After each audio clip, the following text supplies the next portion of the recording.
How can something as beautiful as this be dying? A plague is ruining the land, but the tree of life still stands. Question is, for how long?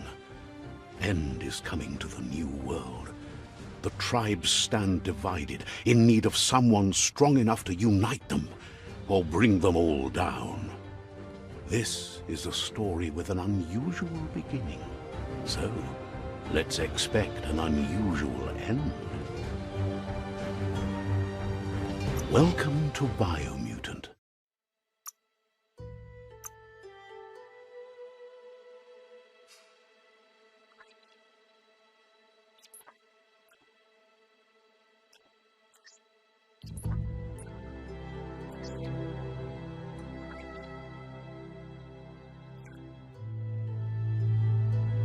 Encode your DNA.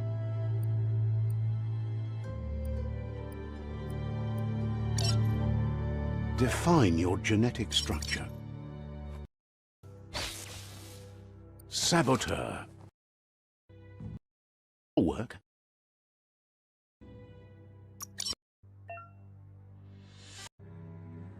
That'll work.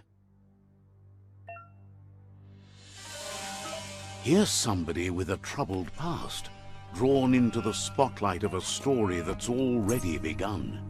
We're already at a crossroads. Choosing a path in life is that fork in the road where you make a choice, or simply stop living.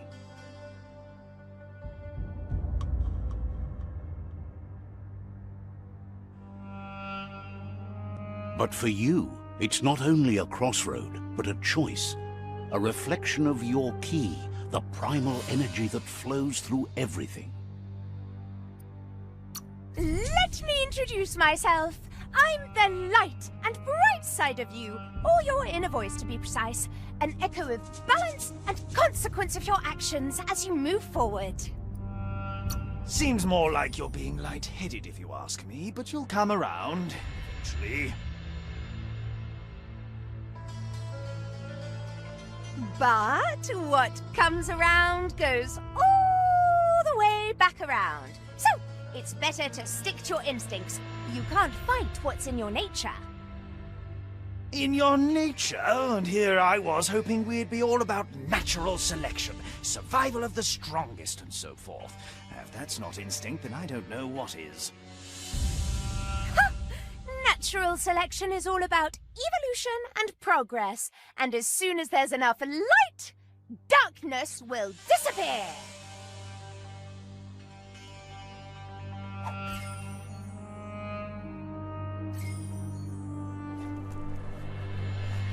Right is always right.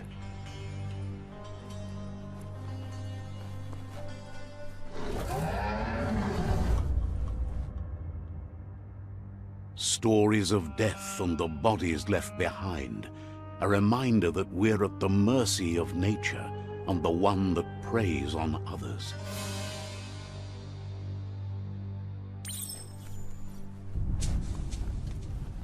Do you remember the beast that shattered your family, or did you choose to forget? You turned your back on our world and got lost in your own. Meanwhile, the predator only grew stronger.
stand for it. This is not the time nor place to end this story.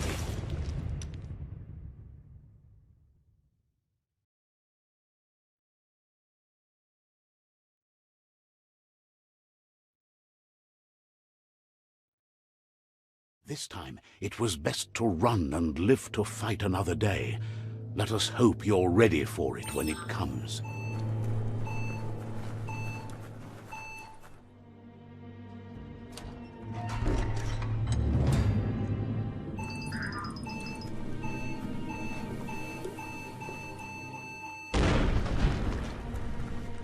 The Predator isn't the only threat. The wildlife started to mutate when the end of days began, and the Tree of Life started to die.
Oil sludges everywhere. To most, it only means death. But some have adapted to the new environment and changed with it. Evolution has its ways.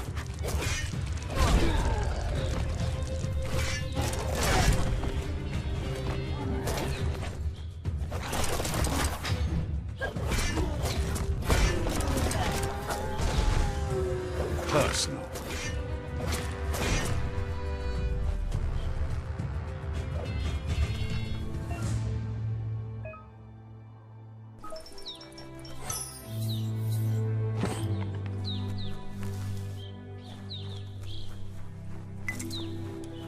Every little bit helps.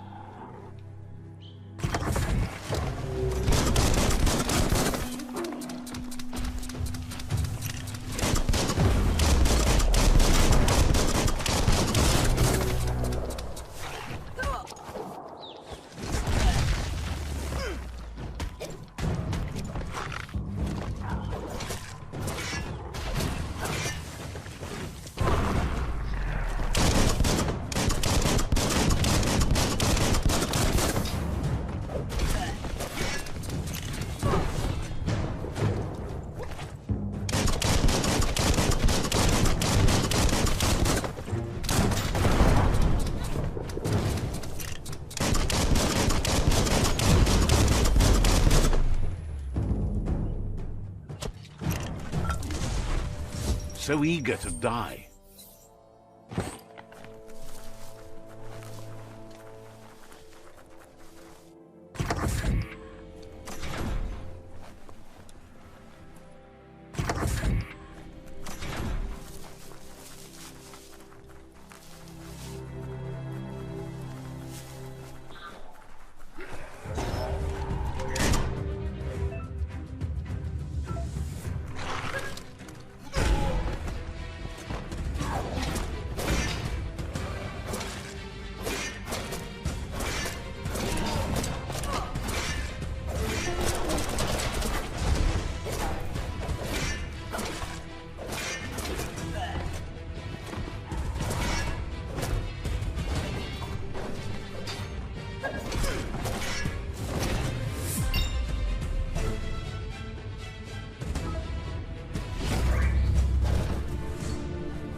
Look, an emergency box from the once was. A rare sight.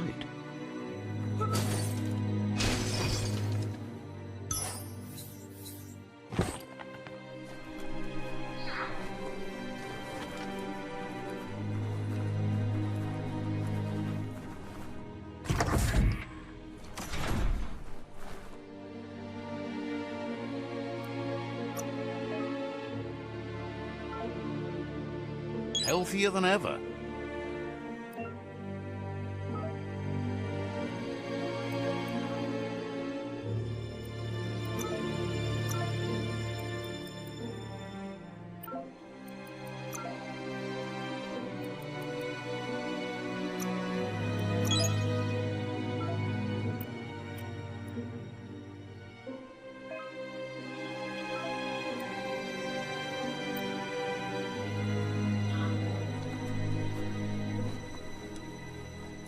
That pipe looks weak. The claw bar should come in handy.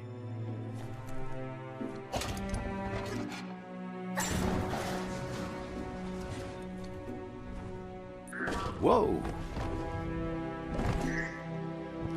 It's time to find a way out of this place. No, really, I mean it.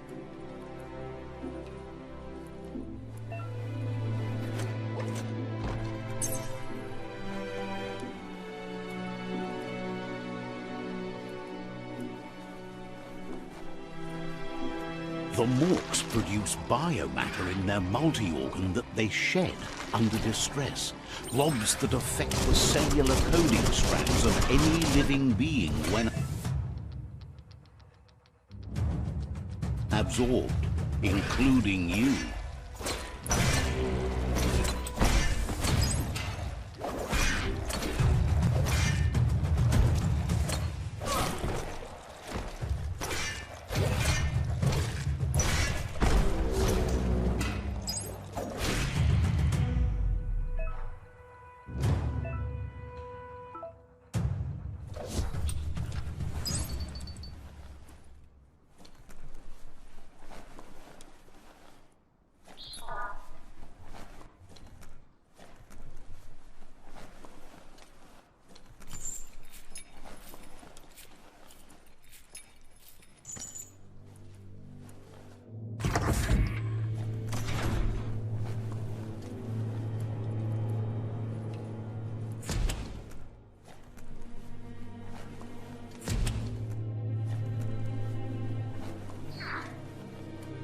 Toxanol built vessels called arks to save themselves from the impending doom.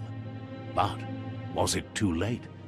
It is only from the flight logs of the single ark they left behind that we know other arks traveled through the sky and beyond.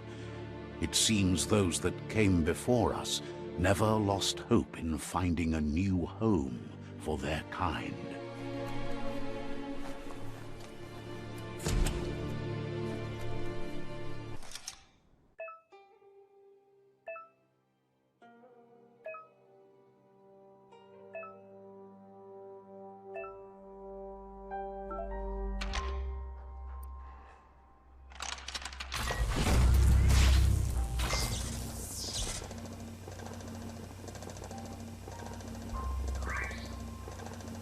There are few records of the chain of events that led to the big apocalypse eons ago, but it's clear the world wasn't prepared for how recklessly the Toxanol Corporation would make its mark on the world.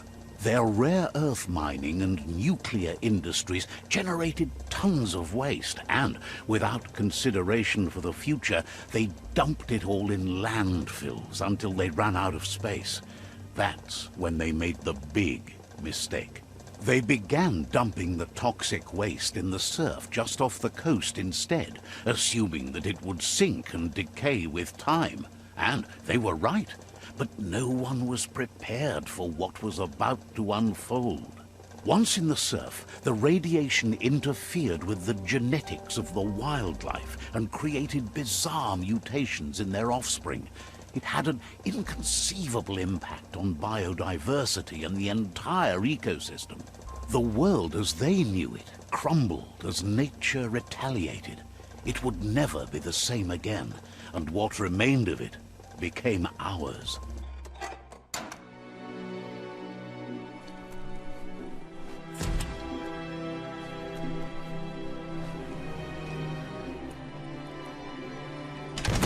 The sound of spark metal going pew-pew is never a good thing. It's coming from behind that door. A warning label. The box looks like a potential brain melt.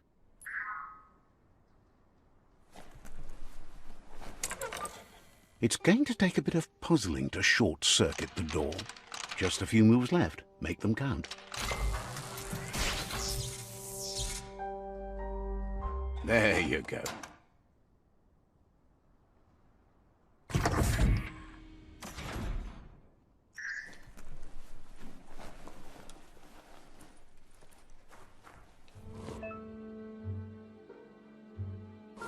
The wheeled one is outnumbered. You'd better help him out.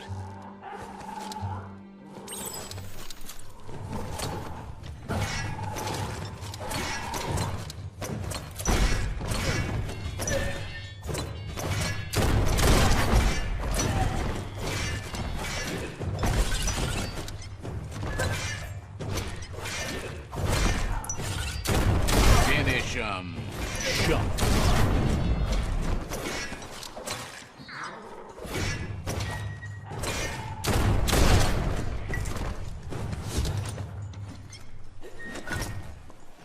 You can make something from that.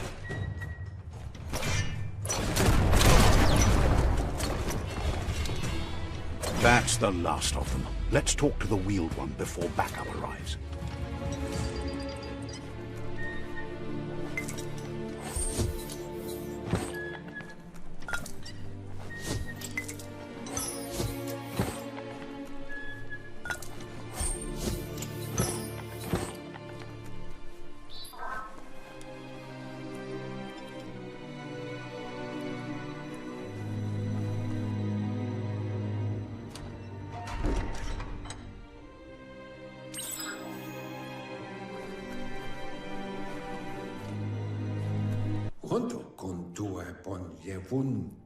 He wants to thank you for taking his side against the scavengers. He sounds familiar. You just can't figure out why. He presents himself as out of date. He knows he's way overdue, but he hasn't given up. He doesn't seem surprised that you don't recognize him. You were just a child back then. The night everything... There have been rumors of a one-eyed Ronin seen outside the Great Wall, and he's happy to see it's true. The legend of the one-eyed child that grew up as an outcast is old and sad.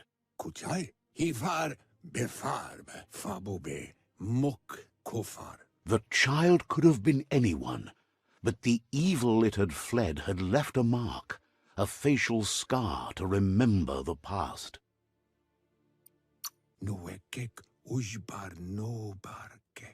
How Lupa Lupin somehow left you alive after his raid on the old village.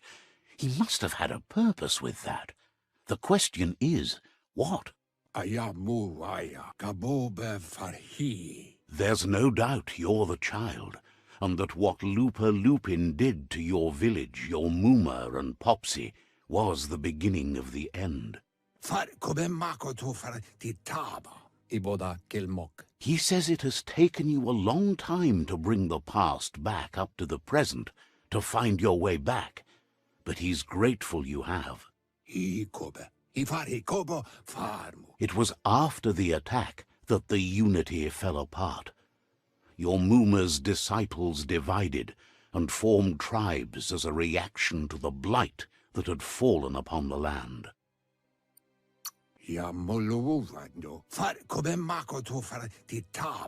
The impending threat of the World Eaters bringing down the Tree of Life is ever so close.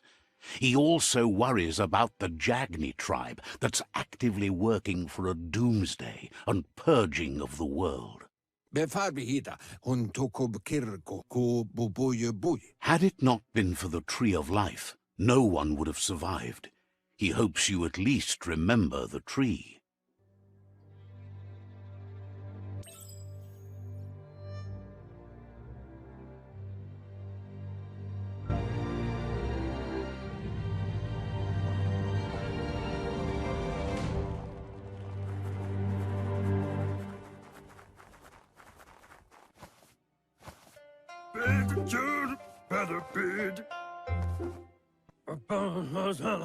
Asks if you were tired, as it's a bit of a hike here from the village.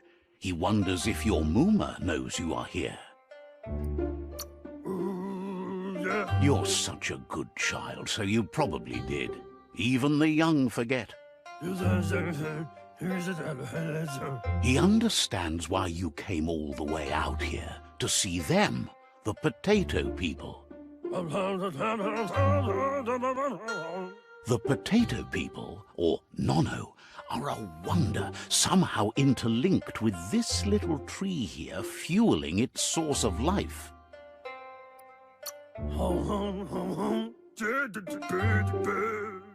You might be right. Like potatoes, they're packed with energy, an excellent source of ki. The Nono prefer to hide in glitter grass. He says you should get over there and ruffle it. See if you can make one come out of hiding.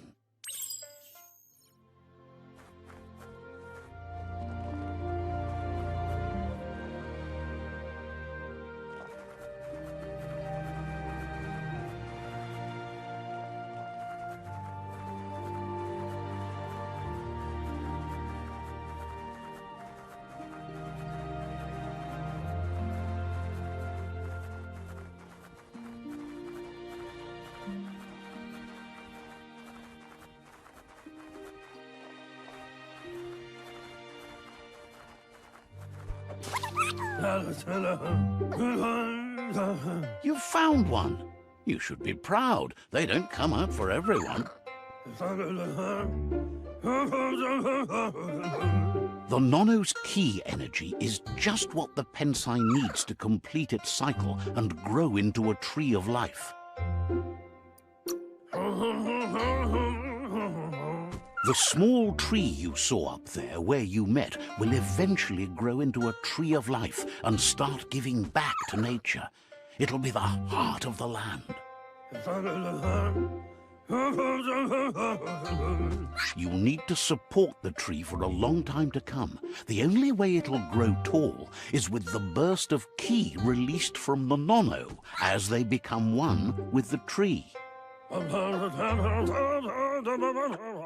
You'll need a net to catch the Nono, and he wants you to use his, but asks you to be gentle. The Nono are sensitive beings, an embodiment of ki, the primal energy.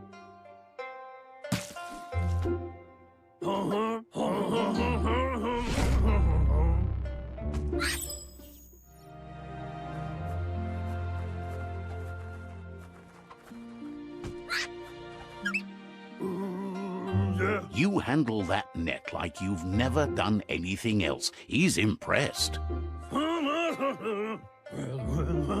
He's grateful for all the help he can get. There's lots of Nono out there that need to be guided to the roots of the Pensai tree. Oh, it'll need a continuous flux of ki over the 12 months to come, so countless, he'd say. One day, he hopes the tree will have grown tall enough to sustain the world. But today, your focus is getting this one to become one with the tree.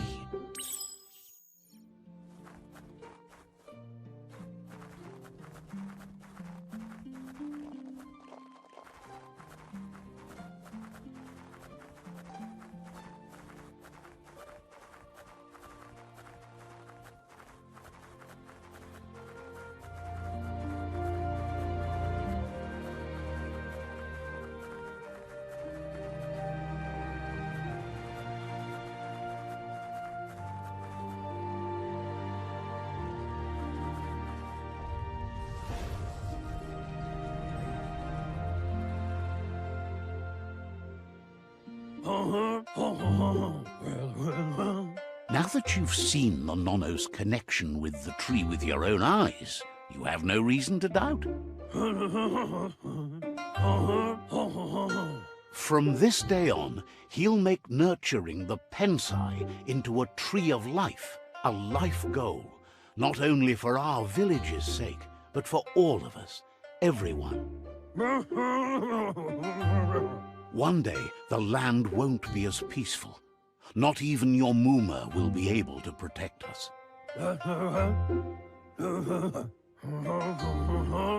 You can already see the effects from how reckless those before us acted, and unless something changes, we're doomed.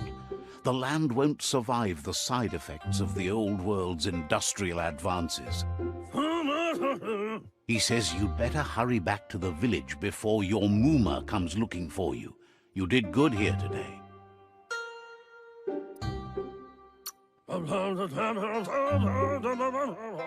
No, she's got lots on her mind and needs rest after the raid last night on the Lupin camp with her disciples. Wonders if they let the Predator family live or not.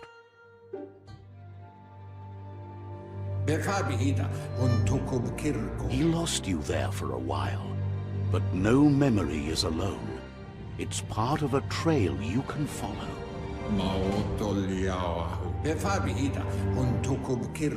He says he remembers every single day he devoted to growing the Tree of Life, but now he's afraid it might be in vain.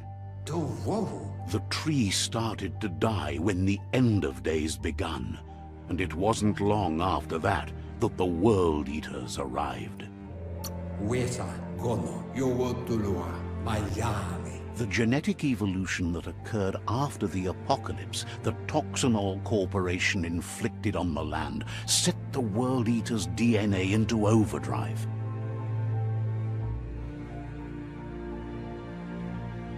His friend Gizmo is working on a Mekton and needs help defeating the Jumbo Puff at the end of the West Route. Wiz is still repairing his octopod to confront the Merc Puff that dwells deep down under the surface at the end of the Northwest Route. Nocco has tamed the Midget and is preparing to take on the Hoof Puff at the end of the East Route. Finally, Goop is almost done with the Googlide, a machine able to ride the waves of the surf all the way out to the Porky Puff at the end of the route to the southeast. Out of Date says his friends are gearing up to stop the World Eaters. There's one at the end of each route. The road ahead won't be easy, but he's counting on your support. His friends aren't strong enough to end this on their own.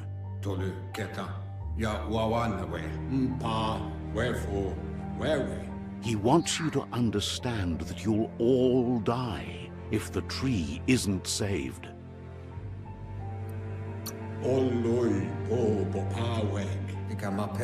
His friends have prepared something specific for each World Eater. The Mekton, the Octopod, the Majute, and the Googlide are almost ready to ride. Regardless, you'll meet again once you've played your part in the tribe war and the situation with the World Eaters.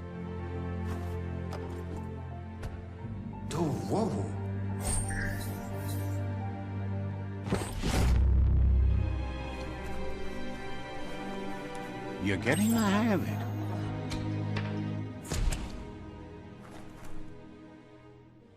Quickest way out is through the roof where they came in, and the rope looks strong enough to climb.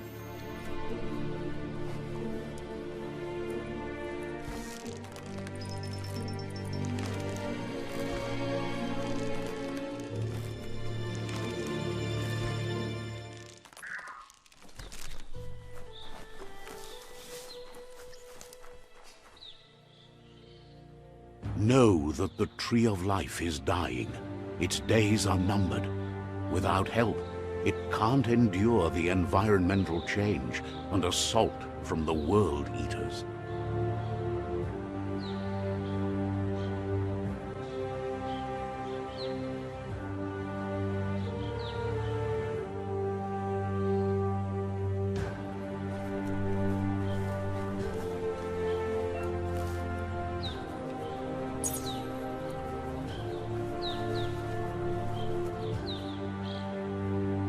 A signpost maps it out for the cartographically challenged.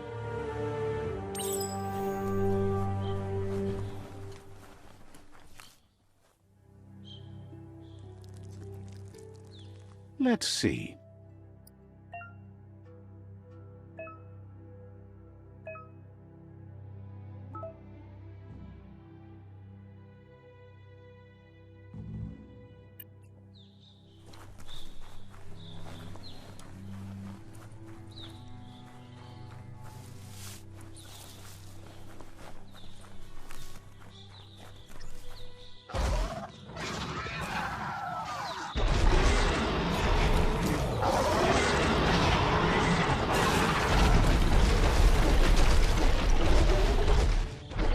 Must be the World Eater that chewed off Out-of-Date's leg.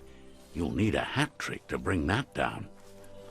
The World Eaters have made their marks on our world over time. That's not the first nor the last village it'll leave in its wake.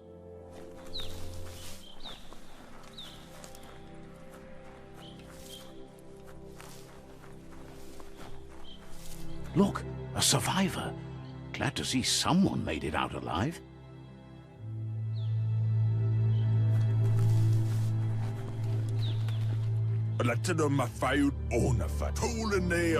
He's heard the stories about the terror inflicted by the World Eaters to other enclaves, but never expected one to come all the way here.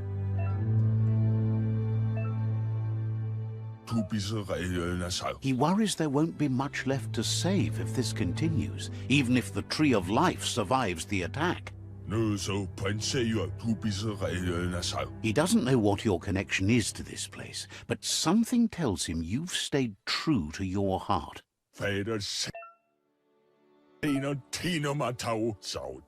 Anyway, he needs help and says it's by your actions you'll be judged, not by your intentions.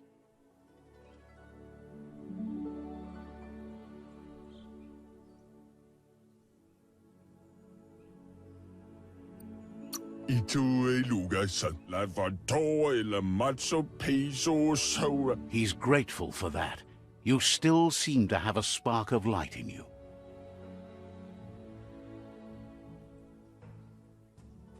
Ah! That's a spark of light in you! What's there to like about light? It hurts to look at. Not as much as it hurts to look at you. Always making this personal. And you're always trying to pretend it's not.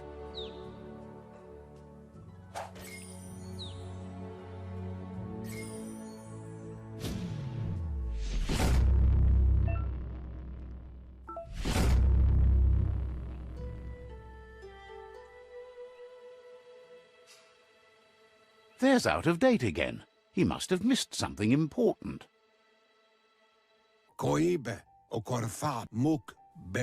Out-of-Date says you will make a better stand against the World Eaters with the support of a tribe, and there are two nearby. The Myriad tribe is likely to be a good match as they act on the understanding of the greater good and have a code of honor. Regardless of who you choose, it won't be easy, as the conflict between the tribes is worse than ever, teetering on the brink of war. The Myriad's conviction to stop the World Eaters began when the Leviathans rose from the depths of the surf. Siding with the Myriad's movement for wholeness in a fragmented world might seem like the logical thing to do, but is it the right thing? One thing's certain, though. Destiny arrives all the same.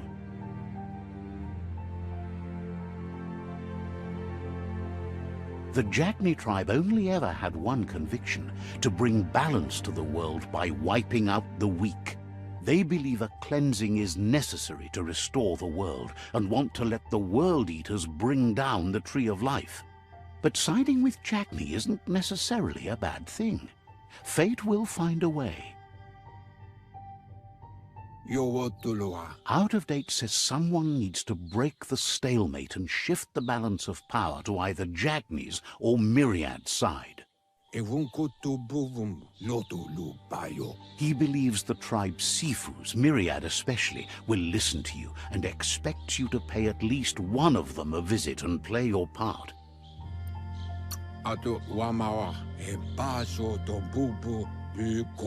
He can sense you share Myriad's view on the world. The Myriad would embrace someone willing to fight against the tyranny of the Jagni. Out of Date will be waiting for you beneath the Tree of Life if you lose track of what you need to do. Regardless, you'll meet again once you've played your part in the tribe war and the situation with the World Eaters.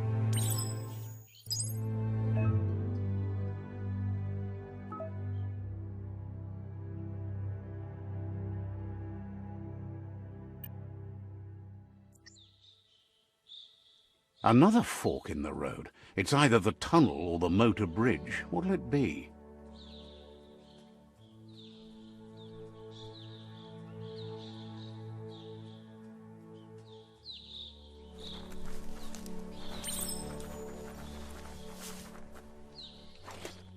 It's a bridge.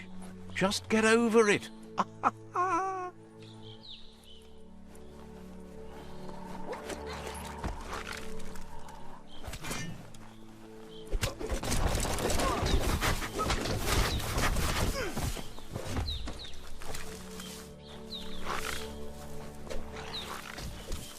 They've destroyed this area, muddied up what used to be muck, as if it wasn't bad enough before the tribe war began.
That's the Jagni tribe's fort.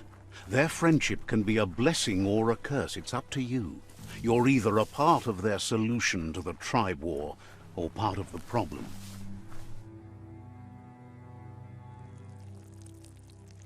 Let's see.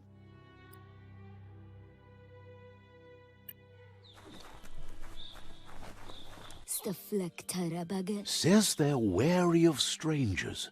They're at war. He let you in, but thinks you should be patient when it comes to the Sifu.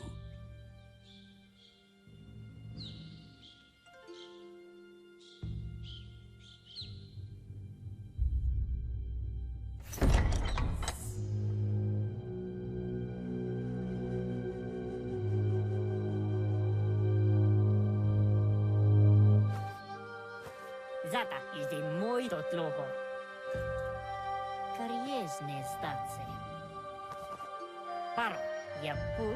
The Jagni tribe wants to become omnipresent and, most importantly, feared. They want to vanquish the tribes, as the only way they can guarantee peace is through supremacy. The Sifu is determined to let the World Eaters destroy the Tree of Life, as it's part of their strategy to cleanse the world and start anew.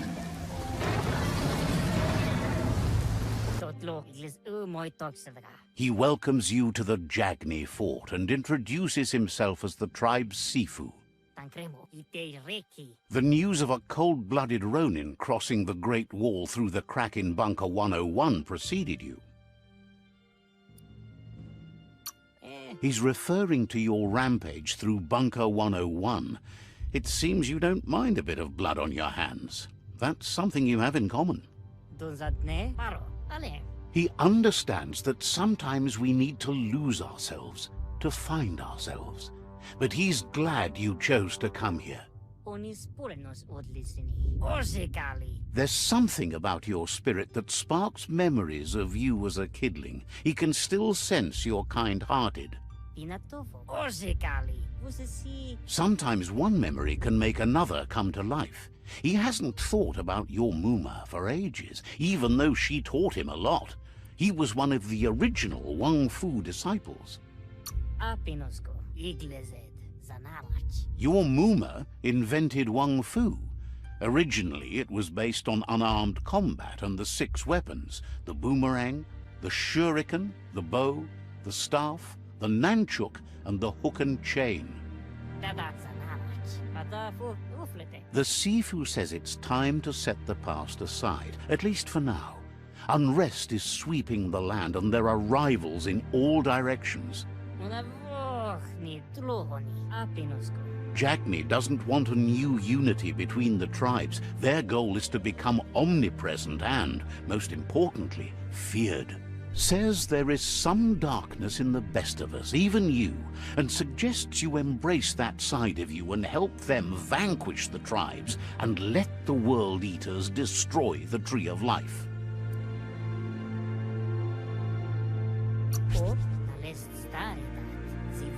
He wasn't sure you'd do that, but it seems your mind took control of that big heart of yours. That's a sign of strength. The Sifu was waiting for something to tip the balance in their favor, and with you by their side, he's confident you can vanquish the other tribes. The one he wants to deal with first is the Myriad tribe.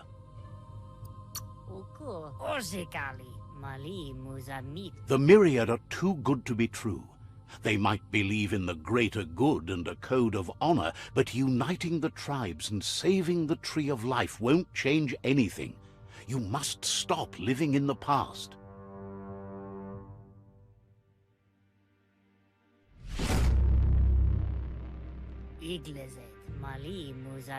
Their kin must put an end to the war before war puts an end to them. It'll cost bruises and broken bone, but they refuse to be the victim here.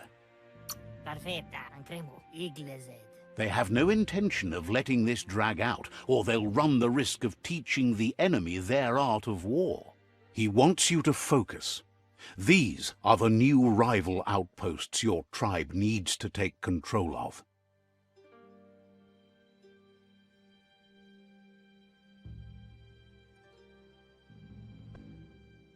He says you'll regret not being on their side. The only way you'll learn their secrets, Wung Fu and the tribe weapon now, is if you defeat him. And that will never happen. Even if you see the world differently, you must hit them as soon and as hard as you can. The outcome of this war is up to you. Tells you not to be afraid. Your fate cannot be taken from you. Claim the rival outposts and earn the right to wield the tribe weapon. Once you've conquered the rivals' outposts, you'll challenge their Sifu for control of their territory, tribe weapon, and kin.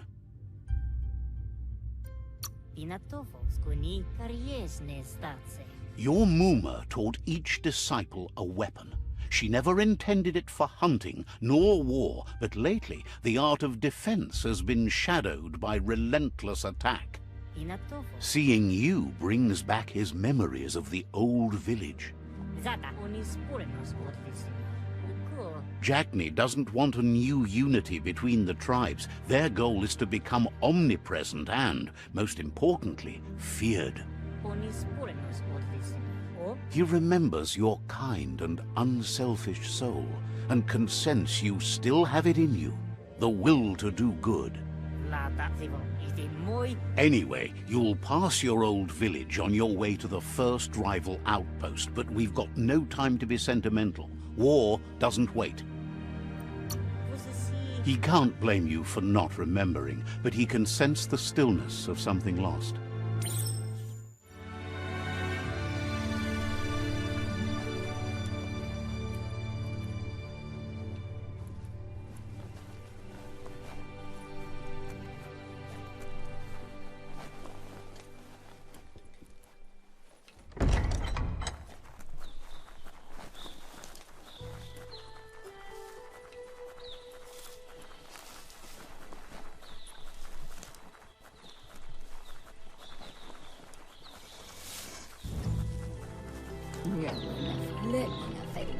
mystified why you wouldn't give up and have the Pichu help you dig the world's grave.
Better beware, that's a mump up ahead. They were hit hard by evolution, the wonky ones especially, deformed and unfurred.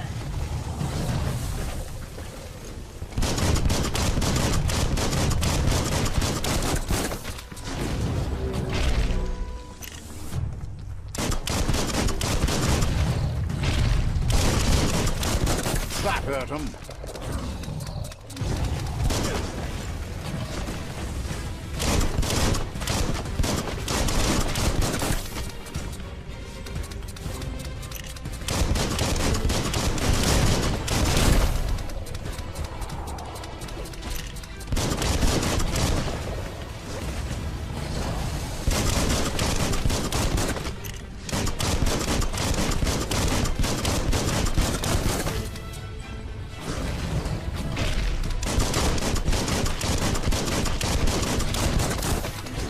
Might want to fall back.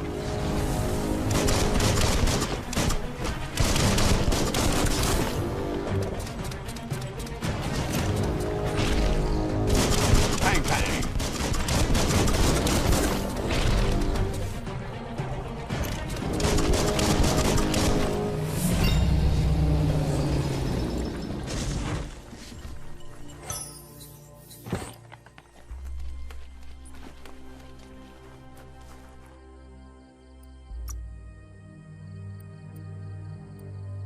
Faster than ever.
Time is lost on this place, but it evokes a tingling sensation. There's something special about it, drawing you closer.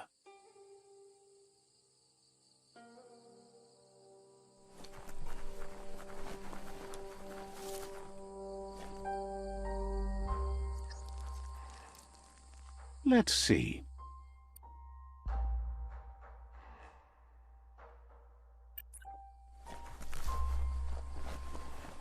As time passes, memories fade, and sometimes feelings change. It's not about who you were, it's about who you'll become. This story is far from over. Echoes of a long-lost past, like whispers in the wind. Here's someone who takes each day as it comes. He asks how you are today.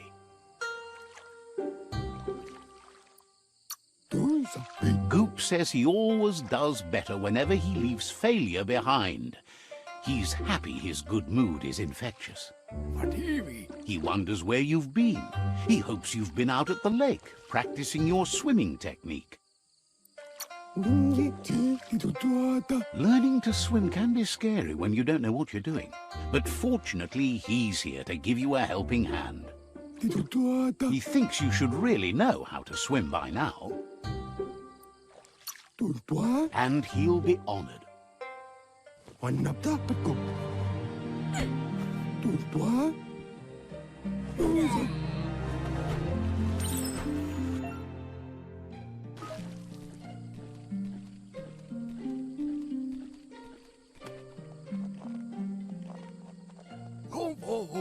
He says that wasn't too bad, was it? At least you learned that you'll drown if you don't swim. But you need practice. Lots of practice. Great things usually happen to those who never stop trying. He hopes you'll be one of them. You just need more time in the surf. That's the only way you'll ever learn how to swim. You can never try too hard. Judging by your Mooma's look, it seems you forgot something. You promised you'd train with her before the sun goes down. It's time to go. The dedication to training is important. You can't rely solely on the fact that Wang Fu is in your blood. You should know, practice makes perfect. You have to keep working on it if you want to be good at it. She'll see you at the village square.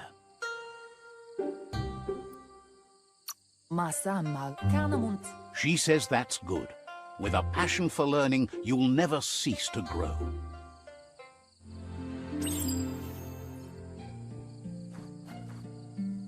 Here's another familiar face with lots on his mind. Asks how you're feeling today. His only interest when creating is that what he comes up with is actually useful. He was hoping you could help him pick up some scrap for a thingamajig he's working on. He thinks you're truly a kidling of your environment. You should look for things that are recyclable. It shouldn't take you too long to find some.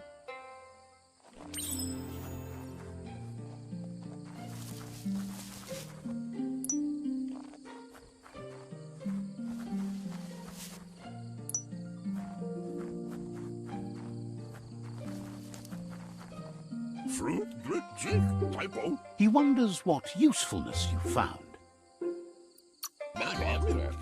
He says every little thing counts. He can work wonders with almost anything and asks if you know how to upcycle.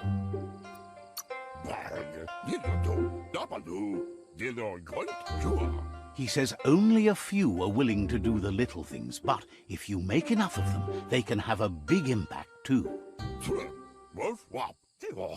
He'd love to teach you to upcycle, and the scrap you found would be a good start.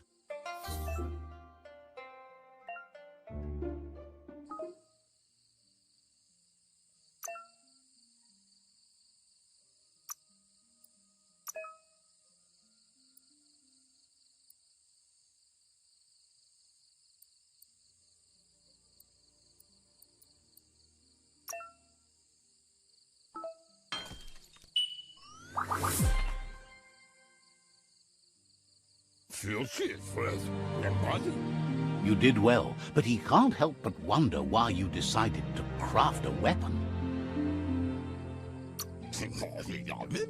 He appreciates those able to deliver a sharp remark. He understands, but hopes you won't be needing it anytime soon.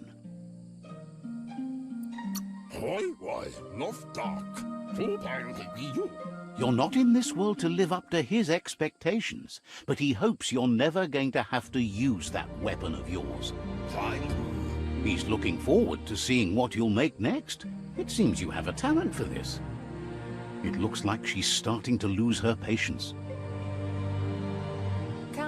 You know she doesn't like waiting for you. She wants to see you on the village square right away. Kalino? Then you've got a good excuse. You share a responsibility to prevent hardship on nature and the environment. It's your future. She wants you to grow up and start thinking for yourself. You really need to find yourself before she's gone. That's all she's ever asked of you, that you'll try and give it your best. You can't do more than that.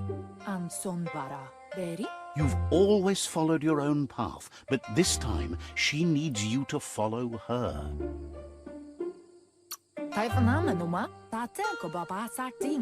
Then start by meeting her on the village square and take it from there. She knows you're a free spirit, always on the move, like the wind.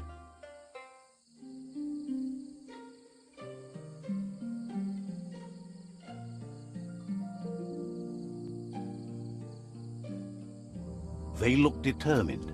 Better watch out.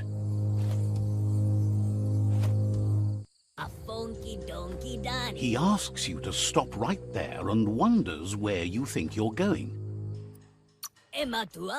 That makes him wonder why you were here looking for it. There's no way they'll let you pass. He wants to know who you think you are. They push each other to become better, and sometimes someone gets pushed down along the way.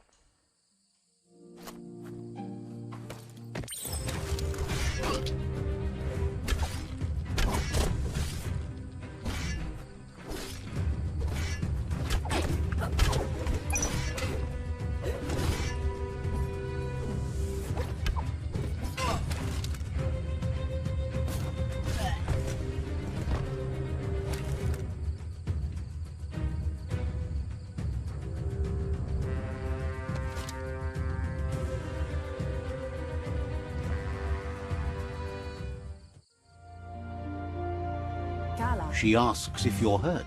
What happened?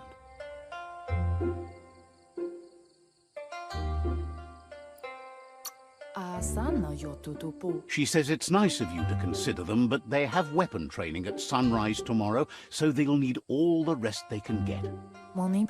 The most important thing is that you're okay. It's time to focus on your training now.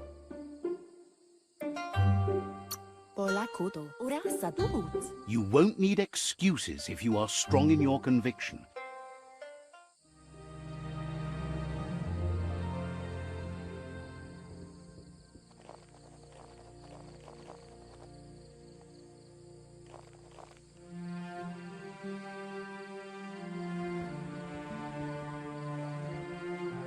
Here's someone close to heart, doing what he does best.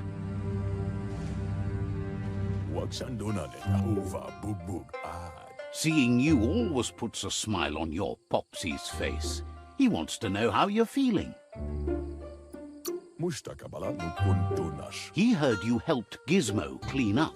He's proud of you. He asks if you could help him too before you leave for training.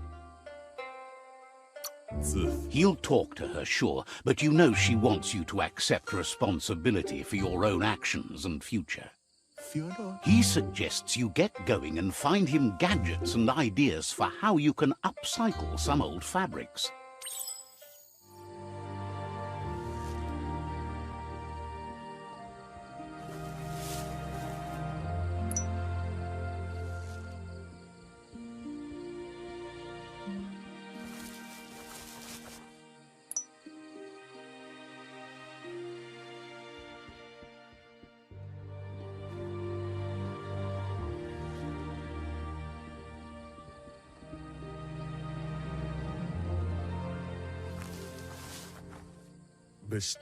He's curious to see what you've found.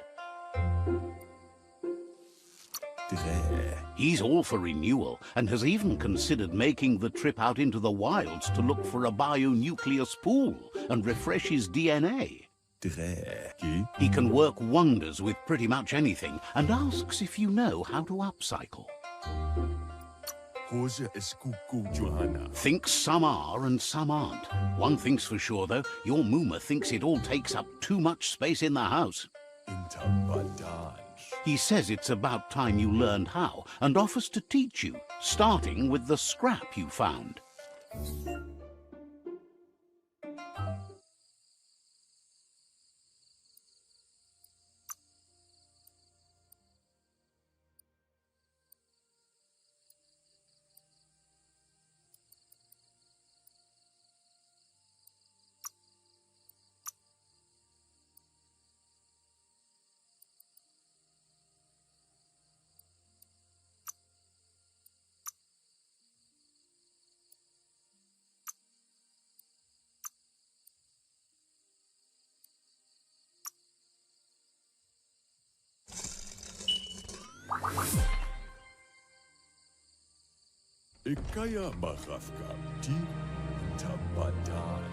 The style might be too edgy for his taste, but it looks sharp on you.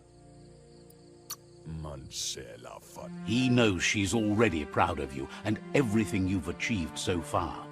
You should take it with you, wear it to practice. He thinks you should. She'll be proud of you. He's looking forward to seeing what you'll make next. It seems you have a talent for this.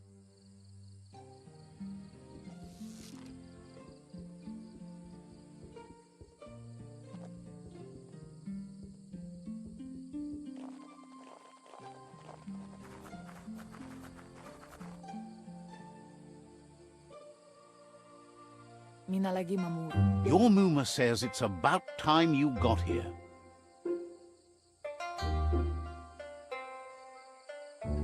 Anora ka papom. Hopes you're as ready as you claim to be. Bola kamo numruk na puri kumbala muma. She says she is eager to get started. You don't have much time left before the sun goes down. Ferena masalapu. Pial tu ma. But there's enough time left for repetition, and you need it. Training dummies don't hit back. Antoro. That's a good attitude as long as you keep learning.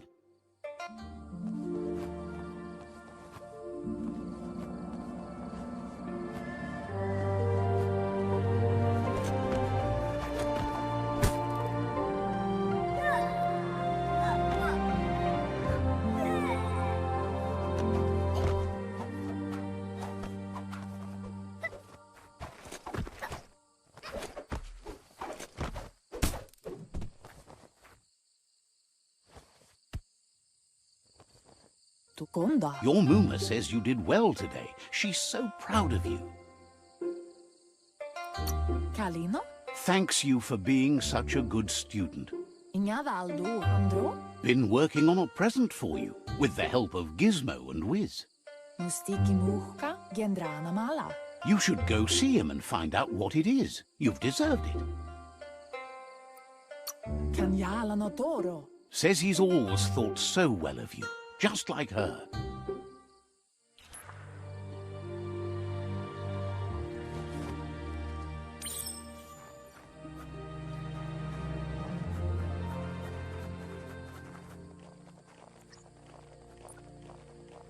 Catchy. Dere? Your Mooma says she's never seen an apparatus as green as this little thing. It's wonderful.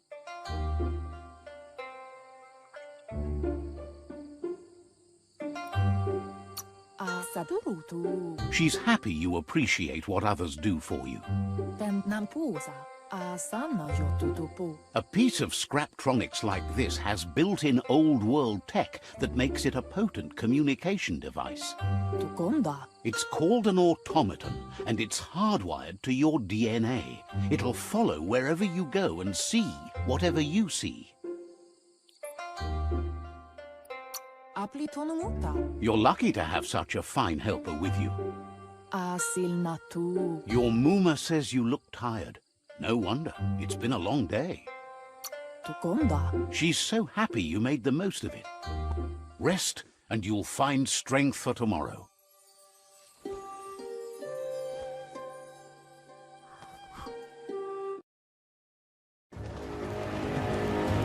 Nothing could stop Luca Lupin from setting the world on fire.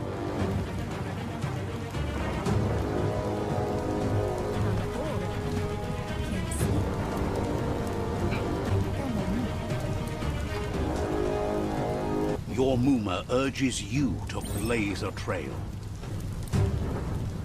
A burnt kidling will learn to dread fire.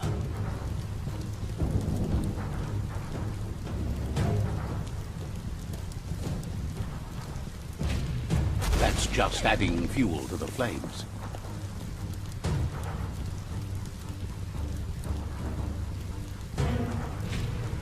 Give it a last burst and you'll make it.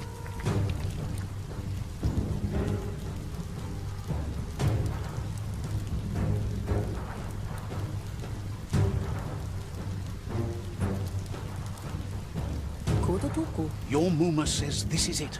The time. He wants to destroy her. The time to fight is coming, whether she's ready for it or not. Whatever happens, you need to know she loves you. And everything she's done has been to protect you, your Popsy, and those she was chosen to lead. She tells you to stay back. This is her fight. It has nothing to do with you. History has finally caught up with her. She loves how brave you are, but she can't be worrying about you while she fights. This is her fight. Here it comes. The past coming to haunt the present.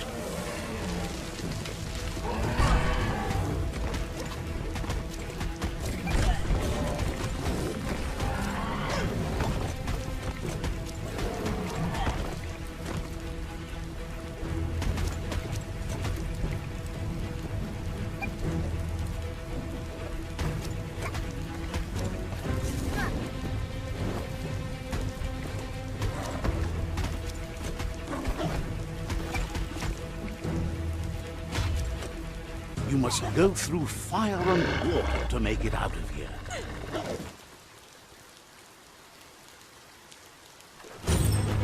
Your Muma says you can make it if you believe in it. Where she goes, you go. Blood is thicker than water.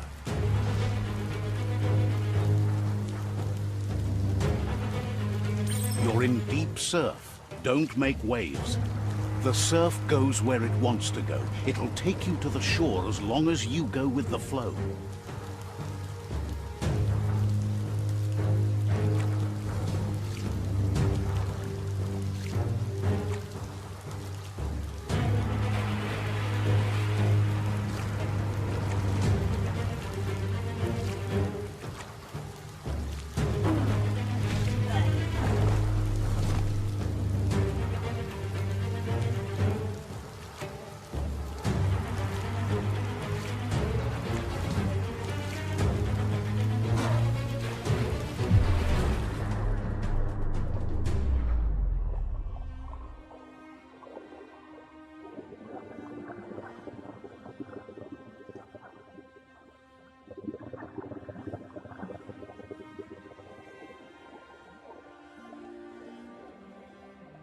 Death is not to be feared by one who has lived life with a pure heart. A part of her will live on in you. The creature is hungry for more. Nothing is going to stand in its way now.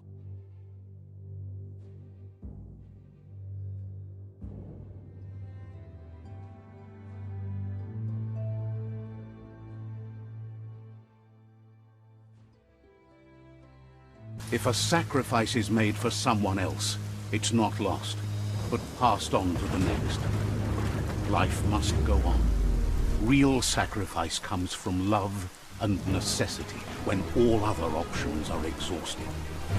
The ultimate test of conscience is the willingness to give up anything to save what you truly care about.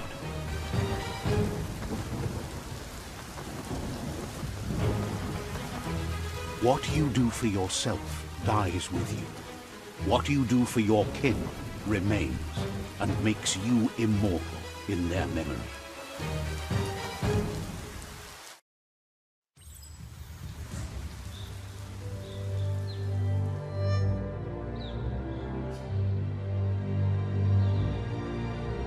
As the moment fades and is lost, the only thing that remains is loneliness.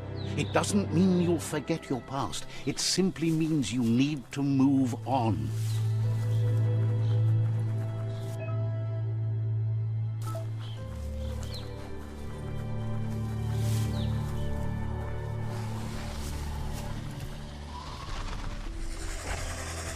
The tribe's caught a fluffy hulk. Better watch out, it's no pet.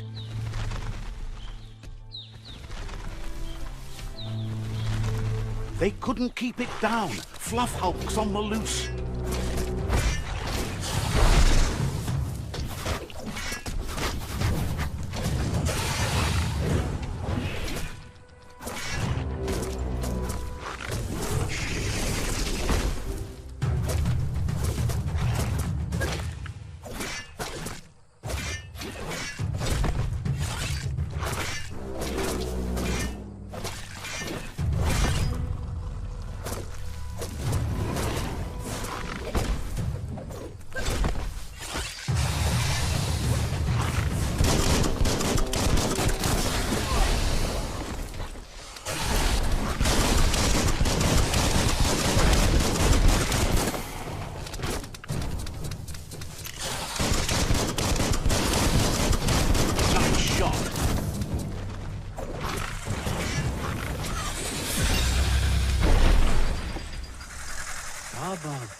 It was harder than expected to take down the Fluff Hulk.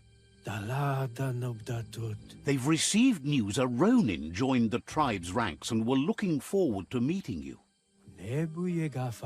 A group of Jagni warriors are already waiting for you at Myriad's Vespidut outpost. You should hurry there and help them storm the outpost.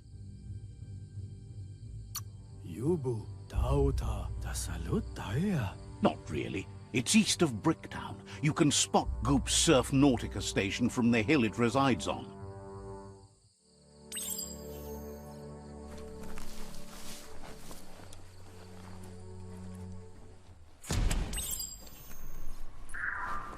Look, an emergency box from the old days, when you needed to pack a punch to survive. Wow, bet that nut makes a tight fist.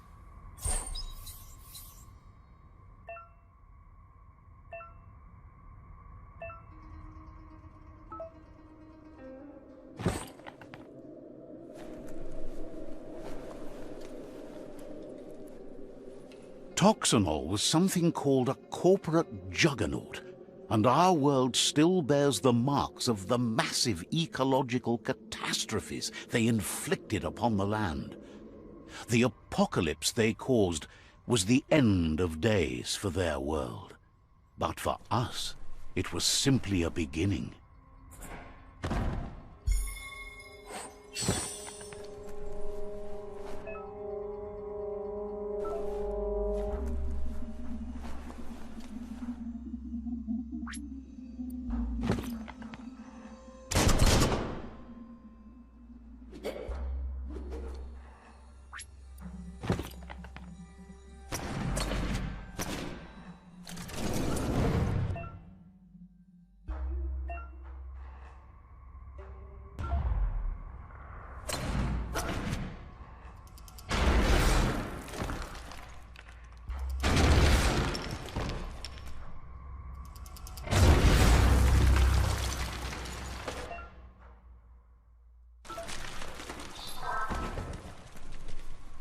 Tunnels like this still carry echoes from the past. Can you hear it?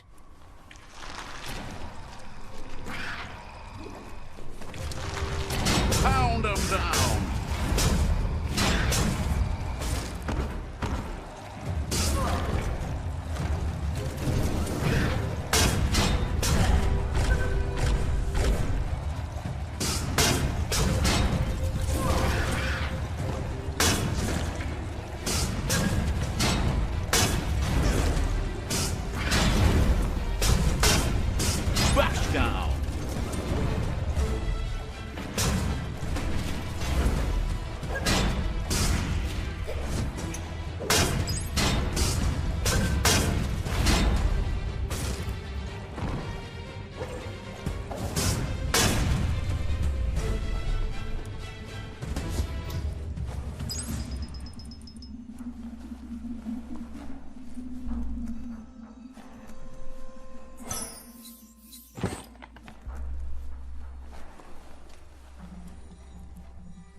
That notice board?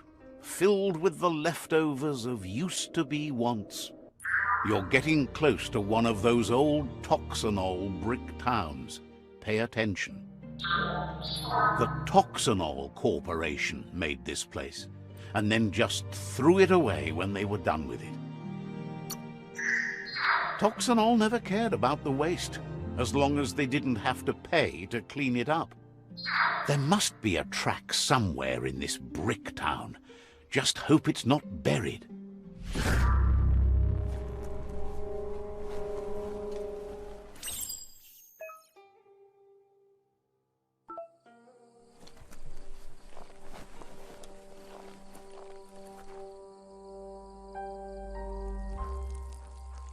Let's see.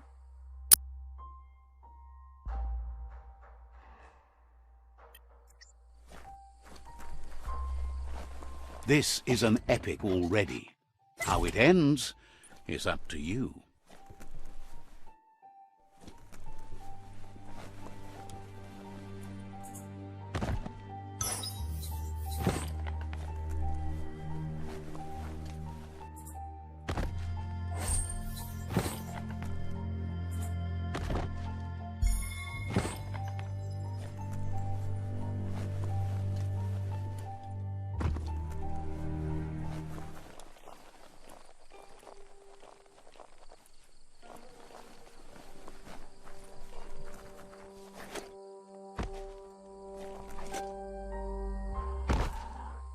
It's Peekaboo Park. Young ones love this sort of place.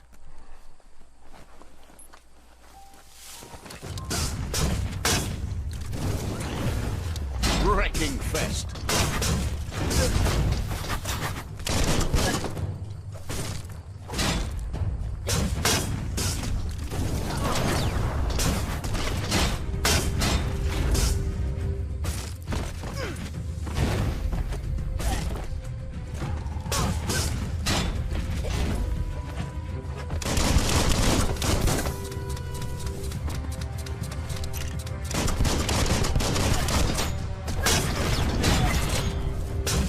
Small things for your big ideas.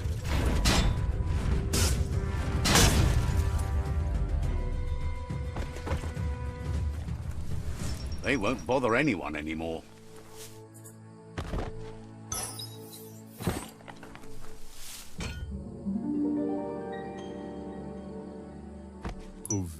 This one seems to be in good spirits, despite being left here for dead. Has heard that you have a sense of compassion and trusts it's in your nature to help those in need. Asks you to do the right thing for the sake of your conscience.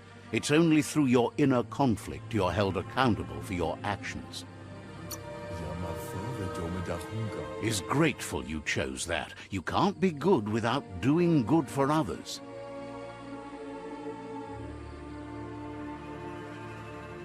Fan that flame! Wait, no!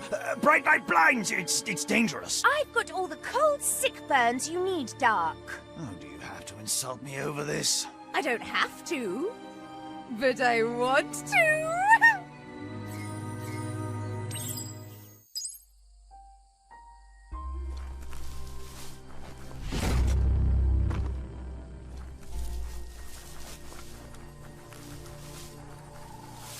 That's a Myriad tribe outpost.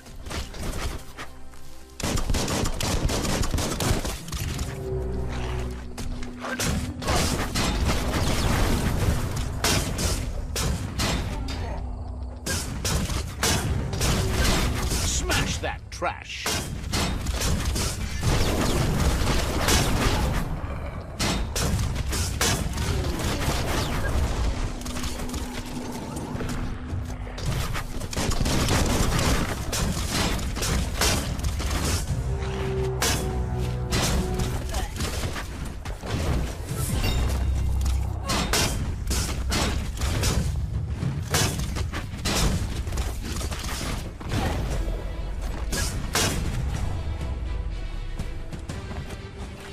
Feel the night wrap around you.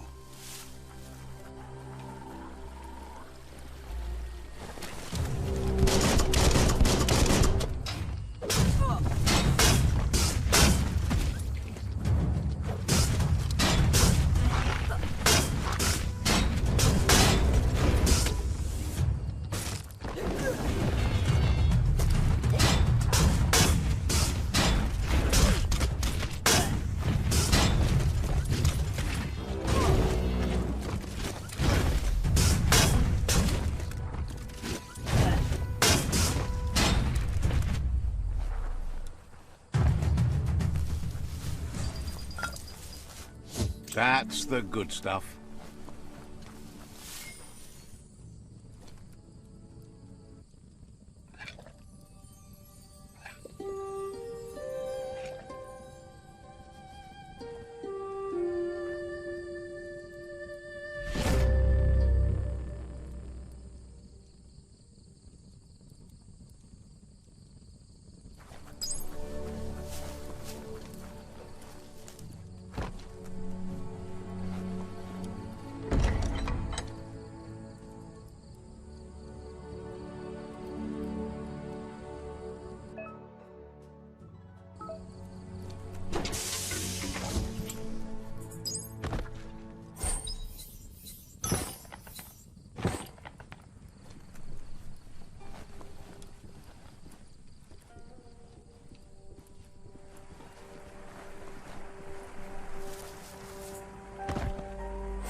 The Vespidut outpost, long-time home of the Myriad tribe.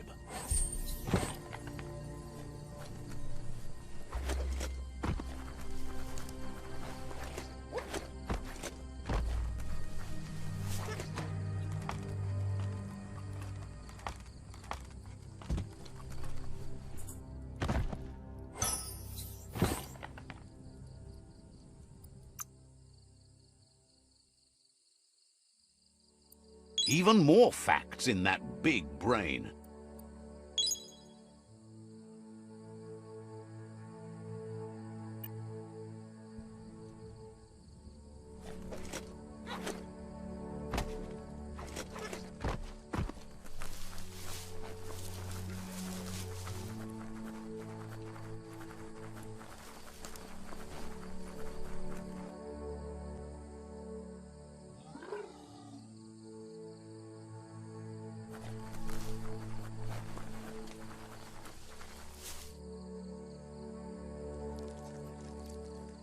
Let's see.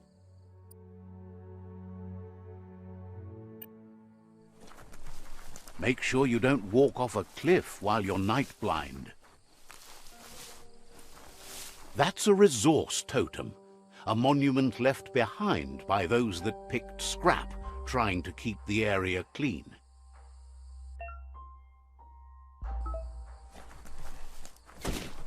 Always good to have some wood scrap like that on hand.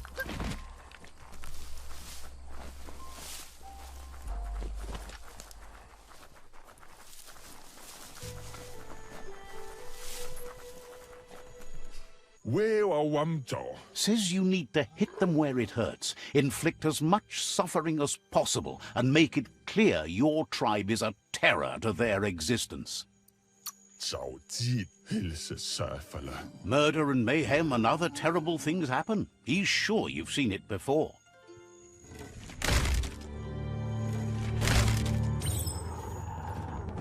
Here's the first line of defense.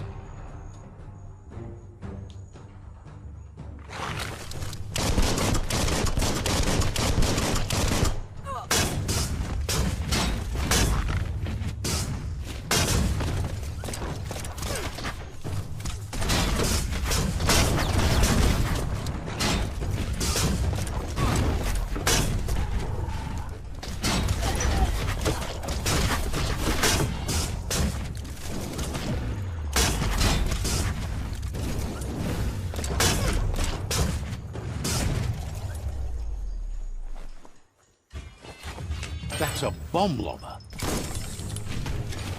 That hit the spot, wrecked it.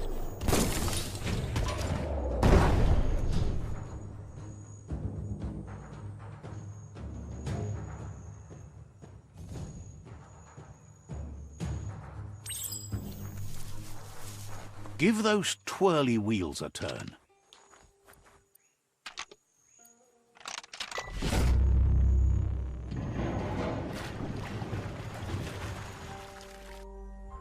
Yes, the river tub's going down the drain.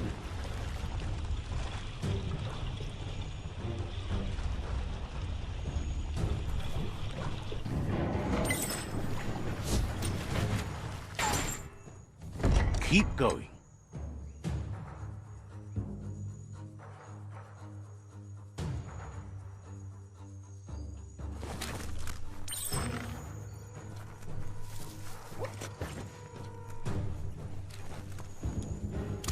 That cage is holding a helper.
Says they've been treated fair, but is glad to see you. Hopes you'll treat the rivals with the same respect they treated them.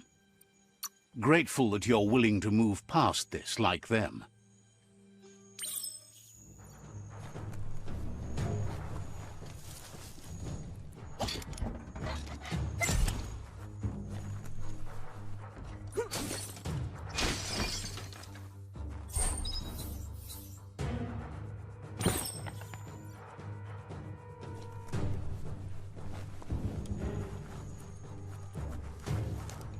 A sharpshooter.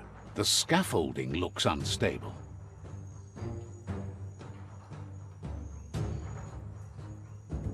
Better stay clear of the red ray. Here's the second line of defense.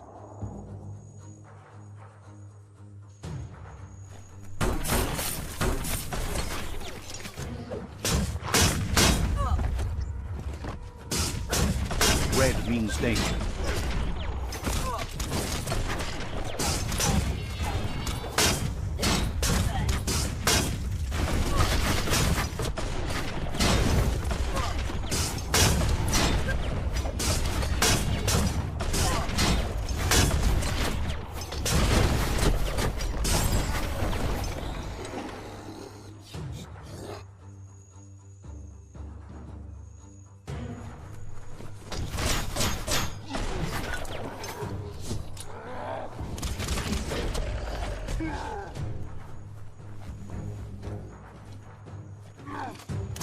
Timber.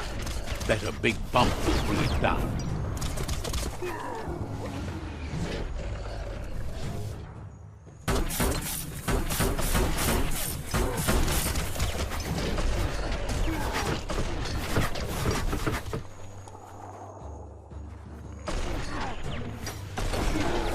Switched off the light. A barrel shoot. Smack it to get a barrel out of it, then hit it toward the gate and blast it.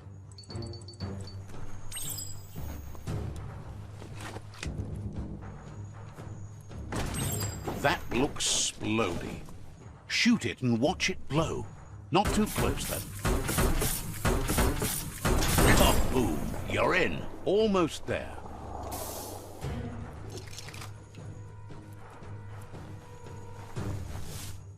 The outpost belongs to your tribe now.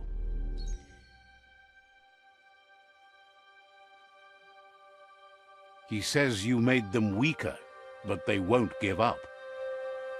Your Sifu thanks you. Your tribe is growing stronger.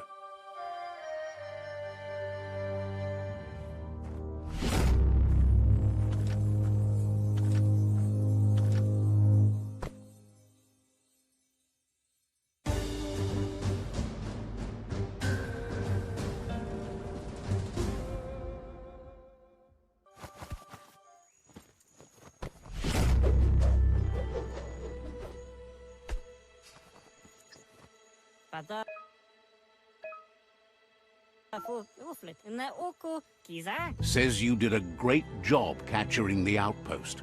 You've earned... Says you're lucky to have the honor. Out of Date says he's doing his best to keep up, but from what he can tell, it seems you're making progress with the tribe conflict. Farfarifto, tuka kubu, e baso do bubu bugoye. He had a feeling you'd get along with the Jagni tribe, but it remains to be seen what the future holds for your alliance. Tolu keta, ya wawanawe. Your positive outlook on life might be just what the Jagni tribe needs to complement theirs, which is somewhat darker. Tolu keta, ya wawanawe, tolu mawawanya. But Out of Date emphasizes that solving the tribe conflict won't matter unless you help make a stand against the World Eaters. That's the sound of impending doom. Out of Date's premonitions of imminent disaster are true. The Porcupine needs to be handled.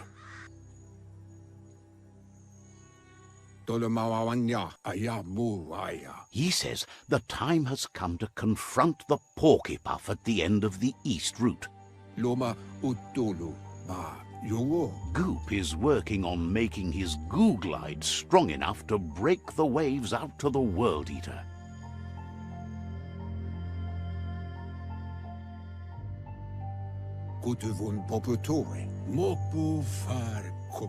You should get over there and see what you can do to help.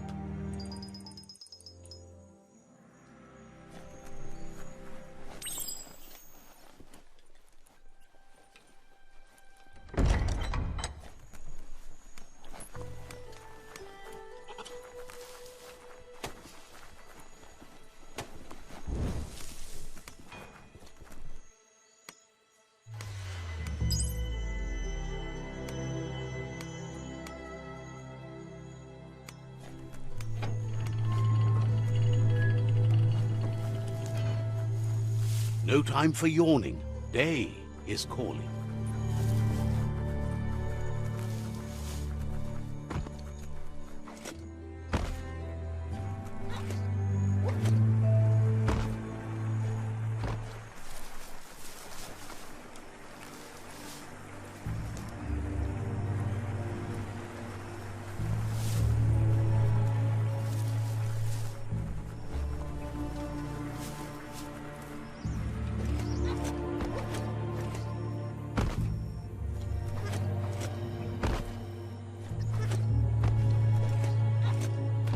That there's Subnautica Station. Goop flounders around in there.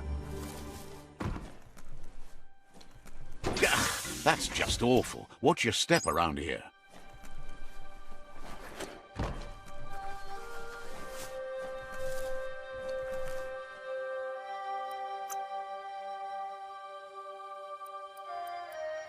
Looks good.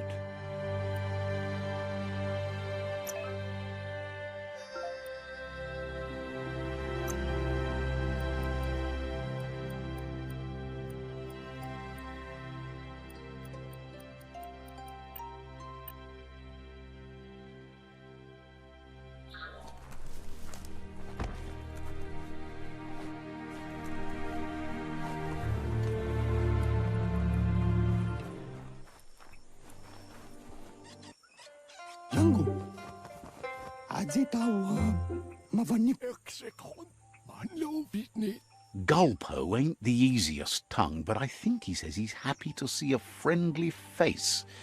Not too many of those around these days. Says it's good to see you again. He's Goop. You might remember him from the old days when he tried to teach you how to swim. Goop says you were always so righteous as a child, and he can still feel it, even at a distance. Goop says memories fade surprisingly fast.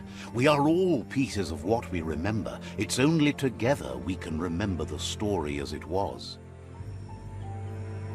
He recalls you wouldn't put in the time required to learn how to swim. He bets you regret that now. Goop says our memory keeps things for us and protects them until we are ready to face them again. He understands you've returned to face Lupa Lupin.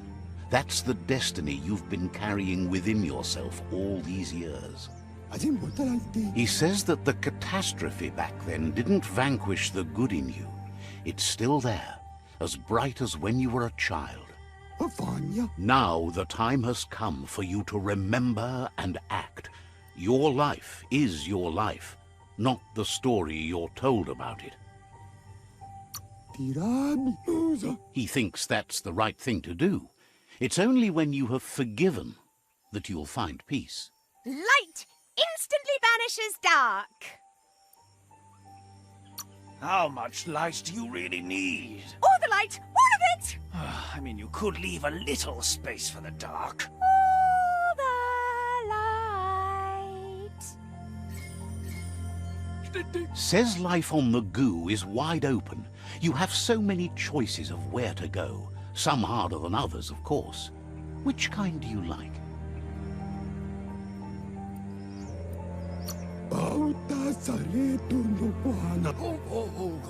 Best to stick close to the shore then, where the goo isn't so deep. That's like being close to your friends who can help when things go wrong. Figures the world is a goner. Even the goo will go gone. Thanks you for doing everything you could to de-goop the surf. Wonders why you're flapping around with the Jagni. They spend too much time nesting to do anything fun. Figures you must have met different Jagni than he has. But hey, back to the goo. Knows yesterday is already gone. It's what you do today and tomorrow that'll move you forward. You need to set the past aside, at least for now. He can't leave the Subnautica station, as the pollution has worn down the insulation of his suit. So you must salvage enough scrap to fix up his goo glide, starting with the old wreck box outside. You should return when you've retrieved the scrap. There's no time to waste if you want to make the goo glide strong enough to fight the Porky Puff. You're lucky that way. There's still cargo left on the shores from before the apocalypse. His best guess is a power tanker hit a reef and went under.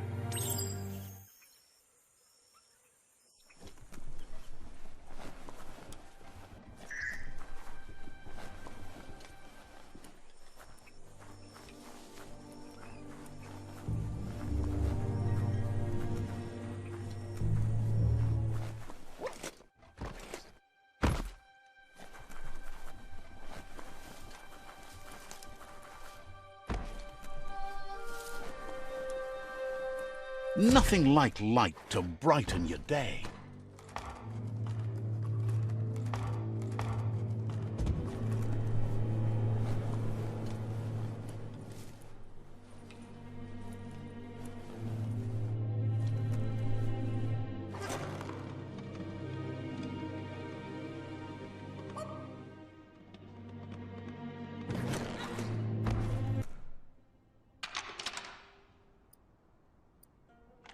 Just a few moves left. Make them count.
Nothing like a story with an unexpected ending.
Give him a hand.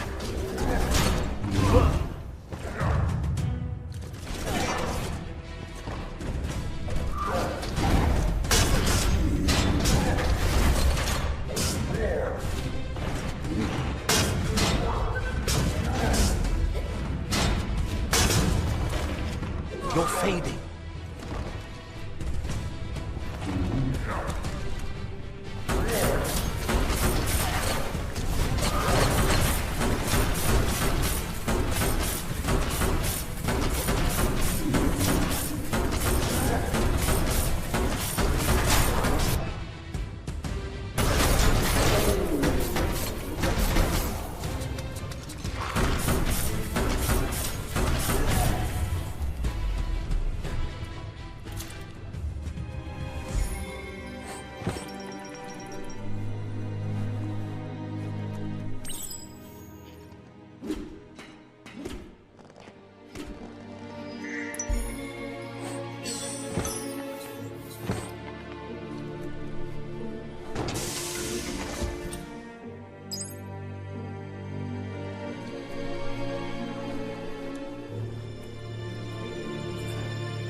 Toxanol's offshore drilling caused oily matter to spread with the rain and contaminate both the groundwater and open surf.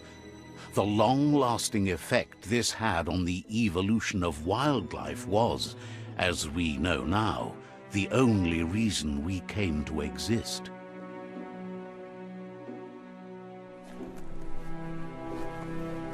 Looks like the switches need to be turned to match, so enough charge. Just a few moves left. Make them count. Good. That's enough electric current to initiate the actuators and activate the framework. Take this seriously, or it'll take you down.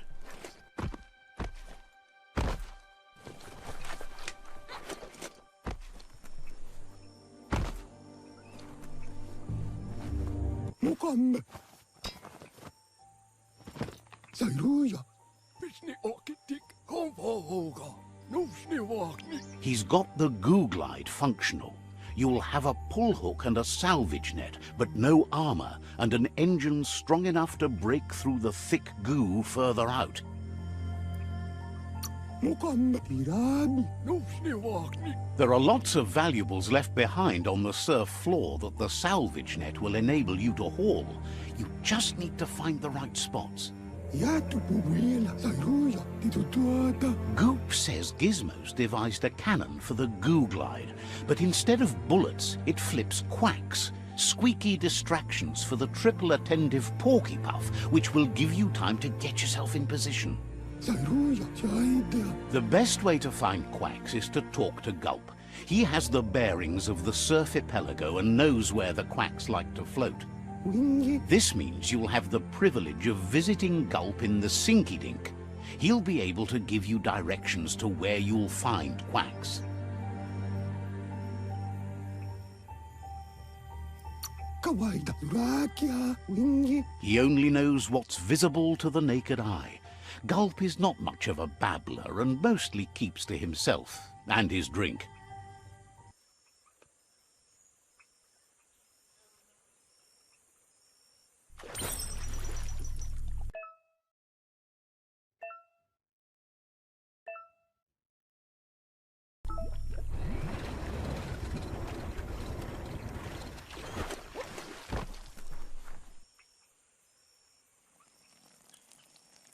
Let's see.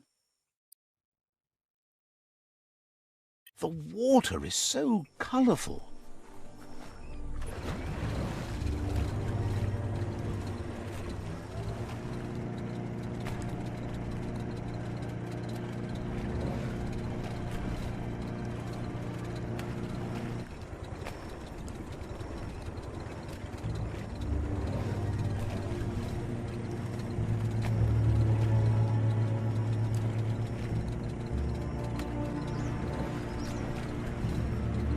Welcome to the Surfipelago, where the horizon rests on the surfy goo.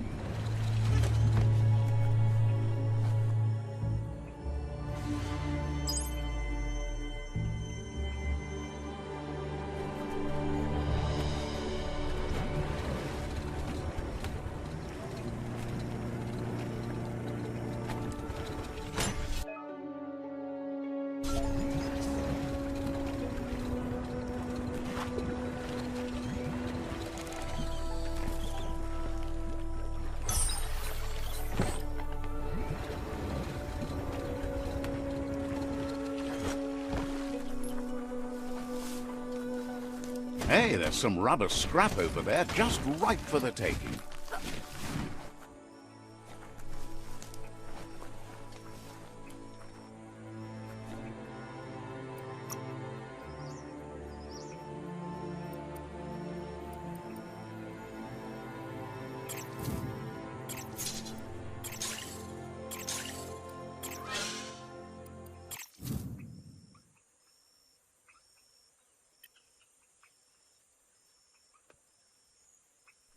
Blast off.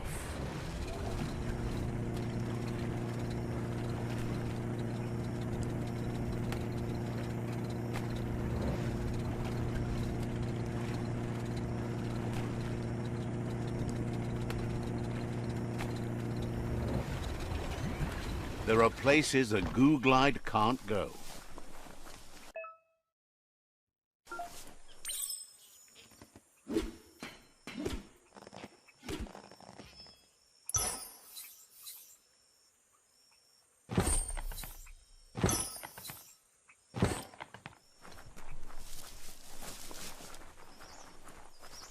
Nice. Metal scrap. You can always use that.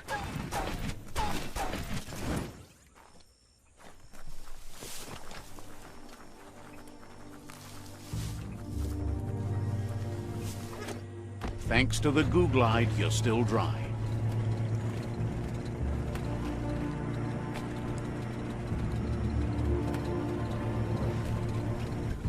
This here is the Sinky Dink, home of Gulp, at the very least. Ya.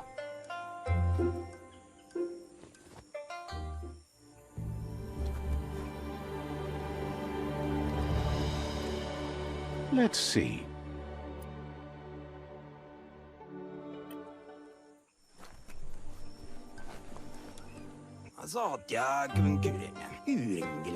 He's pretty sure he's heard of you before, although the details are maybe a little hazy. He wonders if you have something for him to drink. Slochba. Maunang. Says it's both everything you could want and never enough. Seringsärde gullis. Ubunga mänua. Uringelengi. Says you look like you've got a powerful thirst to do something in this world. Good, bad, not really sure, but it seems like you've been drinking in your destiny and liking the flavor. Mulaid. Enang kema roda puntan. Wonders if you could take the time to help a man slake his own thirst. You'd be doing him a liquid solid. You're a do-gooder, so you know you want to. Are upp. Sangi kamarada bunten. Either way, he hopes you find a way to wet your whistle before the world comes to an awful dry end and leaves us all thirsting for more. Kamanukilalan. Henge kema buntan. Says life's like a mystery drink. Sometimes it's amazing, and sometimes it's awful. But either way, you can't stop drinking till you're dead.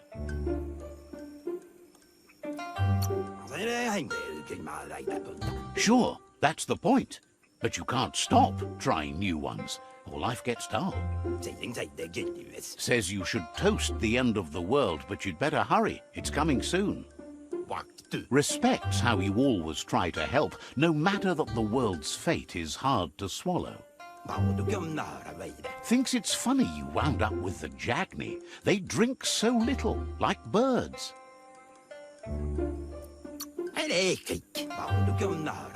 Guesses someone has to be, but he can't swallow the sight of it. But who cares about them? Says you'd be as bummed out as him if you came for the hot stuff. The Glugmocker, Nimhimbibble, and his favourite radium syrup. That one's even more intoxicating now, aged in truck tankers and all.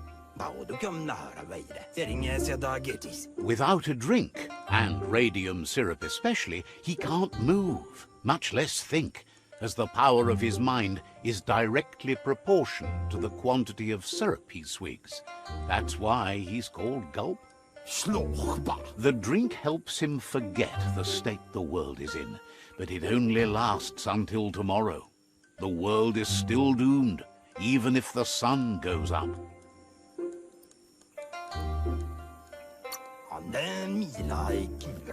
Figures the real problem is finding something to drink. He wants you to know he has other interests too. He's the Surfipelago's self-proclaimed ornithologist, for example. There are other ways than a cold drink to relieve stress, even in these dark times, and, fortunately for you, he can help.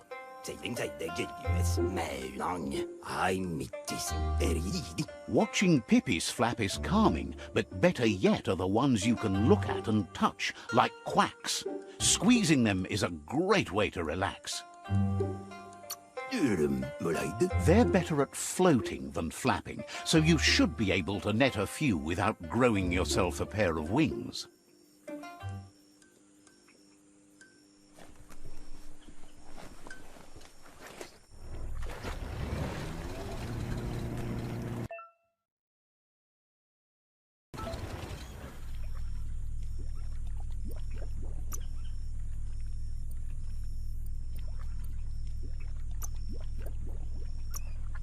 Beats floating on a wheel tube.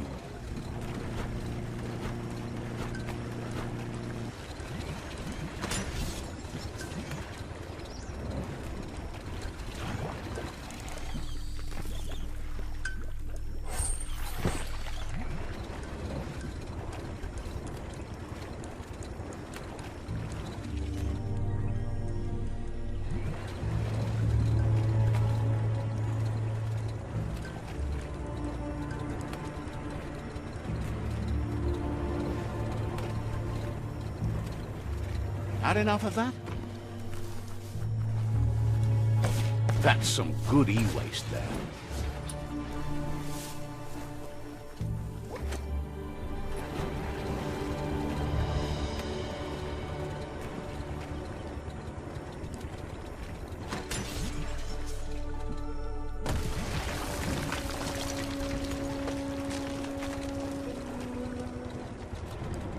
The Quack Hollow. It's just lonely.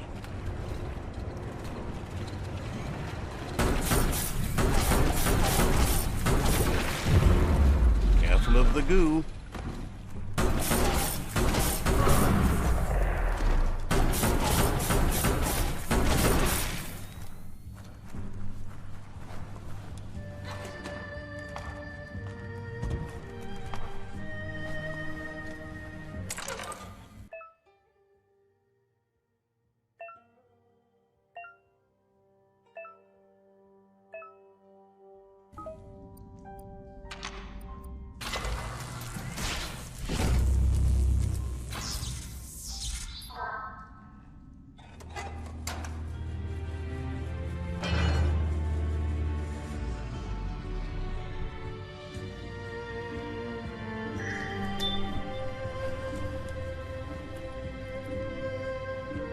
Need a key.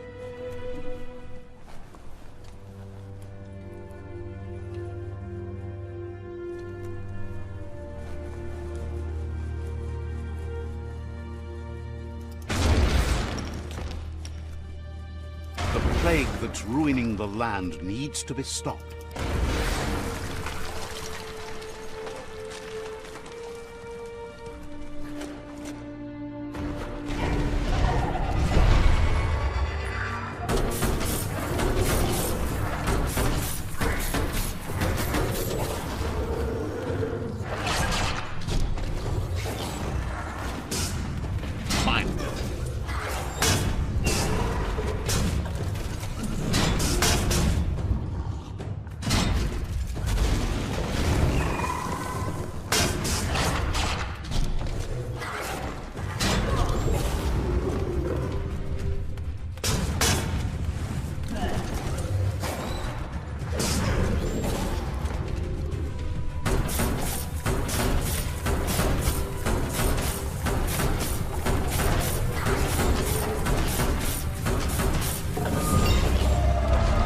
Hope that was a bad guy.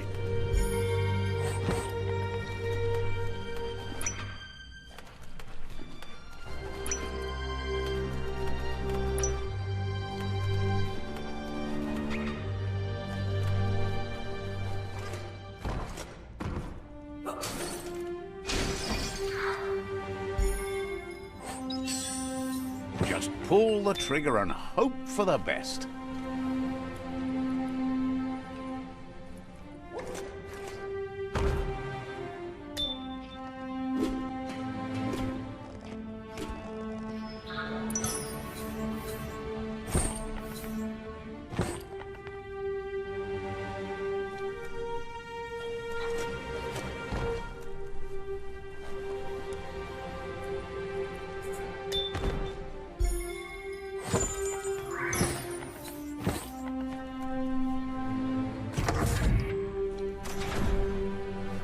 Disgusting.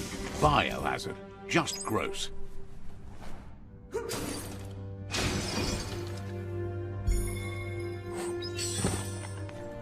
You need to line up the switches so they match. Just a few moves left. Make them count.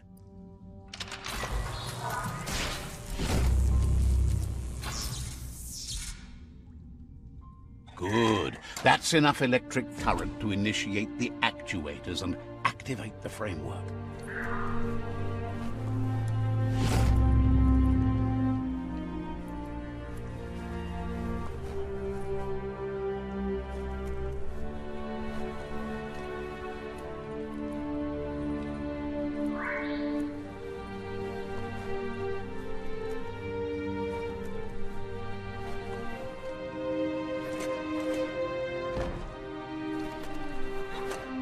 It's a fine ride.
beats swimming.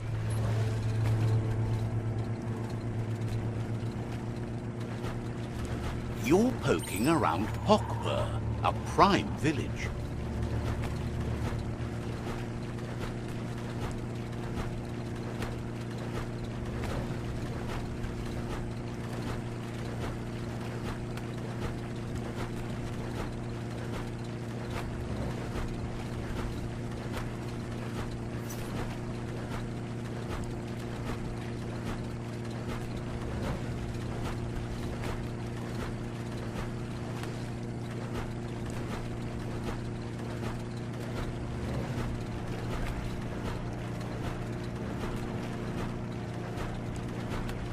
Does it look what-worthy to you?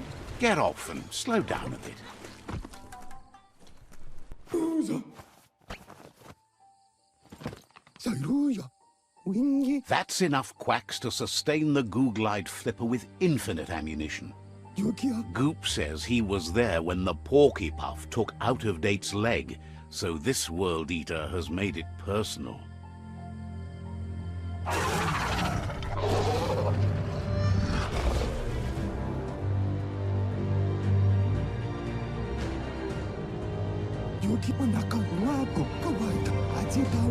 After that, Out-of-Date started using his head instead of his legs and came up with the plan on how to best make a stand against the World Eaters, and it wasn't by foot. That's how he got tasked with rebuilding the Googlide. He seems happy to talk. Says you'll meet again.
Better than a bare head.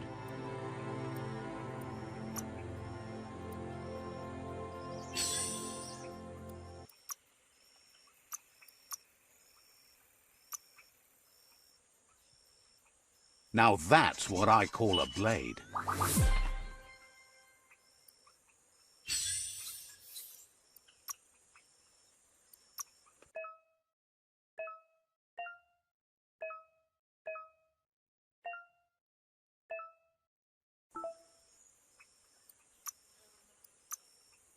Just so eager to slice things up.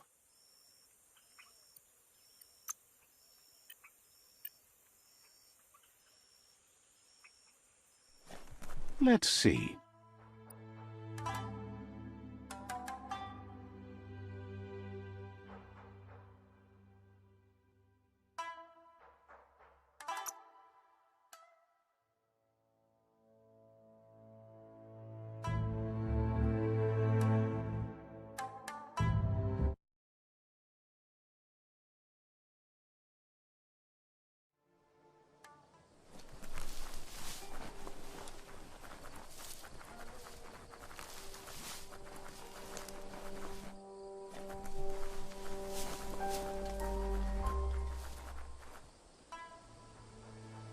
That's a ganote, easy prey for Loopa-Loopin. For everyone else, they're a perfect mount and easily tamed if they are kept fed. A pit bush that's nom-nom for the ganotes.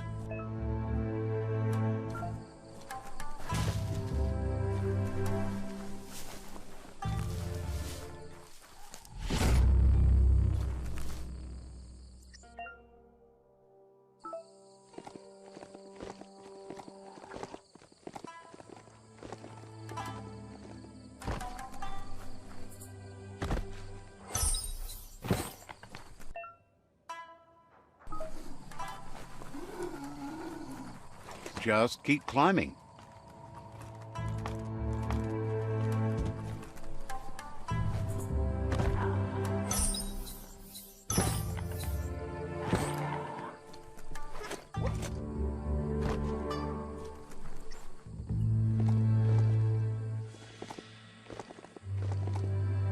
This thing has a mind of its own.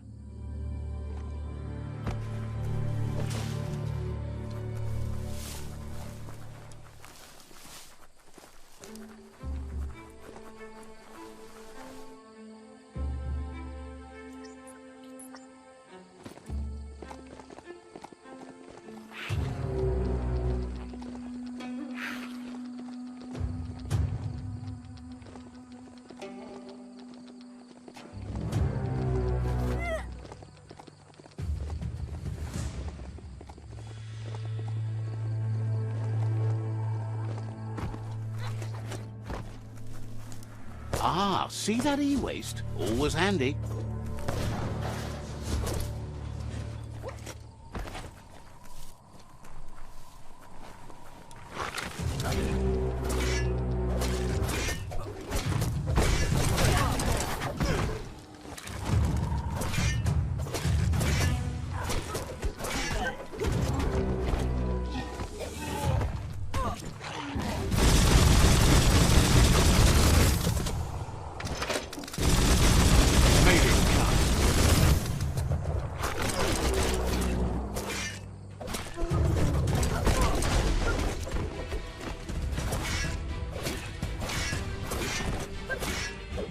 Sharp.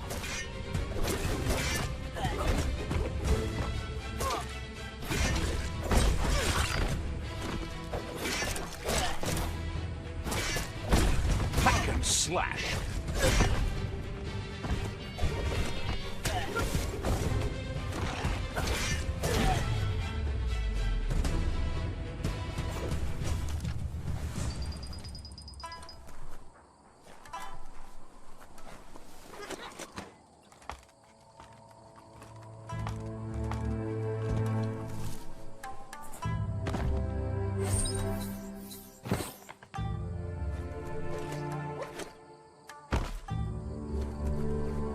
There's a lot on the line here.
The Mitomop outpost.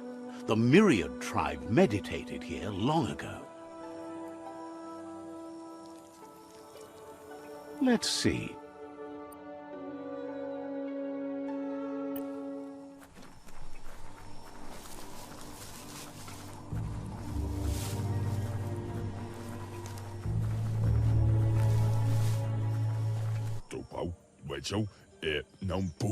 Says they've been waiting for you. They're ready to bring death and destruction to the outpost. He says you'd better be. Says scouts spotted a moth nest close to the outpost. If you destroy that, the moths should infest the place, looking for a new home. Figures the moths will drive everyone in the outpost nuts. That's when you dive in.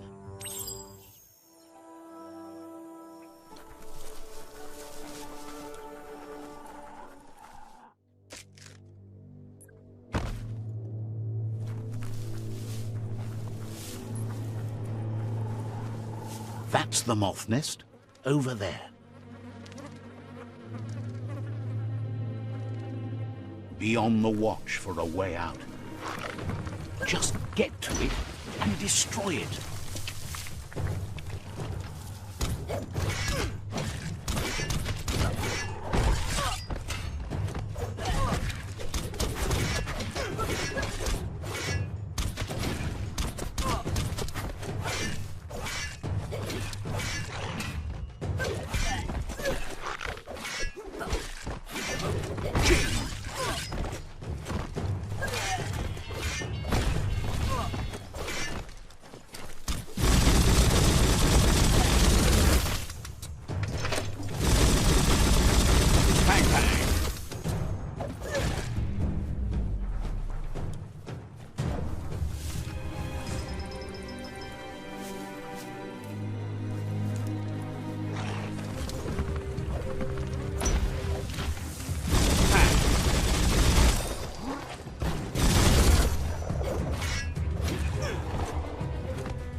Slash and dash.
You can't really understand your story till it's done. Nice work. No more moth's nest. There go the moths toward the outpost. They're good and mad. The outpost belongs to your tribe now.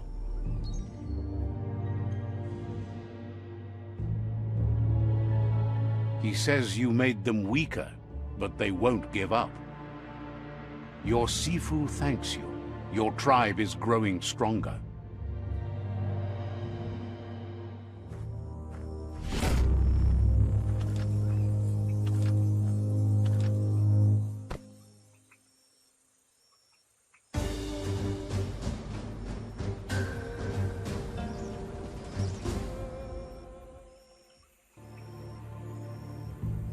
Now you're covered.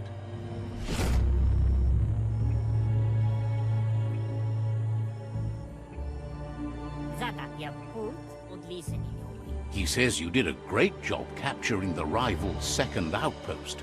You've earned the privilege of wearing the tribe's colors. Thinks you earned your way in with blood.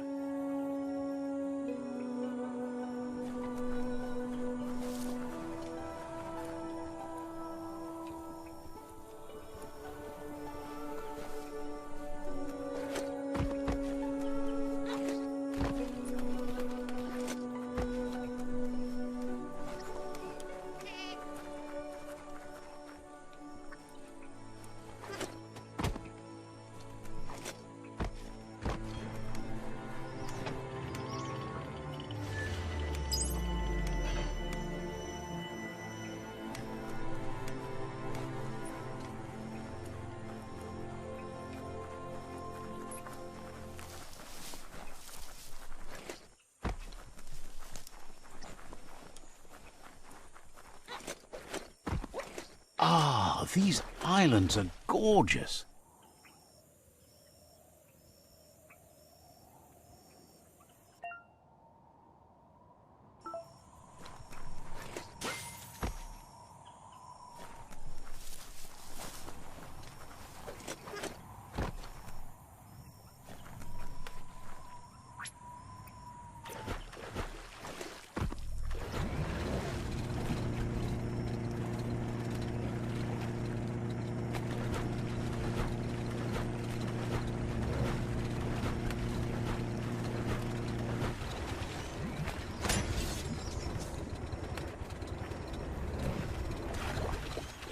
And the open goo before you.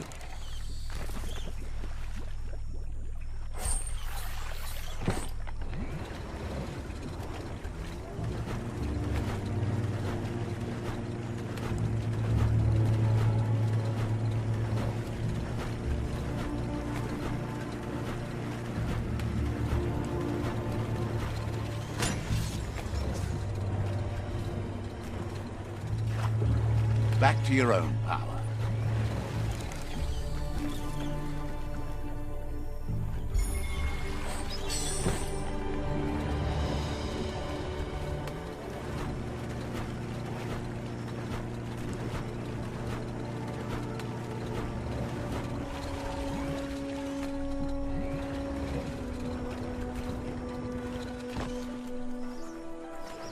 Tread soft. That's a monster nest, if ever I've seen one.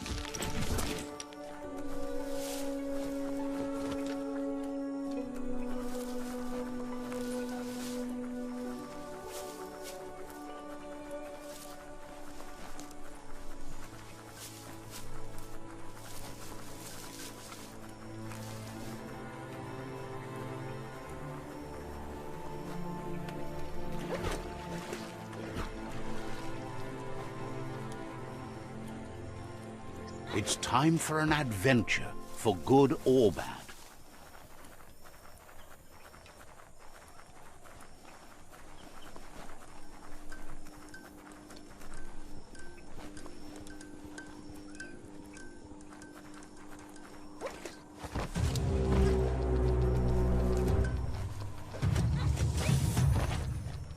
The Domp outpost, shined up by the Myriad tribe.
Let's see.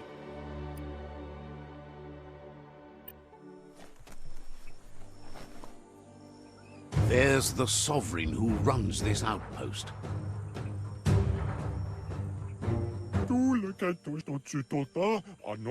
He didn't expect his outpost to be invaded, but now that you're working with their rival, he can see why.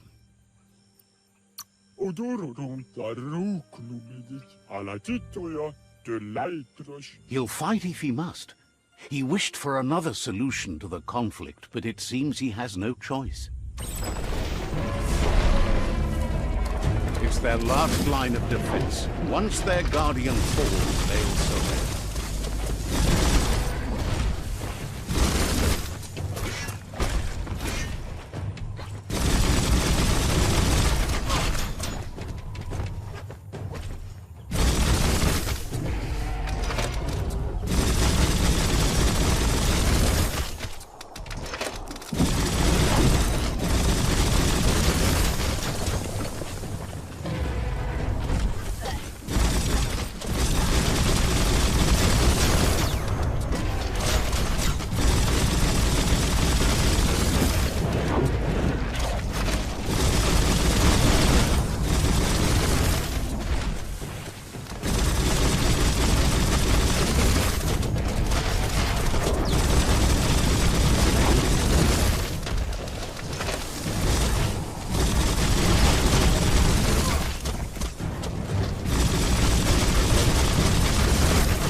The outpost belongs to your tribe now.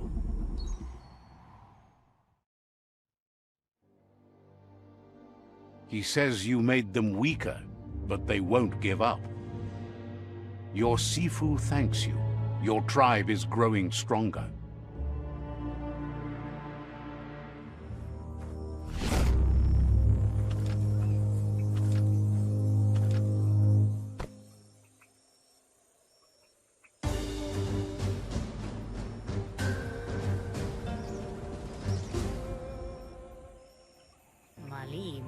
Thinks you did a great job capturing the rival's third outpost, and believes the rival is weak enough to engage them at their fort.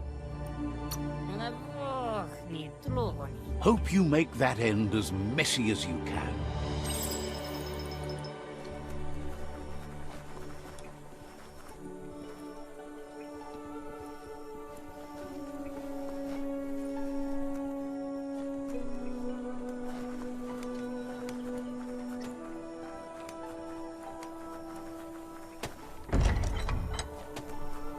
Look out for the bigger creatures that roam around here.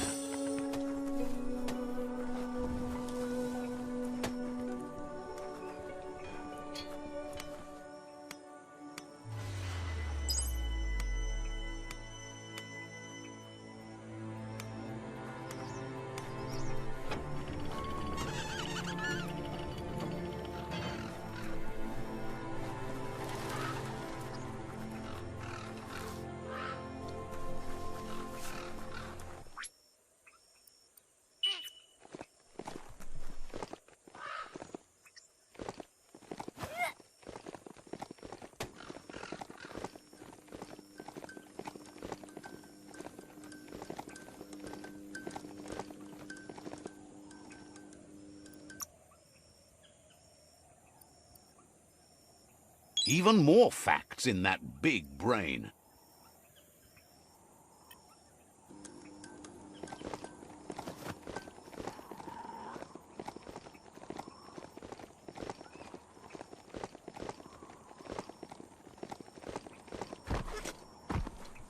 Wood scrap's great for building things.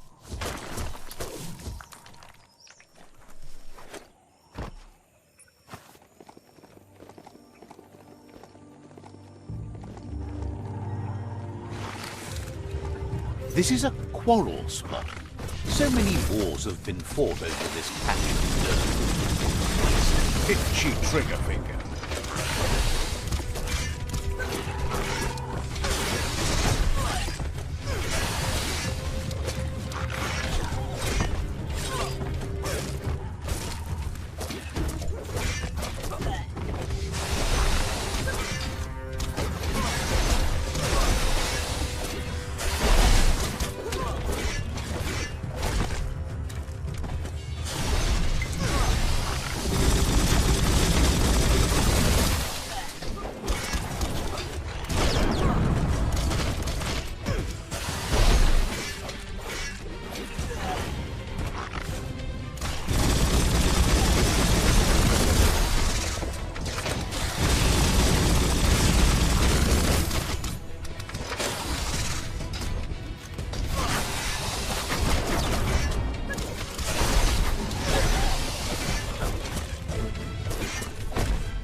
There are places up ahead far worse than this.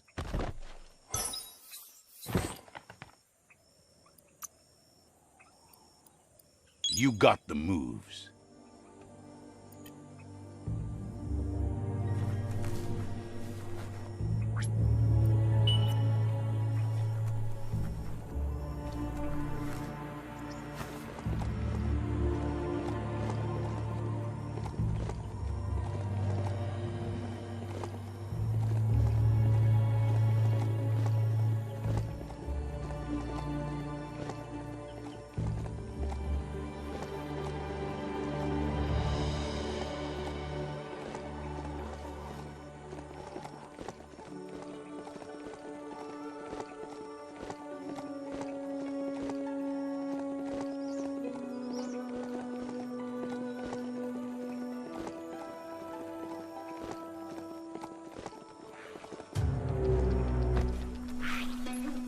Someone could probably make good use of that plastic scrap over there.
Another chug tunnel.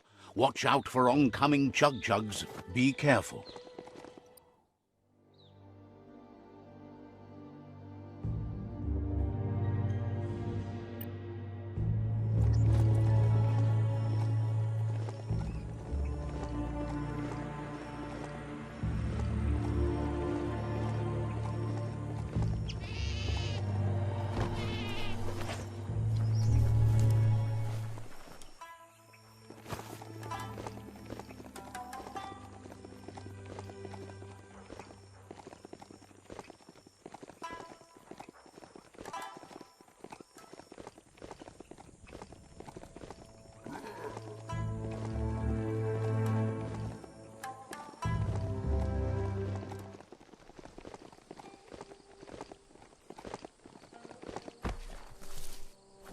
Let's see.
That's the Myriad Tribe's fortress.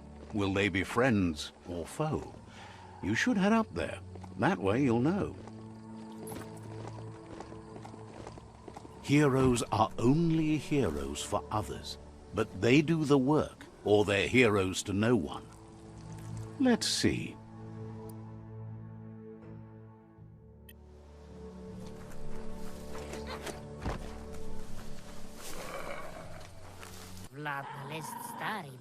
This is the tribe's last stand. Conquer this fort and that'll be the last of the resistance. The tribe will be under your command. Você se... He says you'd better be. Ya put? The plan is to fling you over the wall with a sling lobber. However, he wants you to secure a hard hat first, should anything go wrong. It's better you go and find one for yourself. It can't be too much trouble, though. It's one size fits all.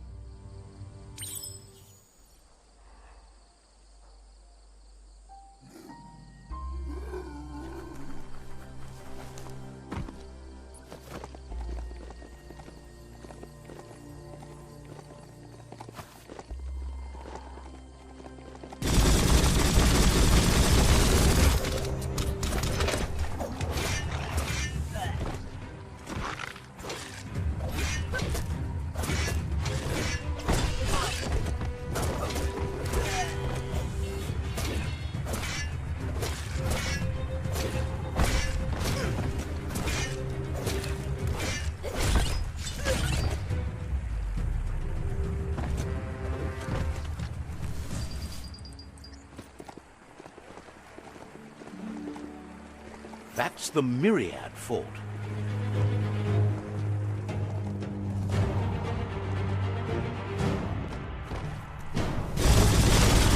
Hot metal.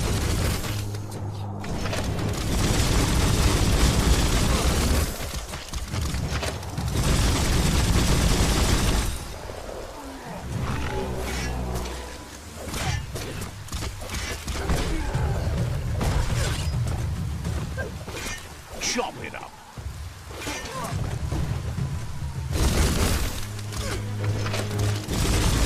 Get up.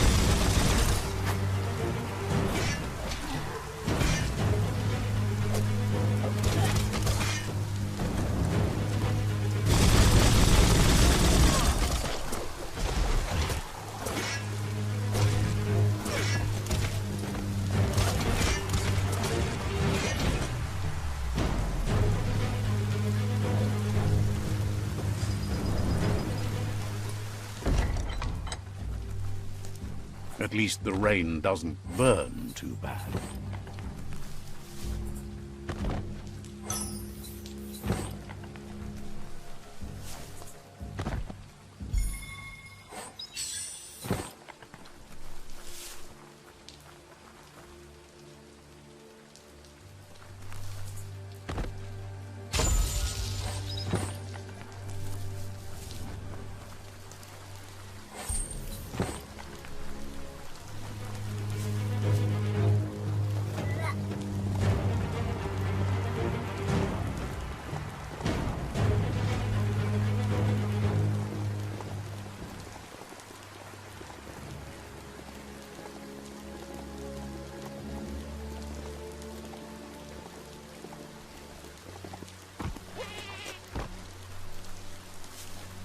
You need to hit them where it hurts. Inflict as much suffering as possible. You're the hammer on their nail.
That's a fire starter. The dry grass looks like it would ignite easily. You just need to create a spark to light a fire. It burns brighter than the light. Yeah. The future is in your hands, so take care of it.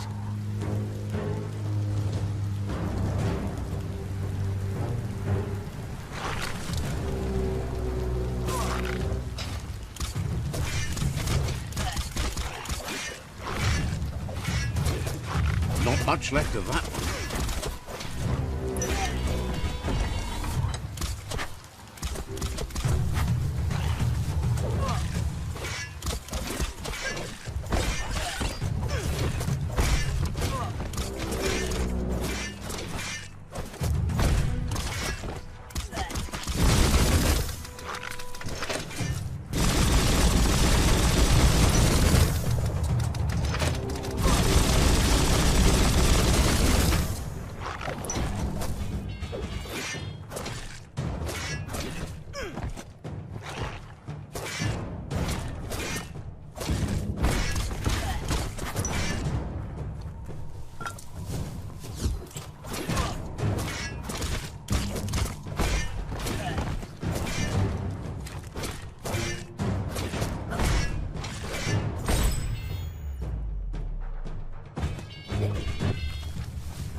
That's a pyro sizzler right there.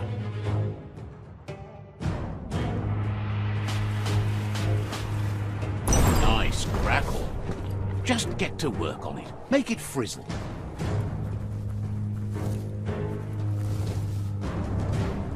The wire claw looks like it's strong enough to pull down a gate, but you just need to aim straight, shoot and pull, and the gate... The Myriad tribe act on understanding of the greater good and a code of honor. They believe uniting the tribes is the only way to restore the peace. Anybody home? Sibi? Get a work.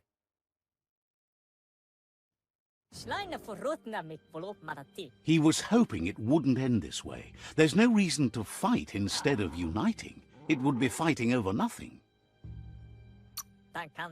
What? He sees strength in you like no one else, but if fight is all you do, he can't stand by you.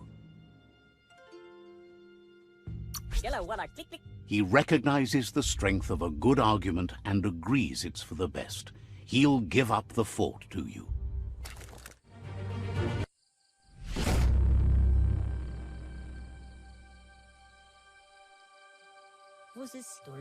The rival Sifu is defeated, and the destiny of their tribe is in your hands. You are free to choose their fate, but not free from the consequences of your choice. You'll decide the fate of the rival Sifu, but he suggests you show no mercy, because you will be shown none. He understands what you're thinking. Where else do you find allies, if not among your enemies? And with that, you're spinning your own fate, good or bad, never to be undone. Side by side they'll stand until order and stability is reinstituted. He wants you to focus.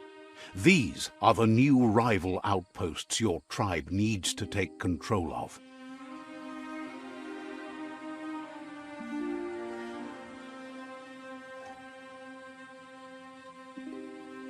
He says you'll regret not being on their side. The only way you'll learn their secrets, Wung Fu and the tribe weapon now, is if you defeat him. And that will never happen. Your Sifu is pleased. Your help sealed victory and the destiny of the rival tribe. But he's still eager to seal the fate of the world. It's just a matter of time before the tree will fall.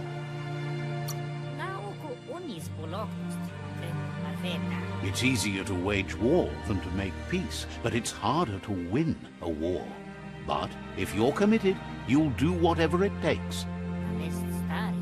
You've grown so much stronger than when you first met.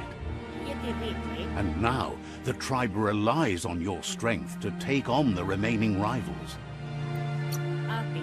He meant that everything that has happened to you has only made you stronger.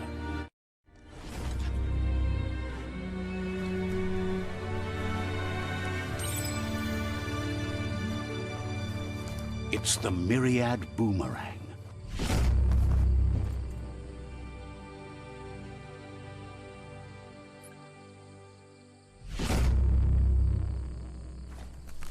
If a story is about you, care for it.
Good thing the forest trees don't have monsters gnawing their roots.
Open it up and see what it's got.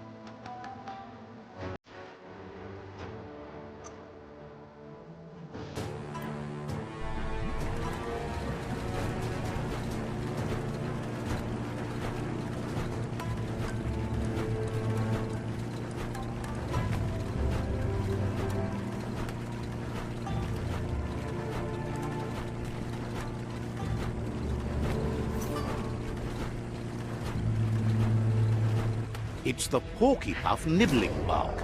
It took quite a liking to the crunchy stuff after munching down out-of-date's leg.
Unleash the quacks. Ain't that cute? A toothing thing with quacks.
Brisk wind of change. Don't let this opportunity slide.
He thanks you for dealing with the first World Eater.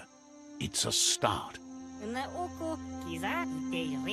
You should go see Out of Date and find out what you can about the machine he's named the Ark. You're good-hearted enough, so you'll have no problem getting him to share the information with you. He trusts you know where to find Out of Date by now. He's always been at the foot of the tree, and that hasn't changed.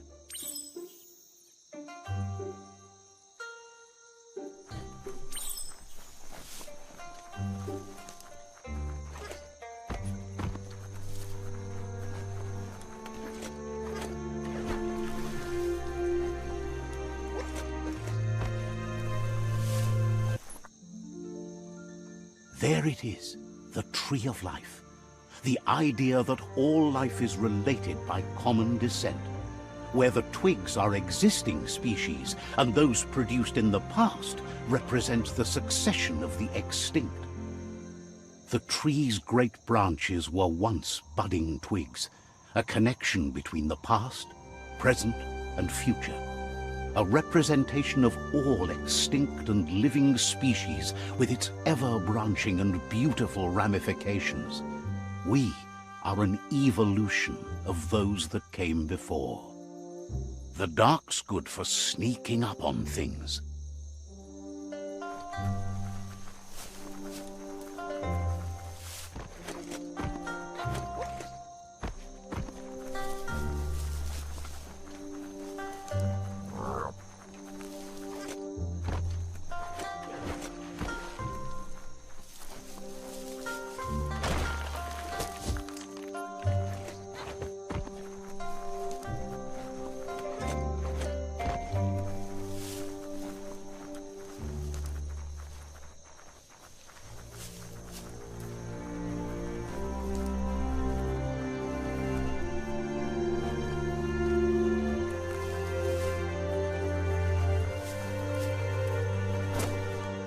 Never have too much scrap, plastic or otherwise.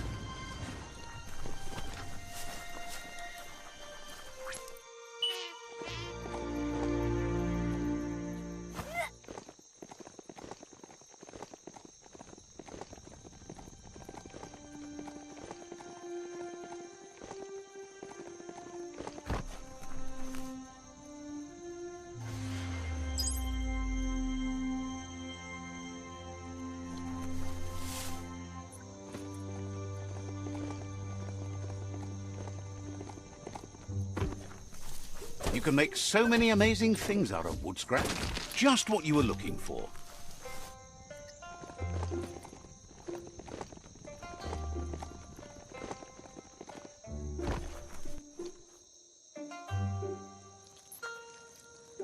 Let's see.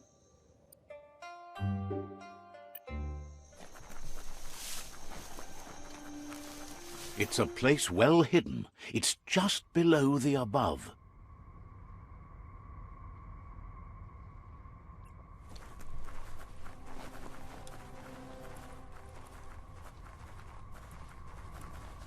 You don't get to wander below ground like this every day.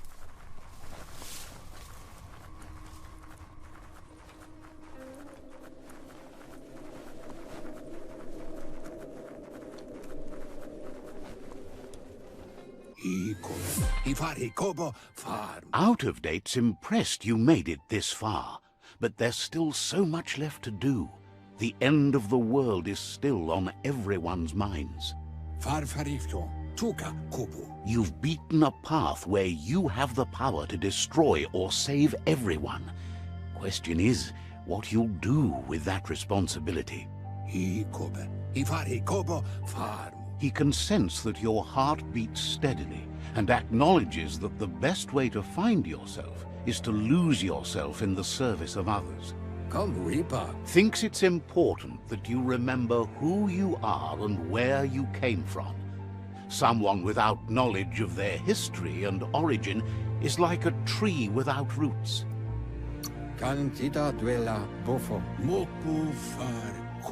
It's important to stay grounded. You share the same fate as the tree. kobwa yak antita dwella bofo. Out of Date says there's a time for everything. And now there's no use thinking of the past, for it's gone. Tamuk gabamuk tab. Think of the present, because that's where you are. It's time to set your priorities as the one who completes things. Bilia antuf. If you continue to do good, good will follow you. Gabobe farhi le yayado. If the world really does end, there won't be anywhere to run. So he's prepared for the worst, something he calls the Ark.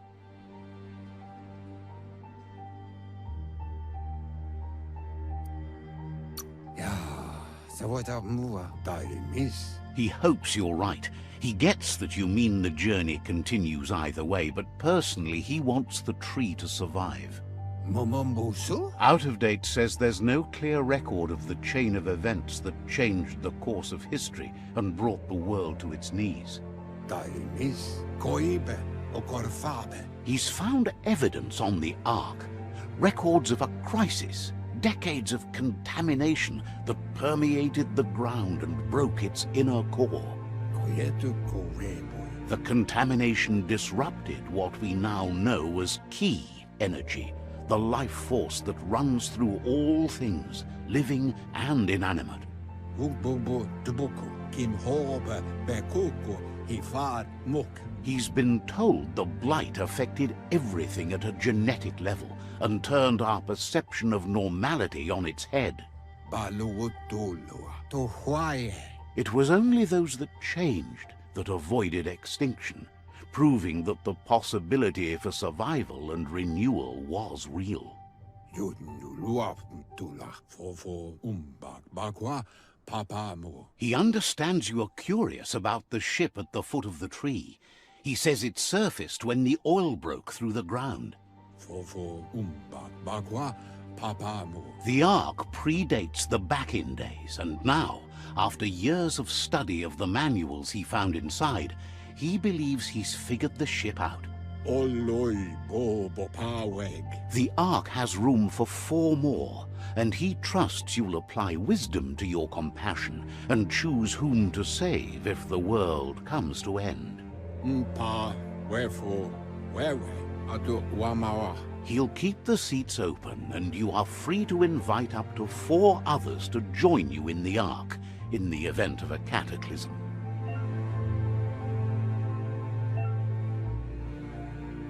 Ya yumawa. Out of Date says that from what he's heard, you've been busy. Mao toliawa. Kutuvun ko kumvun kunu. He says he appreciates what you've done so far, but unfortunately he's got urgent news from his friend Gizmo in the West. Mao toliawa. Out of Date says that even though he's unsure about your intentions, he hopes you'll support Gizmo. Mao toliawa. Mao toliawa. He says he'll point you in the right direction, but finding Gizmo and making sure he gets what he needs is up to you. That doesn't sound good. Out of Date's forebodings are justified. The jumbo puff needs to be taken care of. Ilia antuf ba loyalu. Out of Date says that Gizmo is worried now that the Western World Eater is stepping up its activity. Atu wamawa. Ikamaperna. He explains that Gizmo is working on a scrap walker vessel in order to get to the World Eater, but needs help to get it done.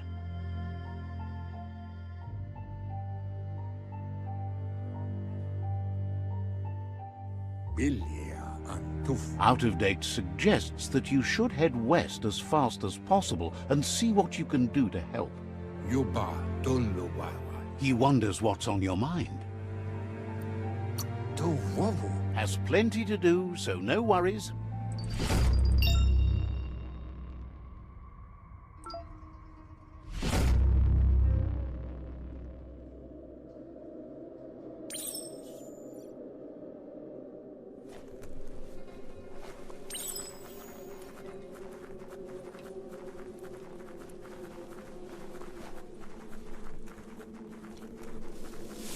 Hard to tell how deep down you are.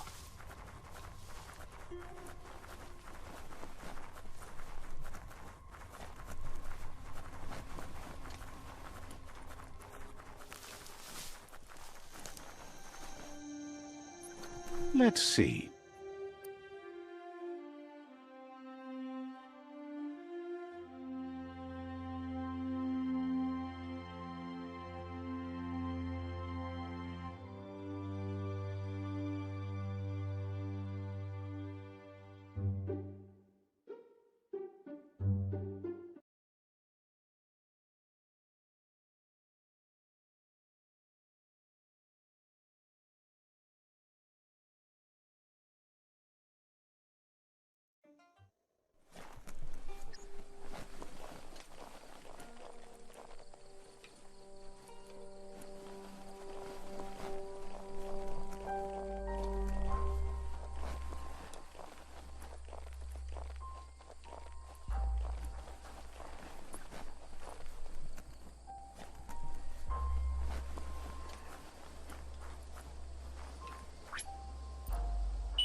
That's more like it.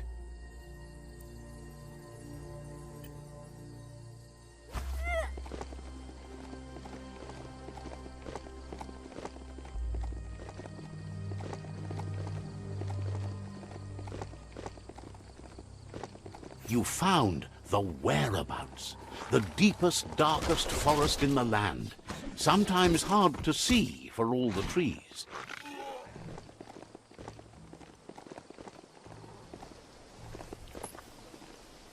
It's the chug yard.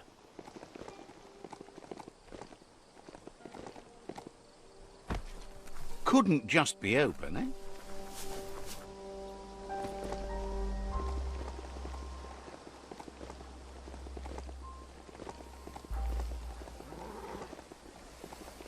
The mount's ears are not handles.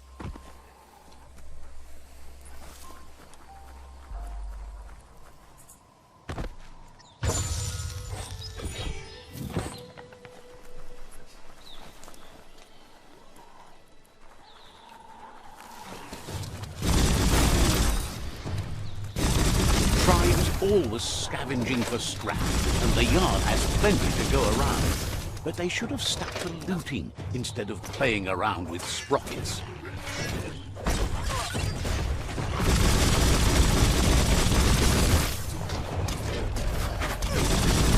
Bullets everywhere.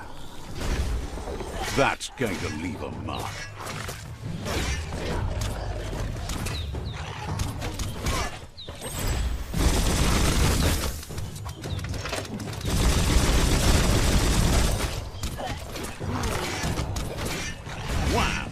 Bomper Bonker's busy ram-banging the door.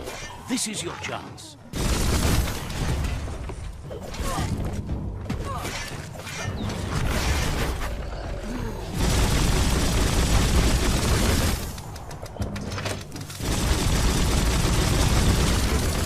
Kaboom!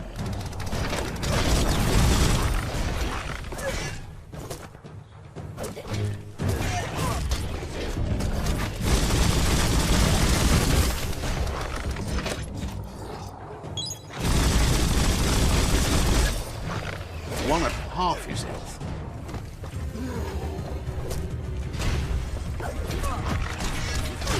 Cutting edge.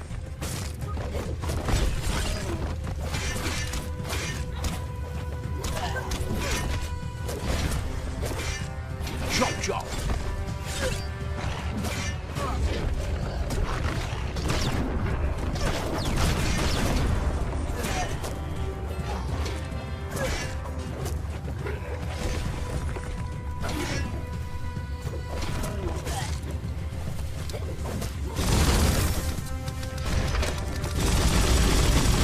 Itchy trigger finger. Quick!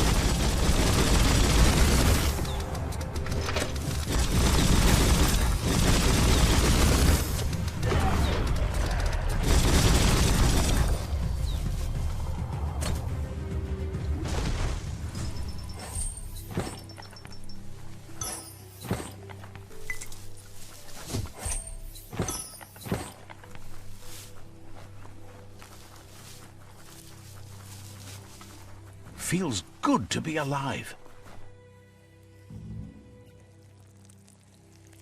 Let's see.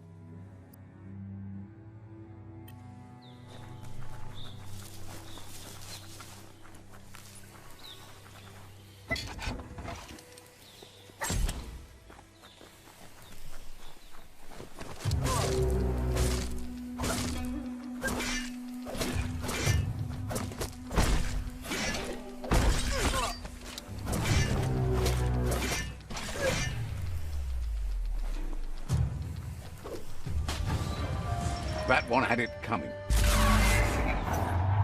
Yes, you can do anything. The sky's the limit. Now, let's take this back to Earth. Wow, you really took that all the way down to the end, in flames.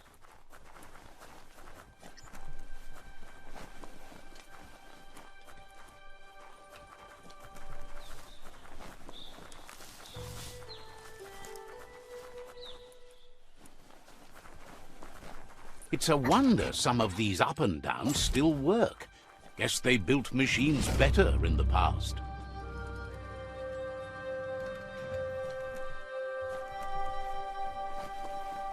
The spent nuclear fuel that Toxanol dumped in the surf had detrimental effects on the marine habitats, while the overflowing landfills contaminated the groundwater.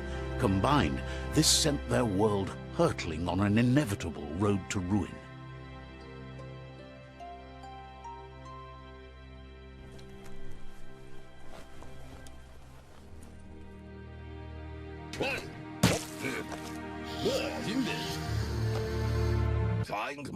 I need to brush up on my Wando, but I have a feeling he believes it was you that caused the bang at the yard. Oh, and he says he knows you. You used to call him Gizmo. He gave you the oil-greased hands when he taught you how to upcycle. Gizmo remembers you as a nice kidling, and he can still sense the warmth of your good heart. But Gizmo says how you experience a memory can be different. You know the story, but sometimes the truth it brings is personal.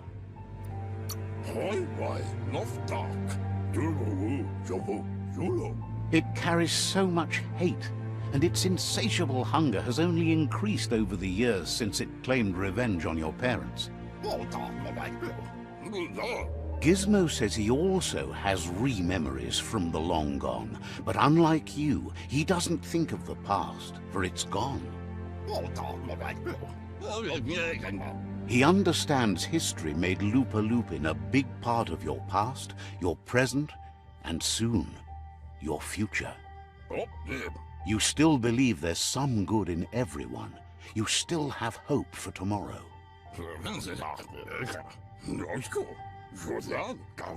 He says you should know that what's meant to be will always find a way, but history shouldn't consume you. Gizmo encourages that. You should forgive, but never forget. It'll provide some comfort to your soul and keep the memory of lost loved ones in your heart. The light shines on! Better isn't the word I would use. Right, not better. Best. You're the worst. The worst of being the worst. We're just the best. Would like to know if you ever doubt the choices you made on the path that brought you to this point. Would you have been happier going in a different direction? Figures you're either a rare person or a good liar. Maybe both. Sad to see the Tree of Life is going to die and take everything with it, but it's not like he didn't expect it. Grateful to you for coming back and doing your best to change things. You were the only chance they had.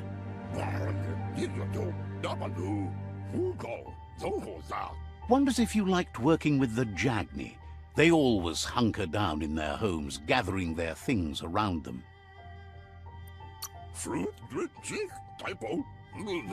Says things are important, but life's maybe a lot more so. But that's not important now. Gizmo says it's taken a long time to bring the past up to the present, and where you go from here is up to you. You need to set the past aside, at least for now. He can't leave the Underyard as he has no protection against the vacuum in the dead zone, so you need to salvage scrap to upcycle the Mekton, starting with the old crate outside. You should return when you've retrieved the scrap. There's no time to waste if you want to make the Mekton strong enough to fight the Jumbo Puff.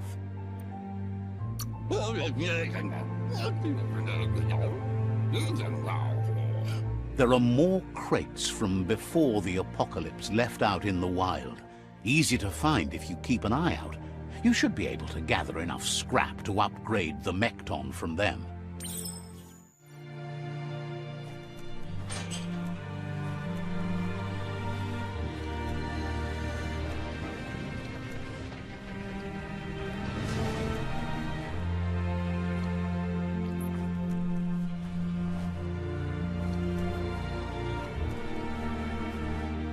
Yeah, the future is in your hands, so take care of it. There's short of breath and death to this zone. Better take...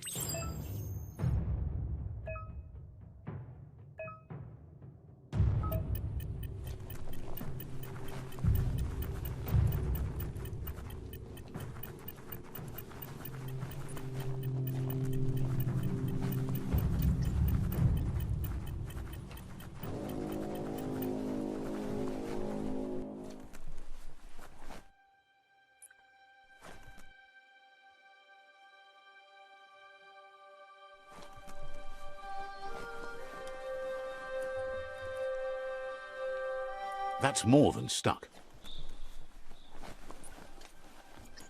You need to line up the switches so they match.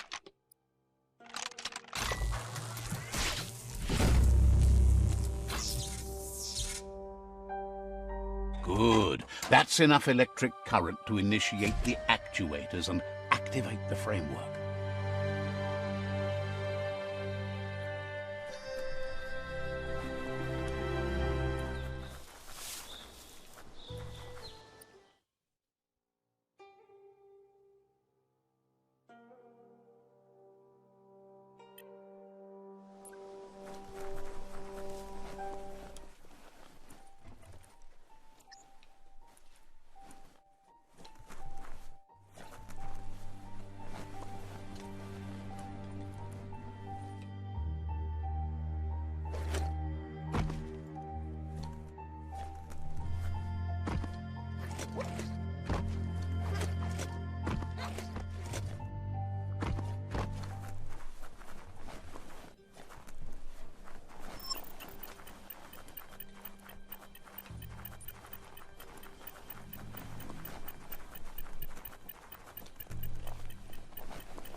Never take air for granted again. That's the leftover you're looking for.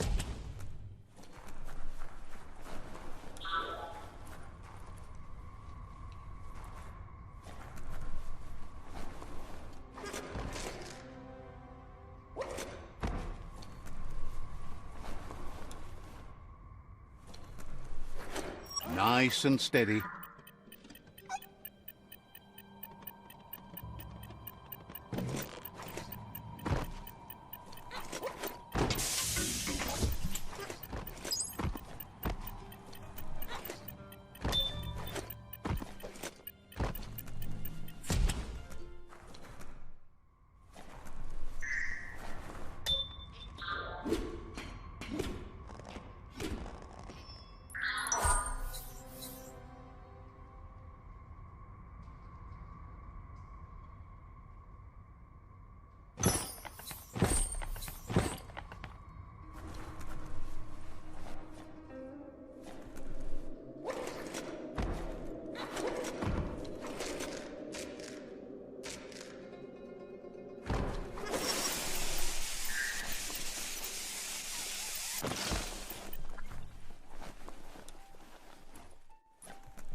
He says that's enough to get the Mekton functional. You'll have an engine, a fuel soaker, a gun, and a gathering net, but no armor, nor enough oxygen supply.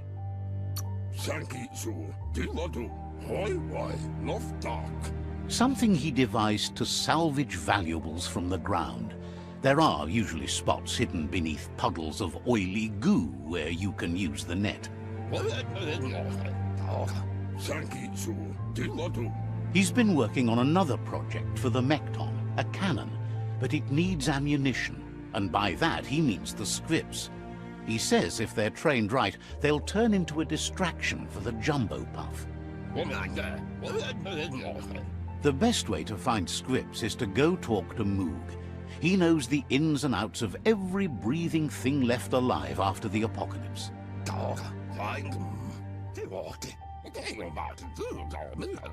Unfortunately, this means you'll have to venture farther out into the dead zone than Moog's camp on the steep depot. Once you find Moog, he'll be able to give you directions to where you'll find scripts. He noticed the jumbo puff has a short attention span, so the script should distract it long enough for you to inflict some damage.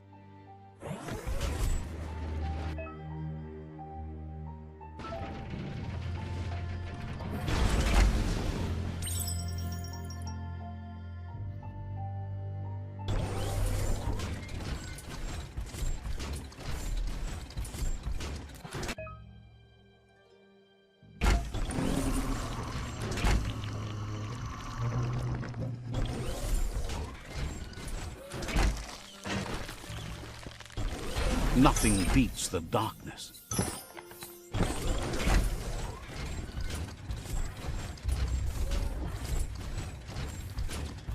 The grease monkey's Mekton is built sturdy, just like himself. Can you imagine how this place used to look before the dead oil flood?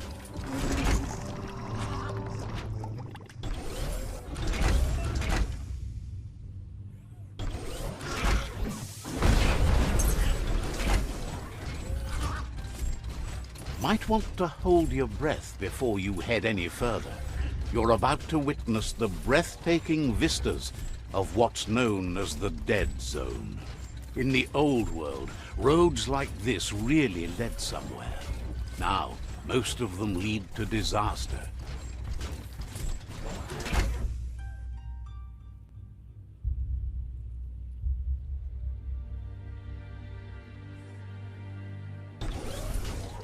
Hear that? It's called quiet. That over there is Steepo Depot, the cliffside that Moog hangs on to.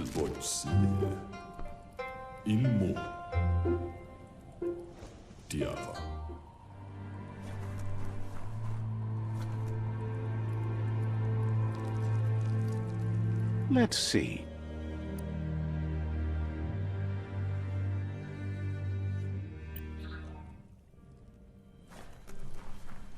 Vaksan mar malva cherry.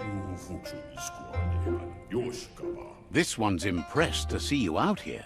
He figured you'd be dead by now. Not many are as tough and clever as you must be.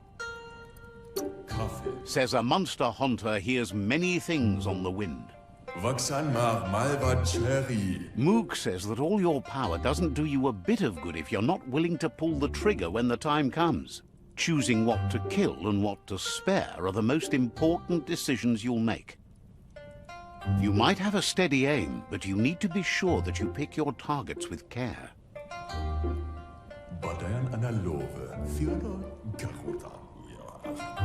It's hard to make those life or death decisions for others, but someone's got to do it. Otherwise, they'll do it themselves, and you know they'll miss.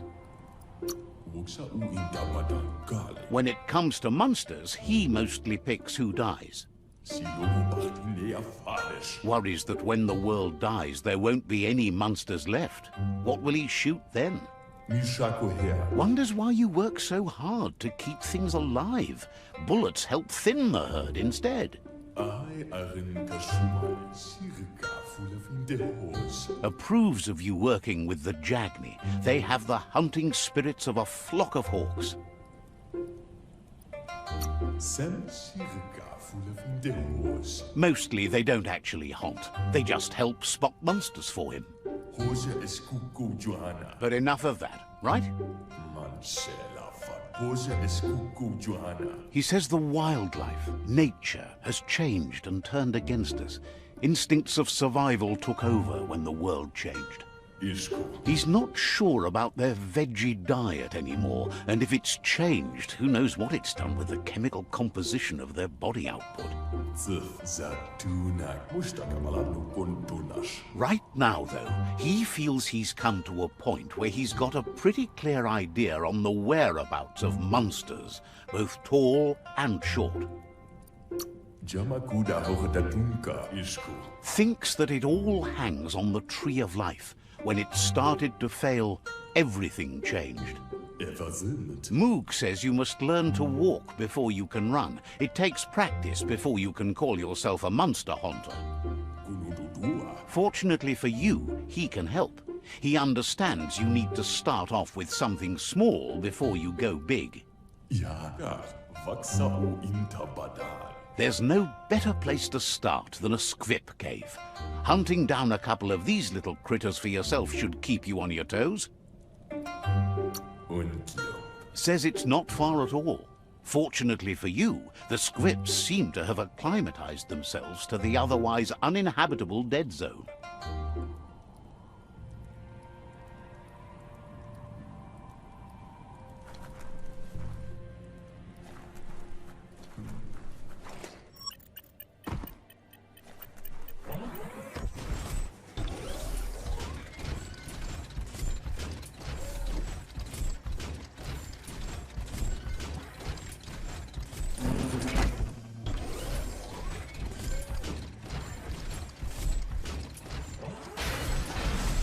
Everything looks stunted round here.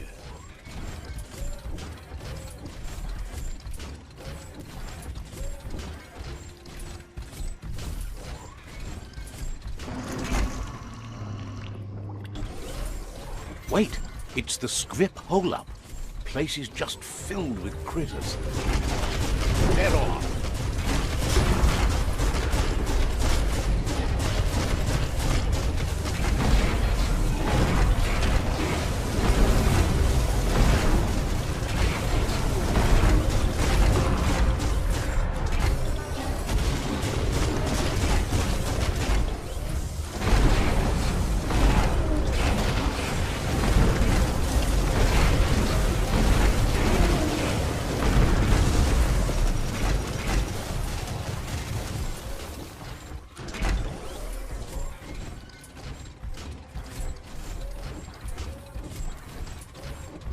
A hero has to stand on its own.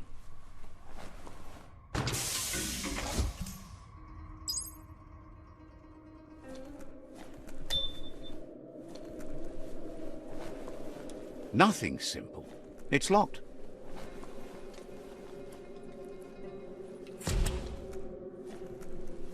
Once the volatilization from the nuclear waste evaporated, a volatile gas rose through the soil and infested structures, even Toxanol's own buildings. So, in a way, they caused their own death.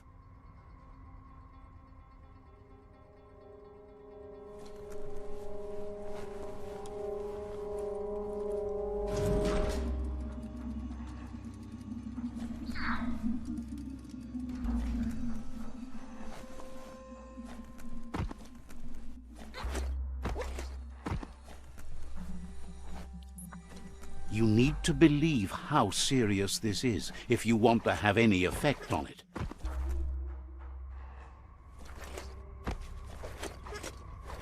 Oh, idea. Go knock the lid off that sludge truck. It'll fill the place up and you can get up to that entrance there.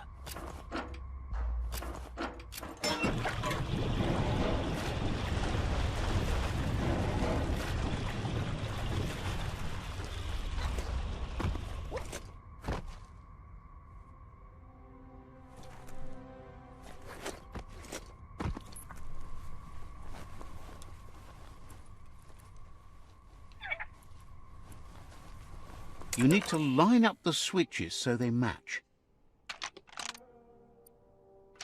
Just a few moves left. Make them count.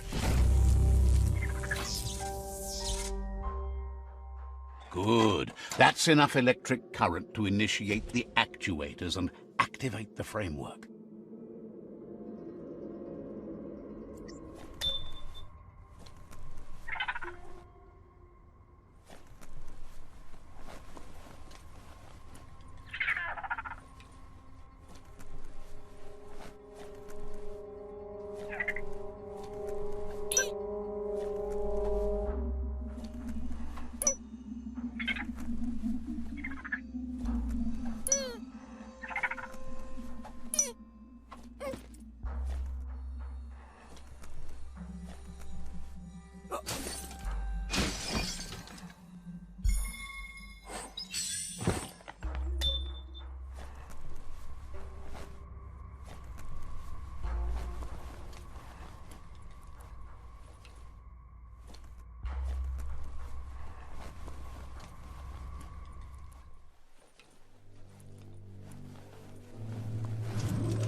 You can spy the edge of a new day.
He says that's enough scripts to sustain the Mekton's claw crane cannon with infinite ammunition. Well done. It's not his cleanest invention so far, but it gets the job done. Use it to suck up gooey oil puddles in the Mekton's way so you can pass.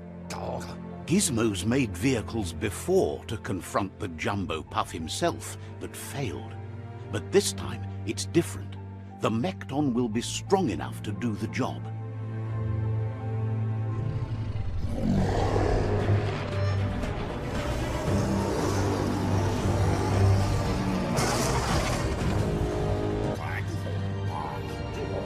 It's time to put a stop to the World Eater now. Otherwise, he fears the damage it's caused to the tree already will be too much to handle. He asks you to not even think about taking on the Jumbo Puff on foot. You'll need the Mekton to do the job. Take his word for it. There's time to improve the Mekton before you confront... He's sure you remember enough of what he taught you about upcycling to fit some skronky gear to the Mekton on your own. Gizmo wants to help if he can. Seems surprised you have to go.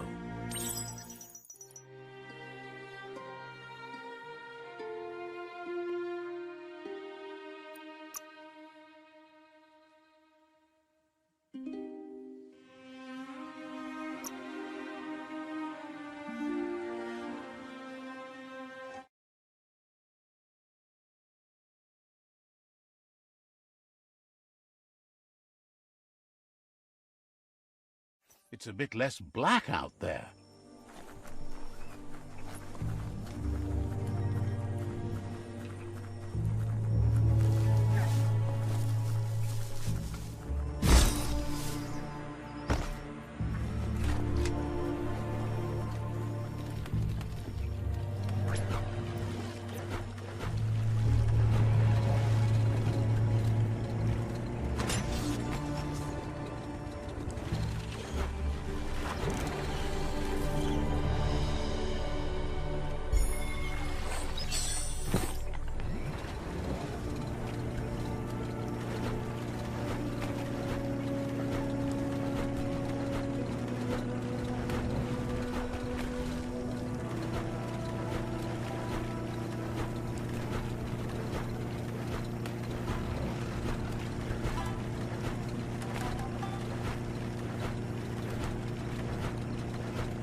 Night falls like a giant around here.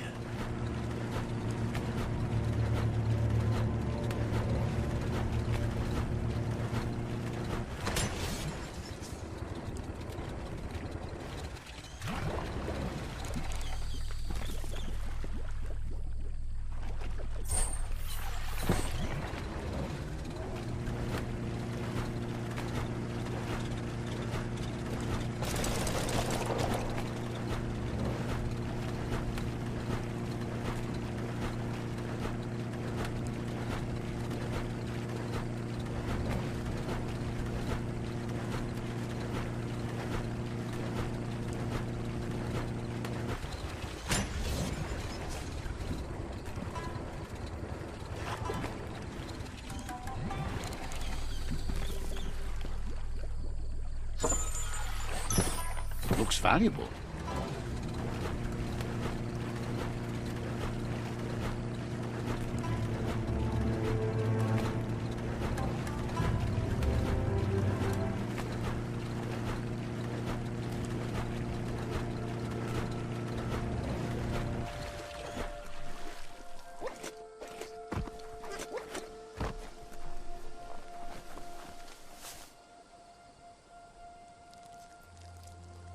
Let's see.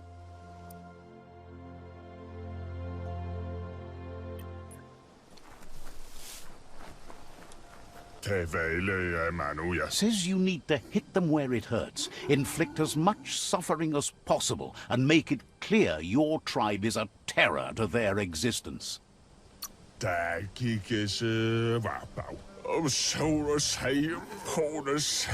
Murder and mayhem and other terrible things happen. He's sure you've seen it before.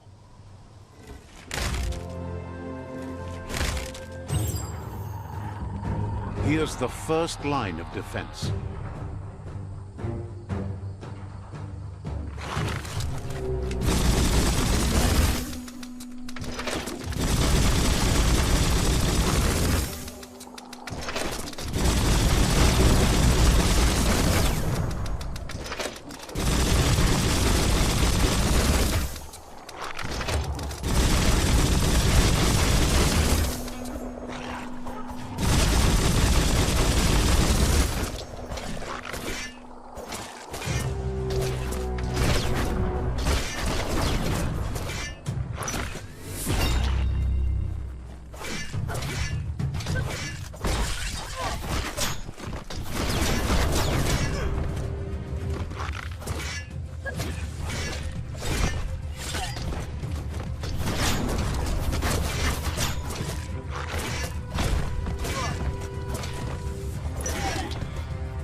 That's a bomb lobber.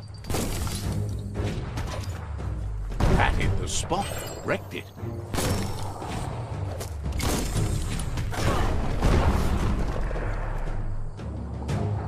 A barrel shoot. Smack it to get a barrel out of it, then hit it toward the gate and blast it. That looks splody. Shoot it and watch it blow. Not too close, though.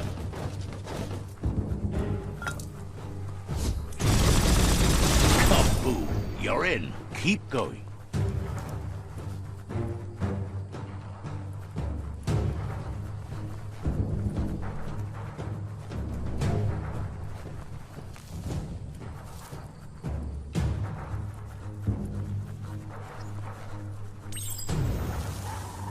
Here's the second line of defense.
Smoldering already. Give it a good smack.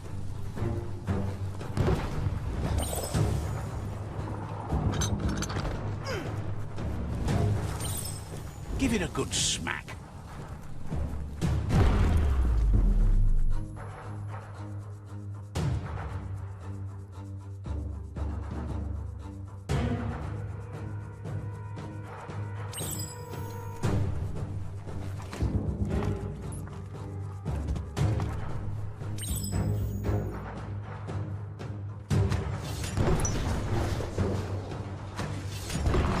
Almost there.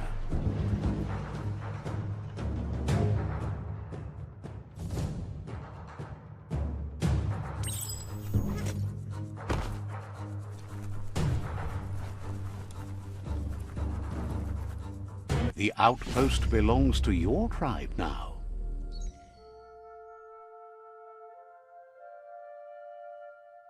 He says you made them weaker, but they won't give up. Your Sifu thanks you. Your tribe is growing stronger.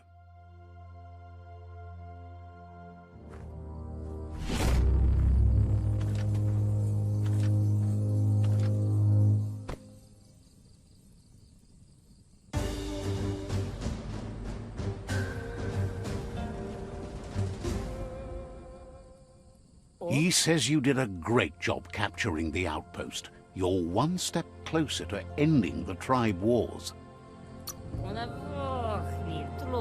Figure you'll know when you're on a roll.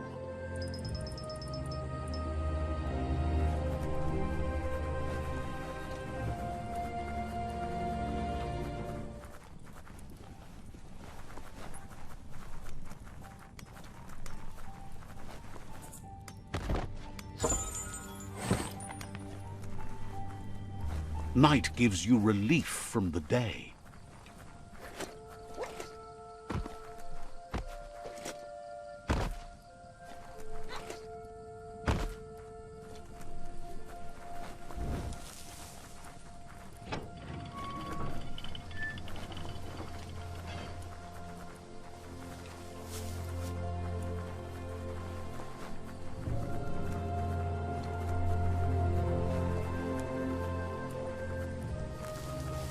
There's something there. Skronkers.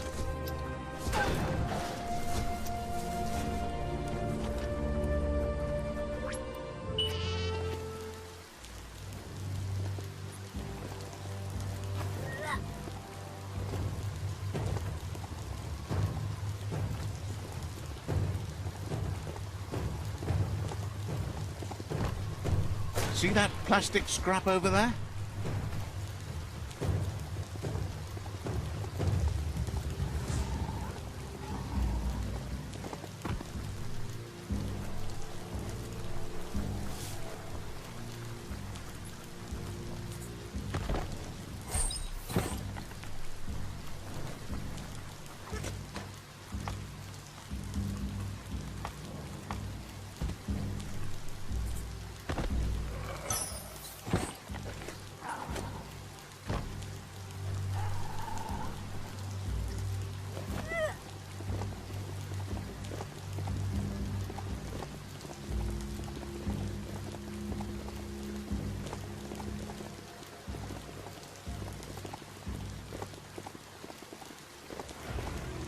This region is known as the Canuckstonies. You can't find a harder place in the world.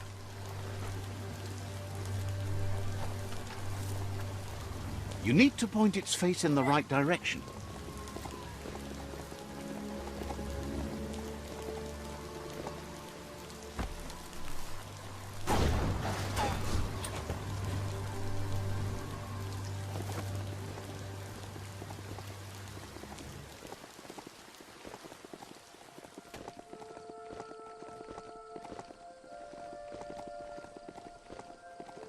You found a crossway. Now, which way to go?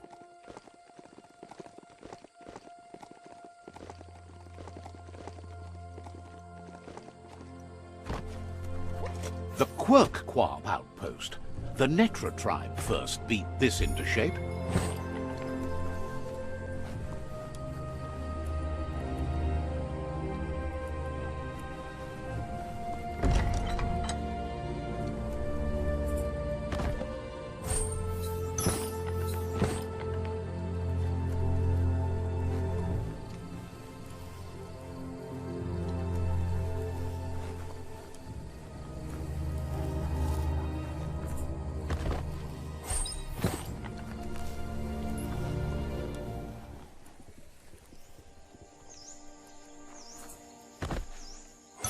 That's not too bad.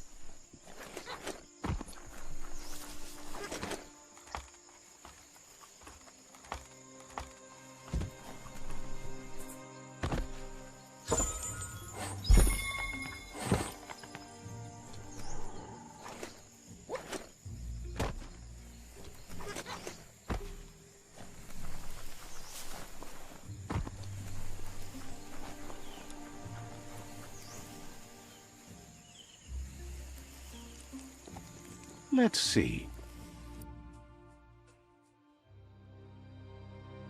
Just charge right along. Who cares if they see you? Vader Sena Tina Matau. Says they've been waiting for you. Ava Sayo Due Wanusa. He says you'd better be. Home. There is a high boom team ready to help with taking over that outpost, but it seems their arc shooter is busted. Seems happy to hear the arc shooter will be dropping high booms down on the outpost quick-like.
Get up there and get fixing.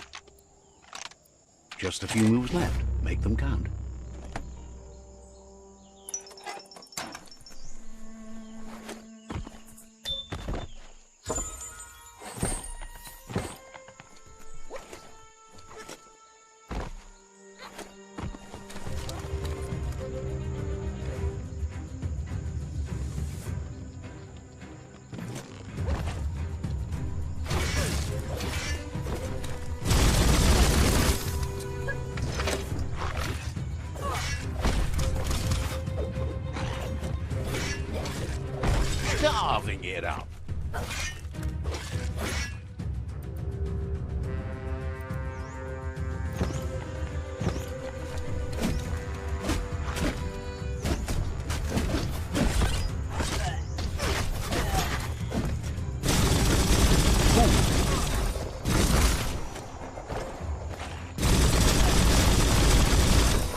That's a pling-plong booth from the bike. Looks like the control box handles need to be wheeled to buzz the wire.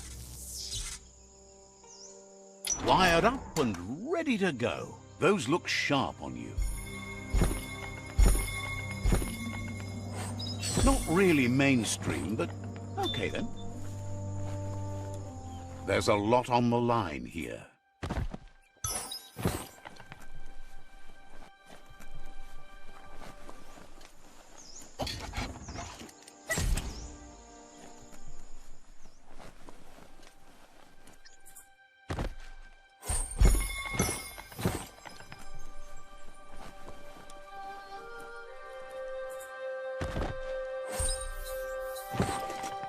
Not every day you see a ray lighter from the back in time, but it seems like the controls need some organizing to set the mechanism in motion.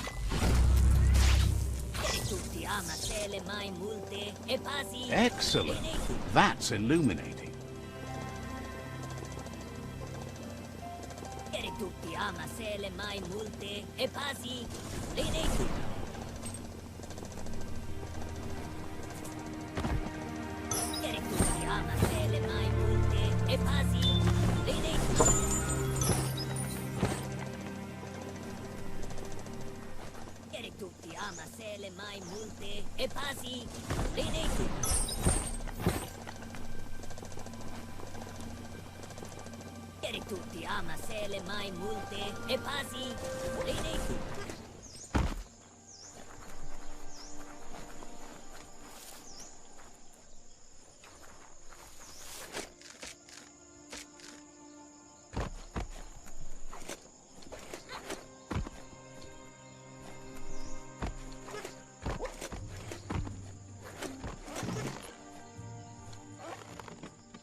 Just a few moves left. Make them count.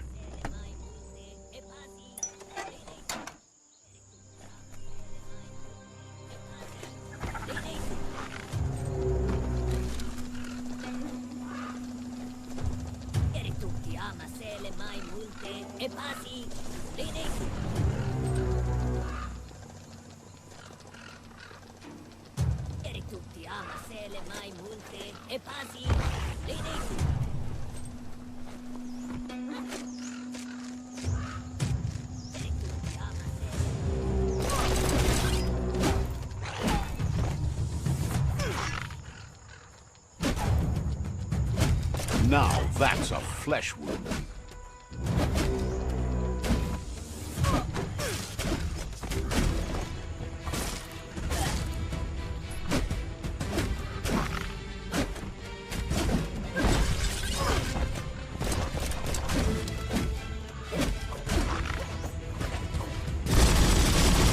Hot next.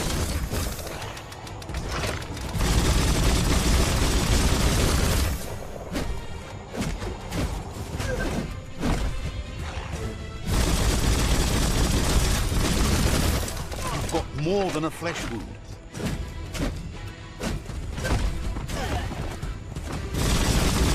Cracker tooth.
Just a few moves left. Make them count.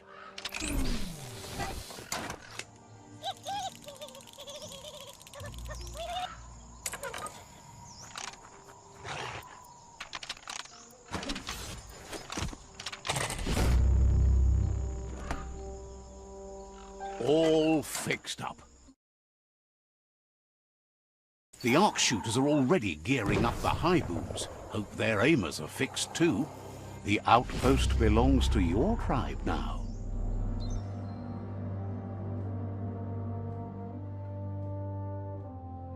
He says you made them weaker, but they won't give up. Your Sifu thanks you. Your tribe is growing stronger.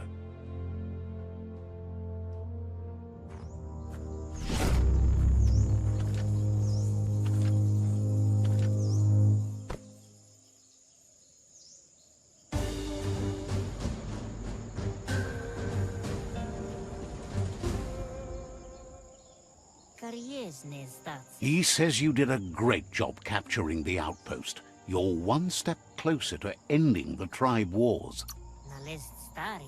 Figure you'll know when you're on a roll.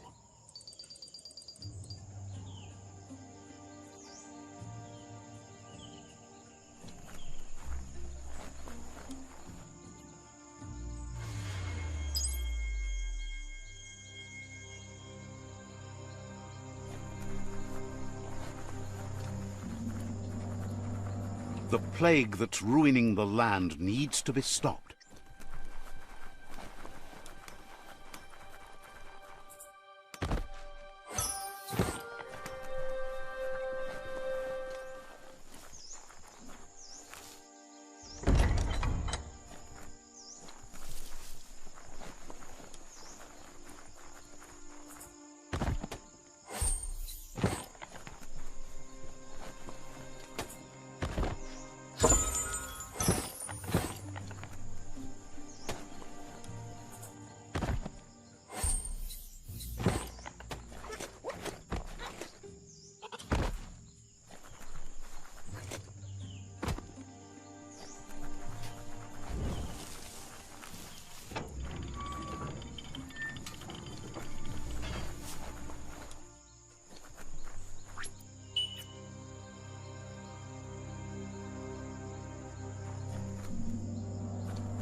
The day almost makes you want to smile.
You've been working out.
Made a good thing better.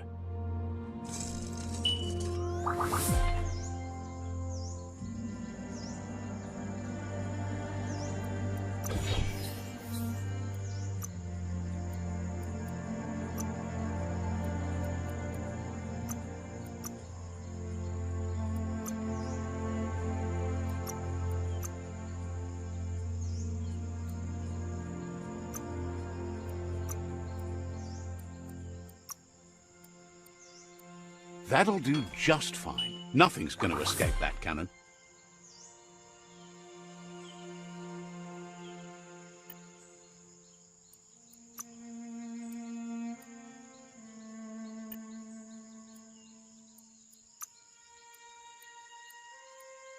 Wild headgear.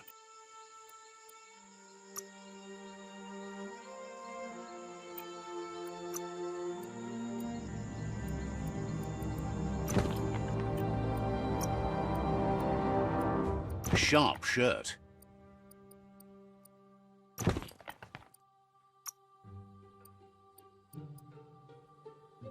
Now you're covered.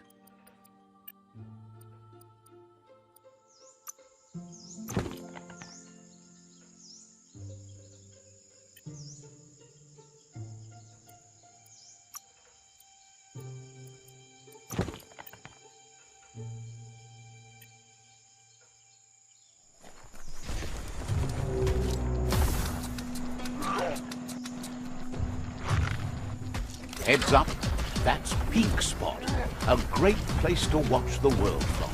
Who knows who might be watching you?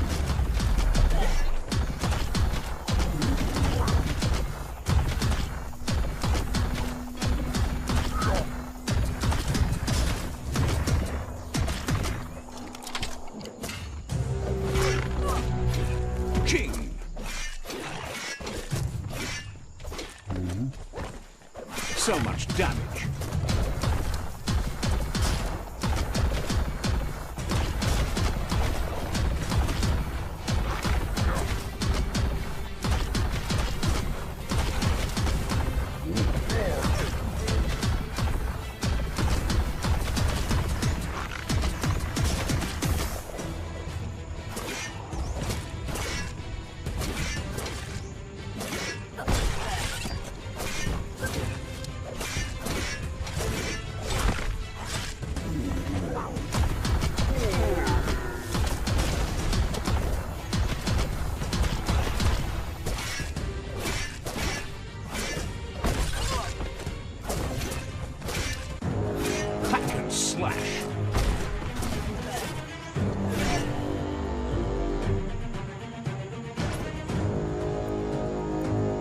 Even the trees are tougher here.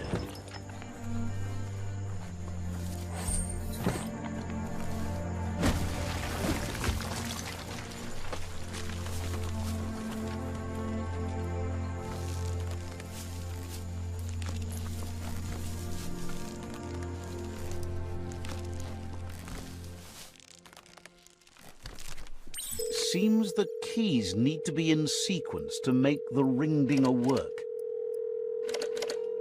Just a few moves left. Make them count.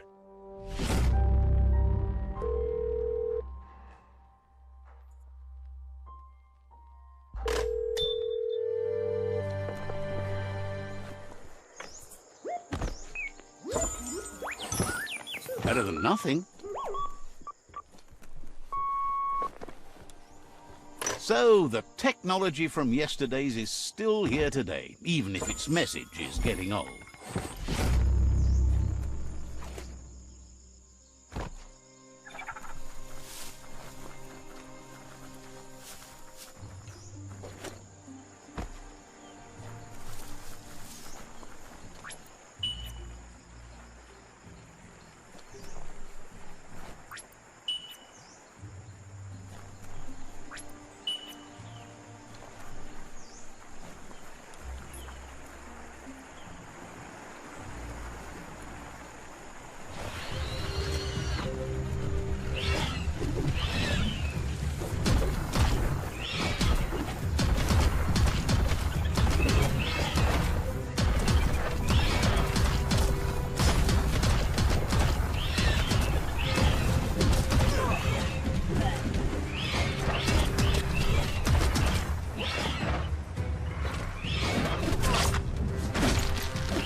Check out that motor juice station. Wonder if there's any go juice left in the juice tank. Better get moving before the day passes you by. See that rubber strap? That'll add a bit of bounce for you.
Metal scrap. That's the good stuff.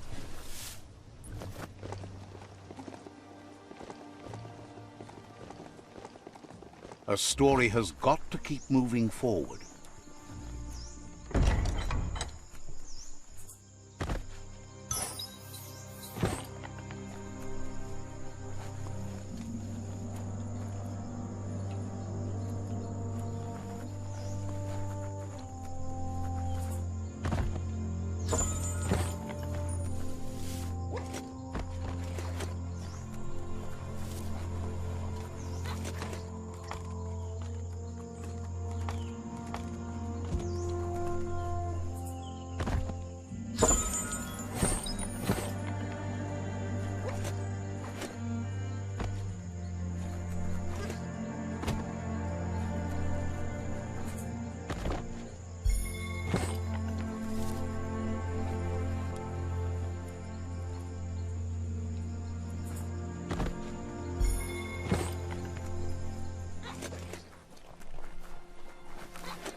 Let's see.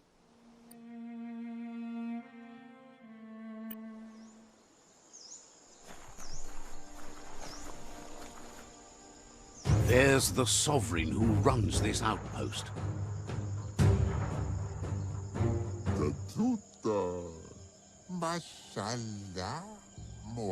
He didn't expect his outpost to be invaded, but now that you're working with their rival, he can see why.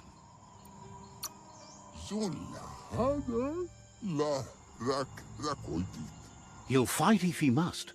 He wished for another solution to the conflict, but it seems he has no choice. It's their last line of defense. Once their guardian falls, they'll surrender.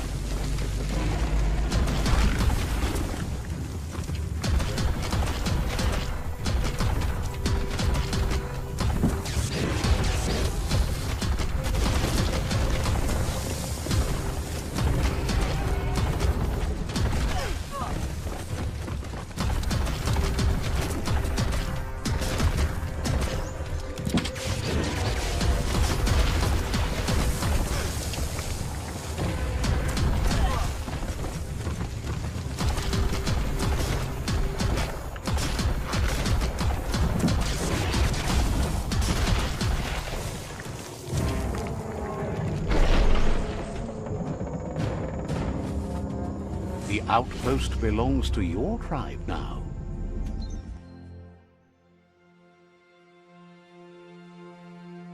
He says you made them weaker, but they won't give up. Your Sifu thanks you. Your tribe is growing stronger.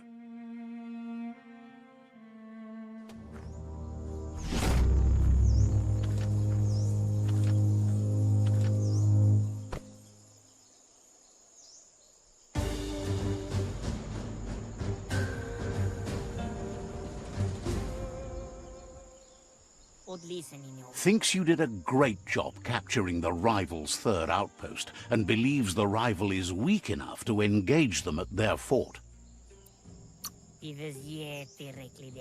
Hope you make that end as messy as you can.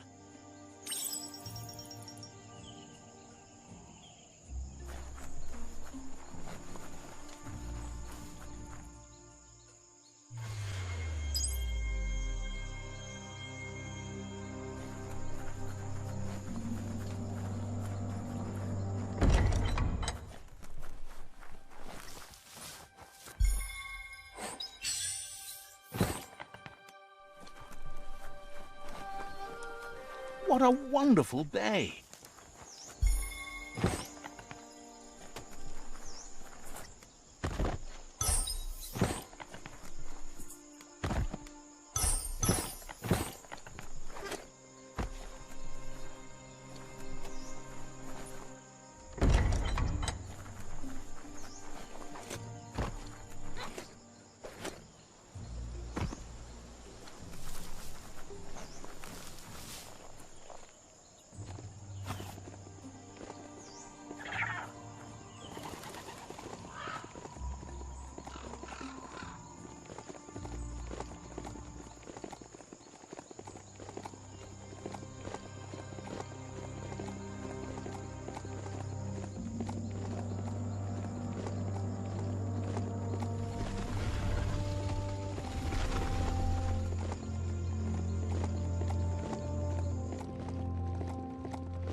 Look at that plastic scrap, just waiting for someone to do something with it.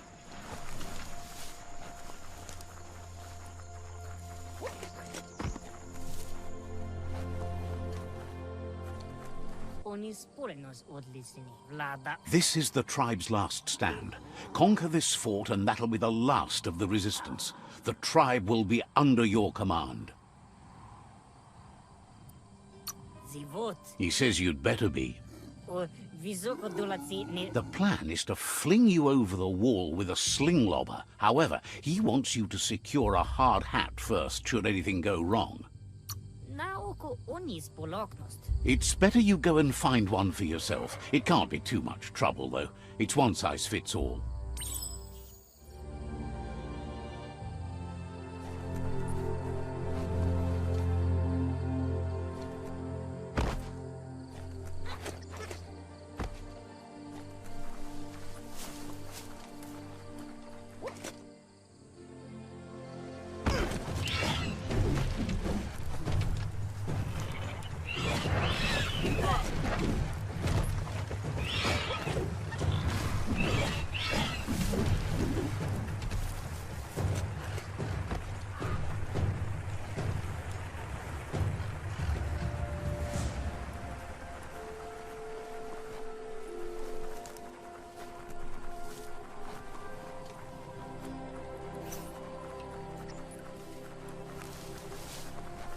A climb stringer? How unusual.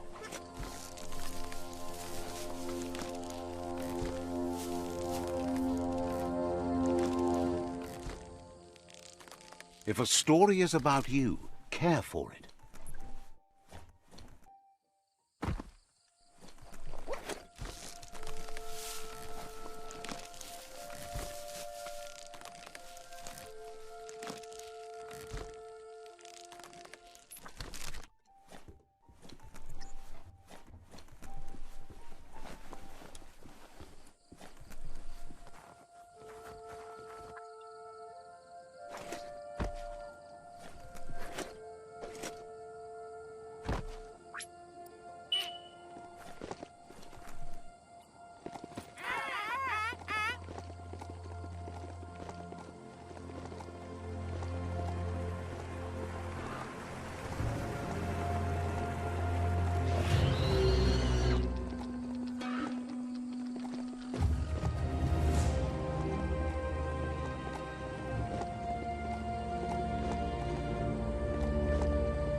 You need to hit them where it hurts. Inflict as much suffering as possible. You're the hammer on their nail.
That's a fire starter. The dry grass looks like it would ignite easily. You just need to create a spark to light a fire. It burns brighter than the light.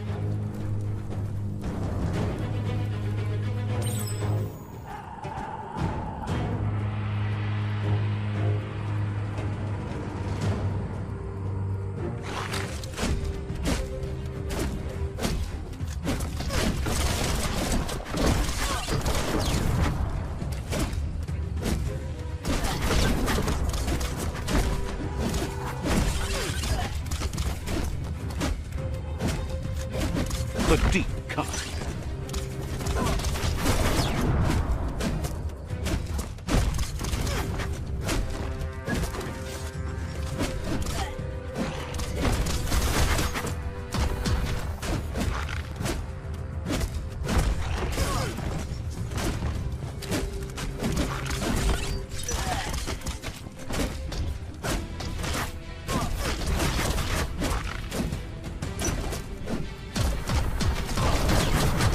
Great shot.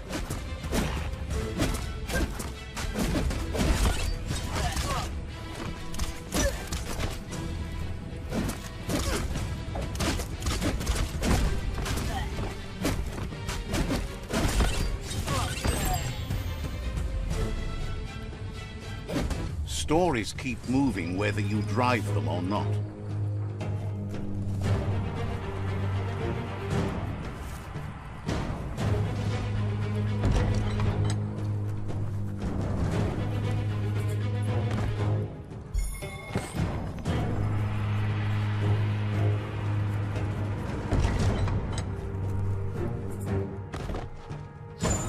What a find! The battering bonker looks like a great way to get through the gate.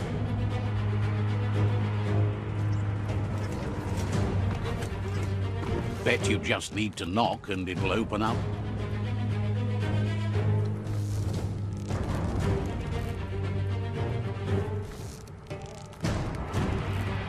That's bonkers.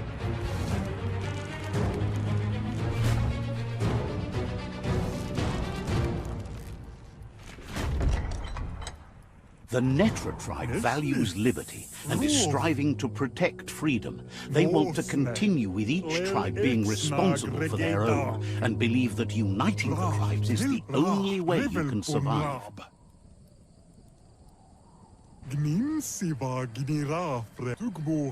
He was hoping it wouldn't end this way. There's no reason to fight instead of uniting. It would be fighting over nothing.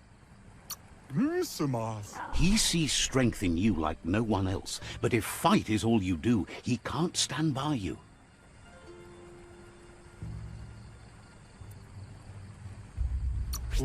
He recognizes the strength of a good argument and agrees it's for the best. He'll give up the fort to you.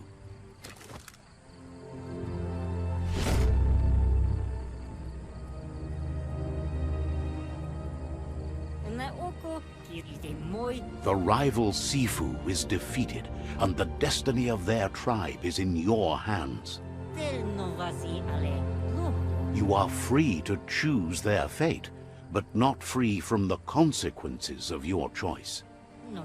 You'll decide the fate of the rival Sifu, but he suggests you show no mercy, because you will be shown none. He understands what you're thinking.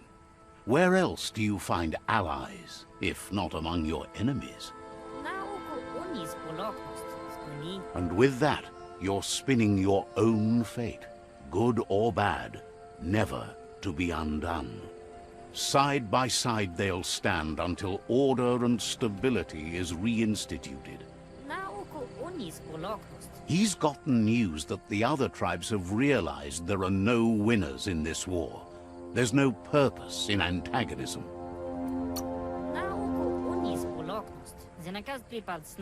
The way he sees it is that you've been forced into opposition. Your tribe didn't start the war, but it's fallen to you to end it. It's clear your way of waging war has been successful. Pinatovo. And now that the tribes have experienced this war of yours, they're ready to do whatever it takes to make it end. So, do you want to end the war now, or continue fighting?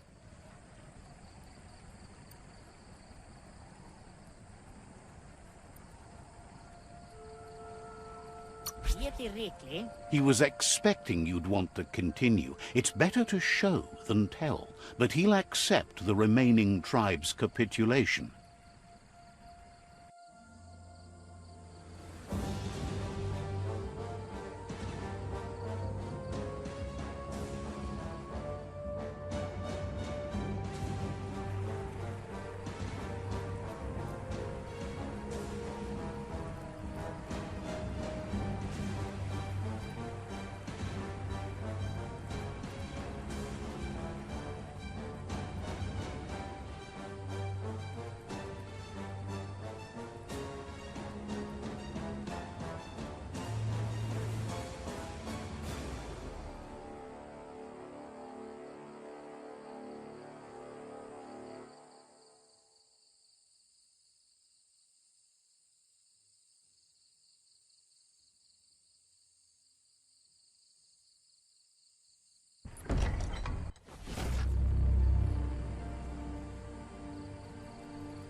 It's the Netra claw chain.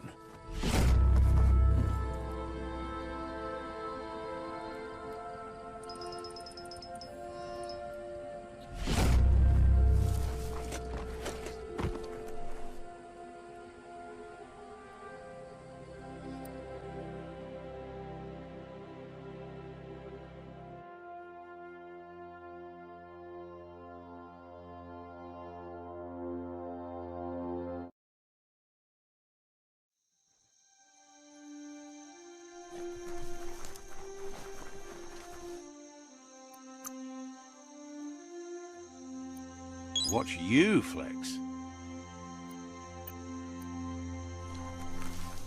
You can smell the must down here.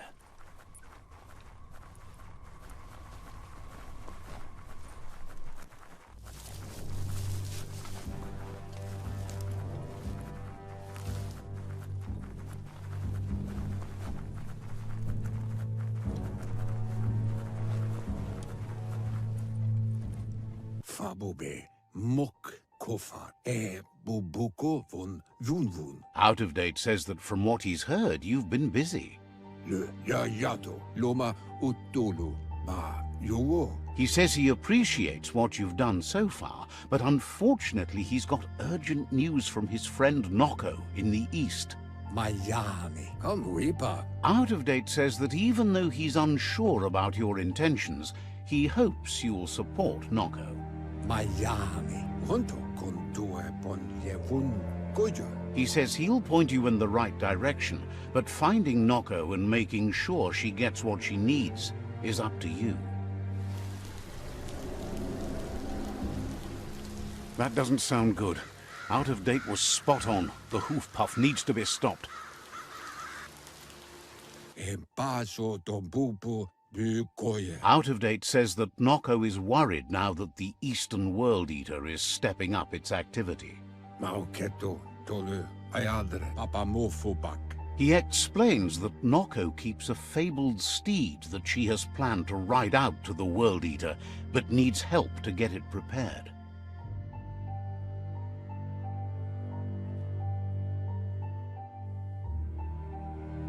Ba no yuan.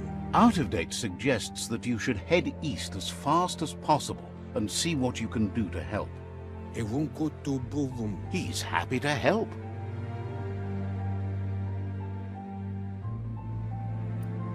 Alu Udulua. Seems surprised you have to go.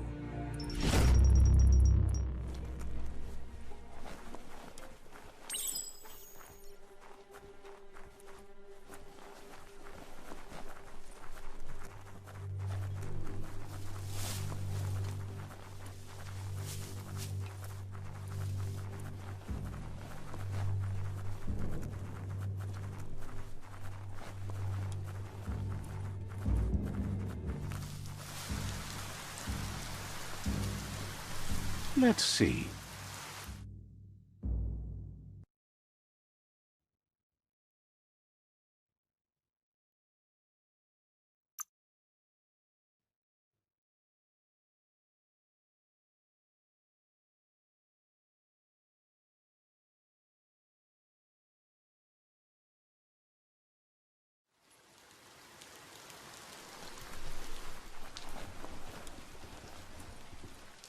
Got word you found the greatest glider of all, an Ark, and it's all good to go. Can't imagine how that would feel, to zoom so fast. Lucky that you found an Ark when you need it most. This world doesn't have long at all. Proud of you for thinking about helping before escaping, either way. Wonders if there are any open seats left in that fancy Ark glider of yours. So, what we have here is an opportunity to help your next. There's a seat open on the Ark should you want to offer it as a gesture of appreciation. Why? You don't need anyone else but yourself and me, of course, but I'm a part of you, so that doesn't count. If you want to go quickly, go alone. If you want to go further, go together. The only one we'd want to get away quickly from here is darkness. But you know you can't go on without me. Even if I'm bad company, I complete you. I think we can finally agree on something. It is better to be alone than in bad company. But best of all is being good company yourself. Feels thrilled to snag a seat in your Ark. Can't wait to glide through the skies. Goop knows he's repeating himself, but can't help talking to you. Says talking to you was interesting.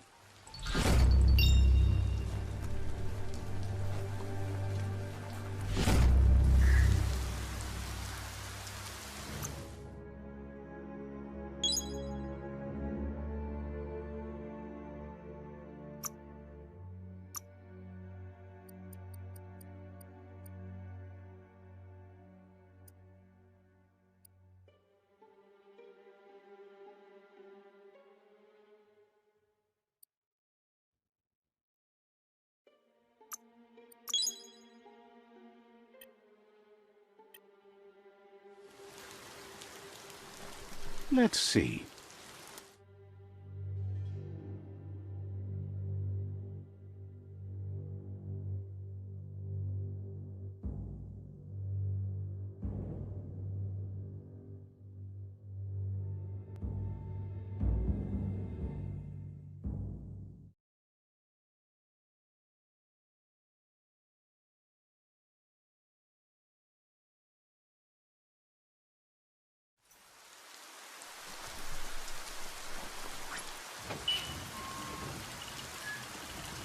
Better to be on top of a mount than standing behind it.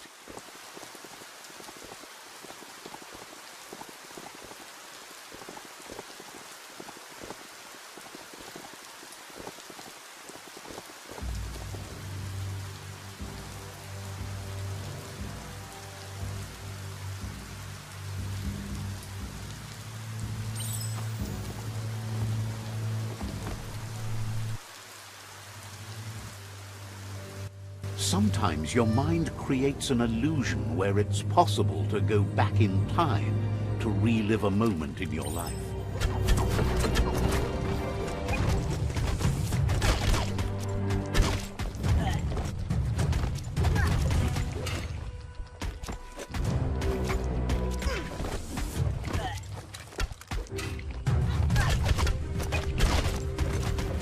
We all have things in our past we wish hadn't happened, and can come to remember seeing and doing things that never happened.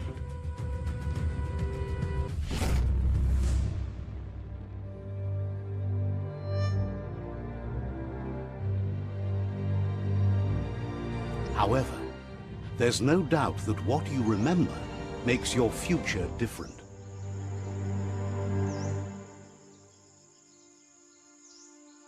Choose the automaton functionality you want to recall. I was wondering when you'd recall how to spring the automaton air gliders.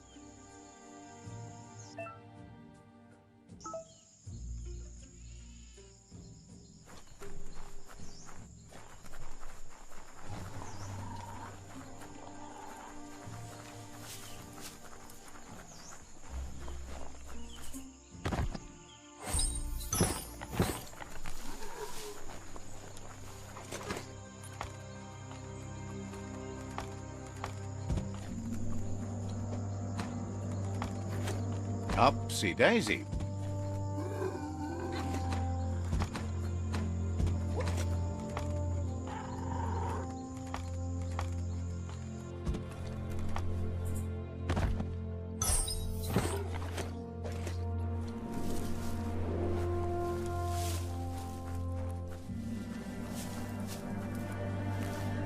That place there's a real fixer-upper. Not an entirely lost cause. It's a long way down from the top of the mountains. Whoa, that's some skronky metal scrap there.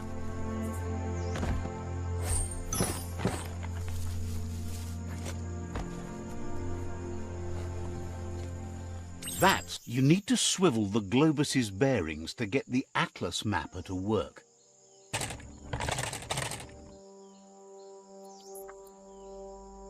Just a few moves left. Make them count.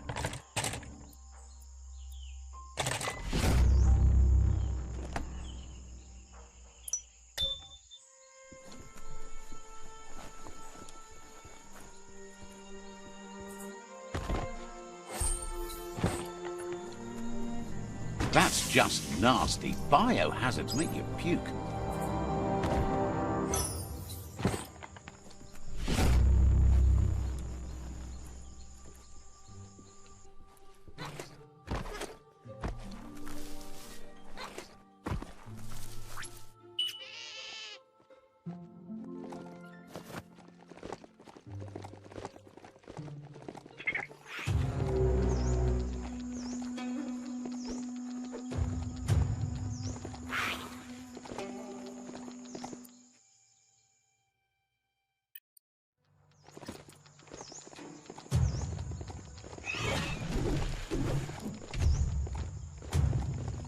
They used to call this a thoroughfare. Look at all those old homes.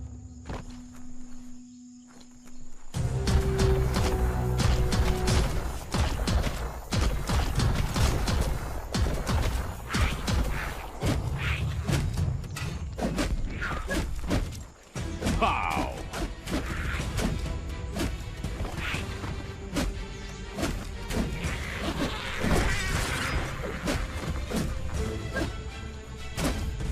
Hey, nice shot.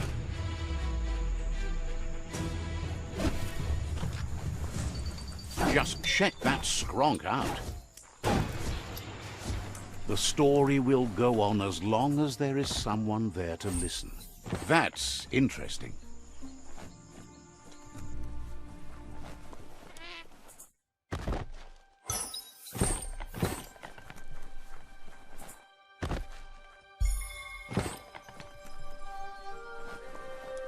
A flood seems like the tighteners on the piping need to be unturned. Just a few moves left. Make them count.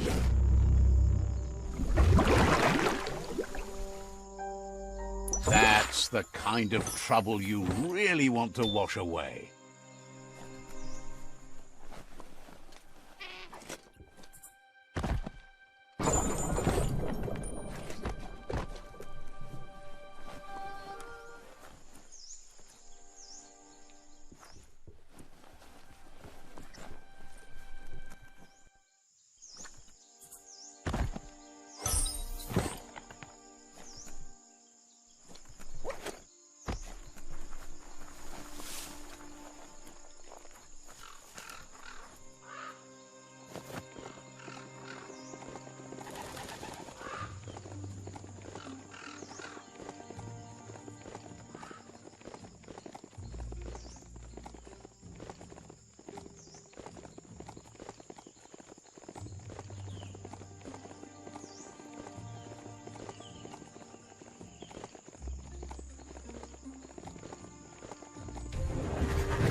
Slash and dash.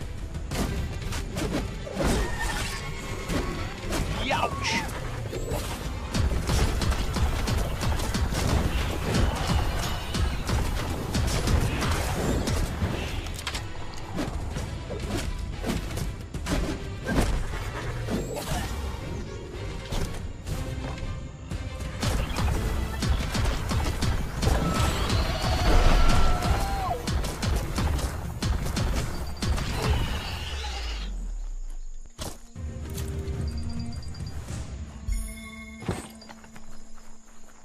Good ridey beast. No hurty.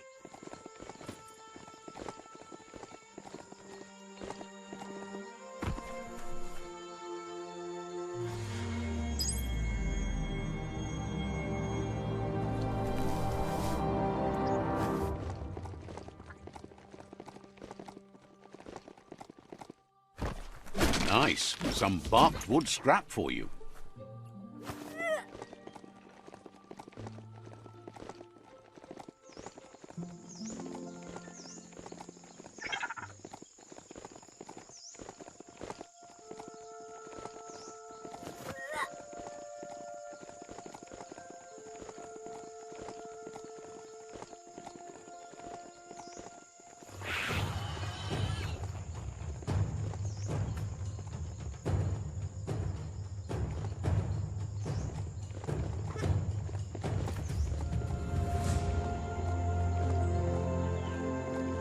Ah, the Gnote pen.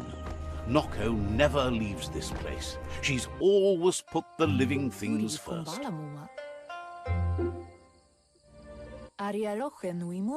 Nooks isn't an easy language, but at least it's manageable. She says she is so happy to see you again. She wonders if you remember her. She's Noko. She let you ride her Majut when you were a kid.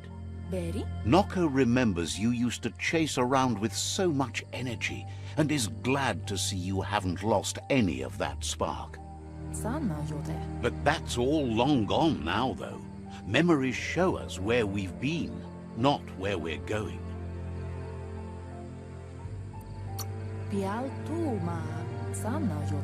Seems reluctant to even say its name. It's become personal to her too, since it's taken so many of her innocent Gnotes as prey. Noko remembers those days too, but she never lets herself wallow in them, no matter how tempting that can be.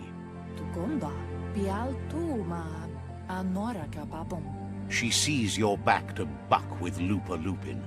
Can't see how there's any way to avoid that now. Not for long, at least. She says the horrors of your younger days were enough to ruin anyone, but not you. You've got all that cheer about you still. Noko says history is like the trail you've been on.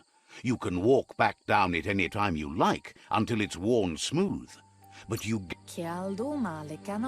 then you are stronger than her. She can't help wanting Lupa Lupin to pay for what he did to her Gnotes, despite the fact it's against her nature. Come toward the light. Slow down. Why would you rush in? When you see what you want, why wait? Well, what about being careful? Ha! Poppycock! Full speed ahead!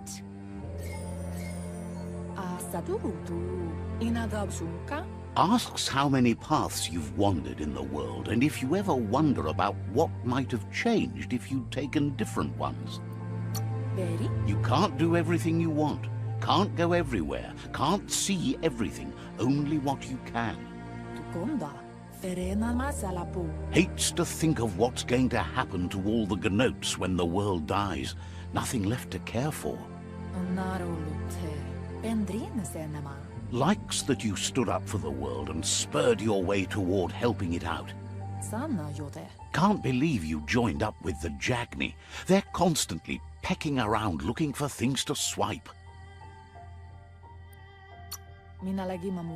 If by loose you mean not nailed down, they keep trying to rustle her Gnotes.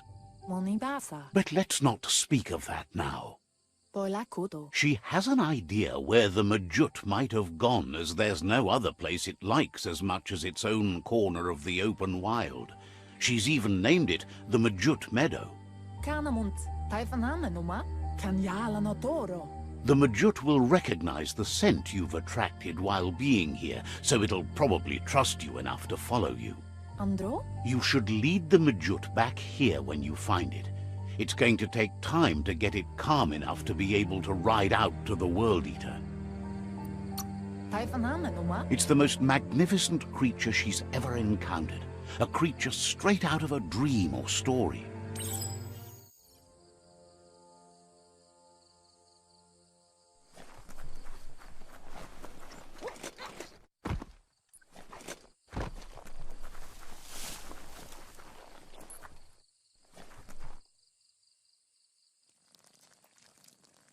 Let's see. A fall in the mountains could be fatal.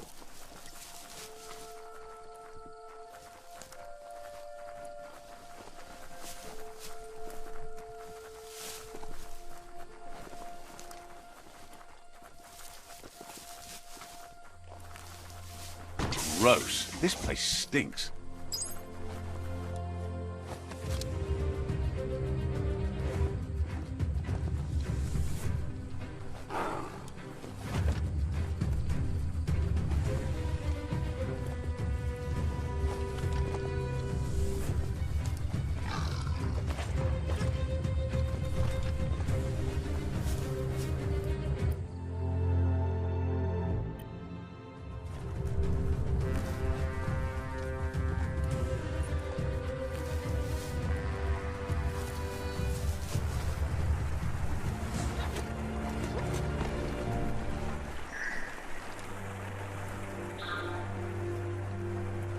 You found the Majut Meadow. Watch out for the Majut.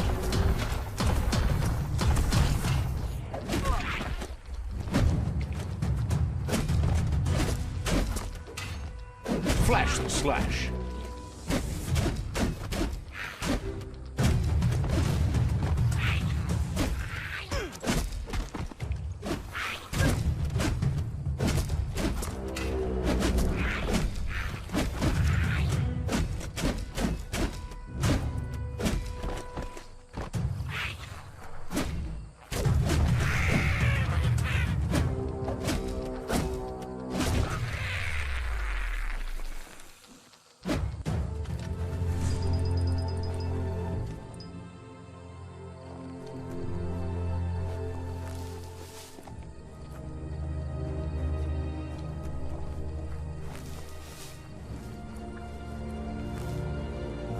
It's time to create your own path.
Close encounter.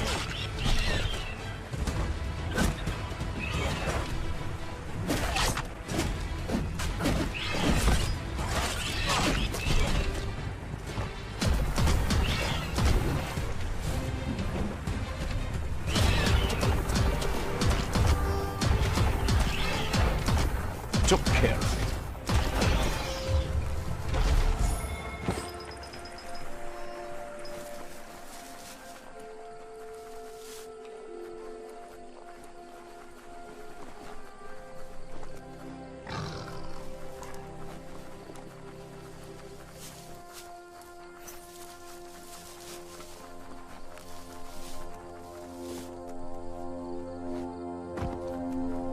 Navaldo asil natu. Now that the Majut is back in the pen, it seems calm, but Noko is still concerned. Monintasa. She says the Majut is still anxious, but fortunately she knows just the thing it needs to calm down. Urasa durut. Vaiseno kasaman varut. The Majut once found and ate a bonbon gummy by mistake, and that the chewing really calmed it down. Urasa durut. Pial tuma. She says that you should find some bonbon gummies for the Majut by the crossway. At least, that's where she found some last time. Amu. Pola kodo. Beri. It's easy to describe. A crossway is where roads meet in a knot and merge. This one is in Sector 7J, if you're familiar with Out-of-Date's map.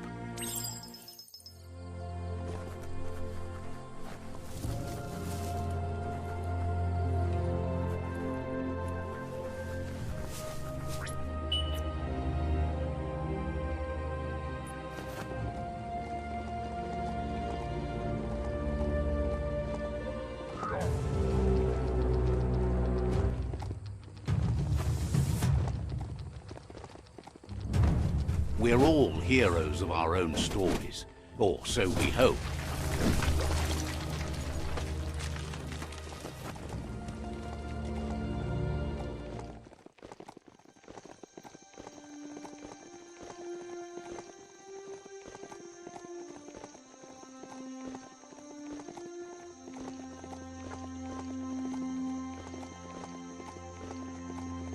A crossway.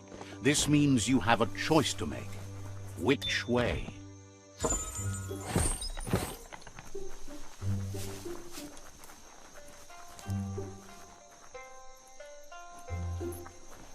That's not opening on its own.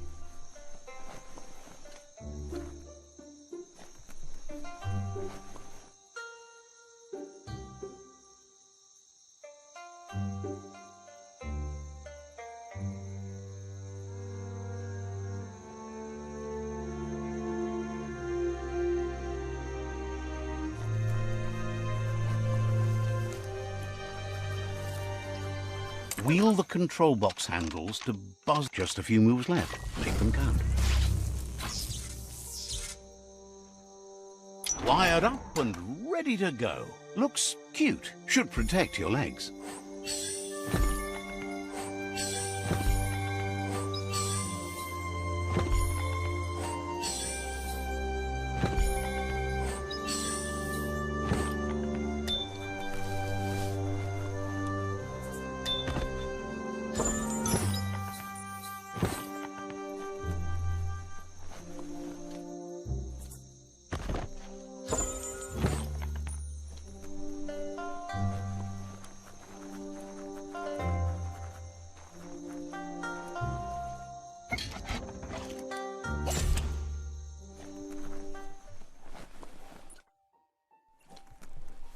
This is an epic already. How it ends is up to you.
Oh, it's locked.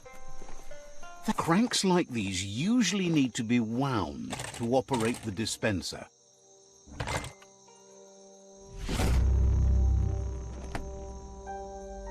What you see is what you get, once it's out of the blind box, that is. You flick the switches in order to green-light the current and activate the electrons in the panel. Just a few moves left. Make them count.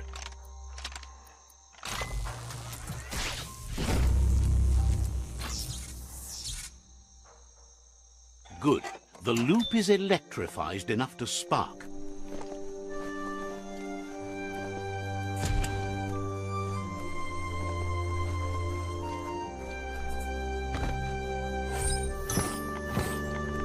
For some, the night brings terror.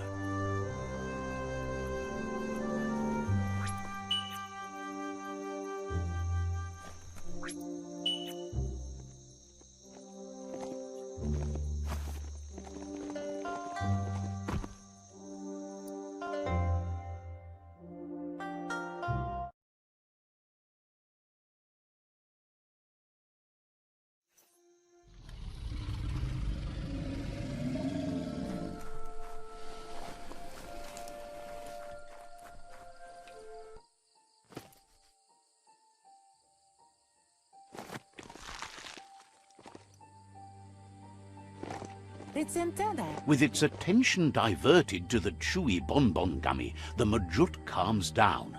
But Noko is still concerned.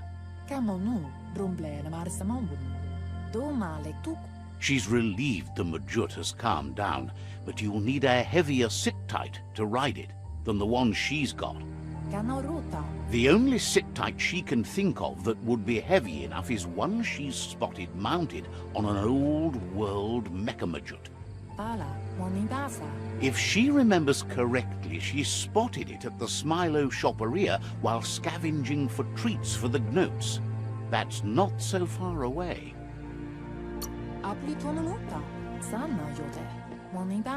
Seems the old world had plenty to offer, and all in one place for those obsessed with material things.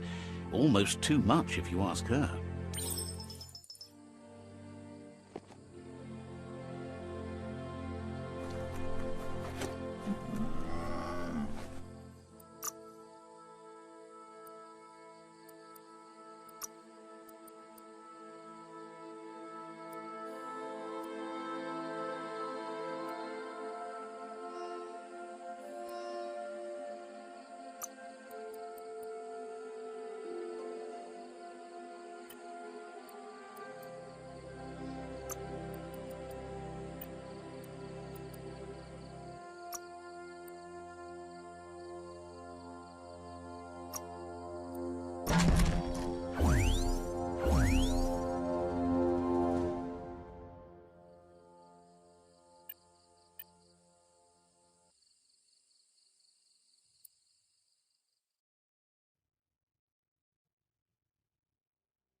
Just hold on tight.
don't know what that e-waste was.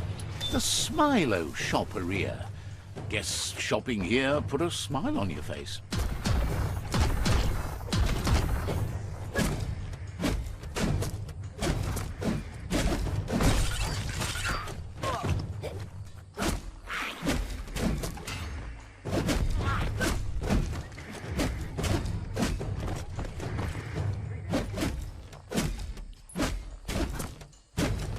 Shot.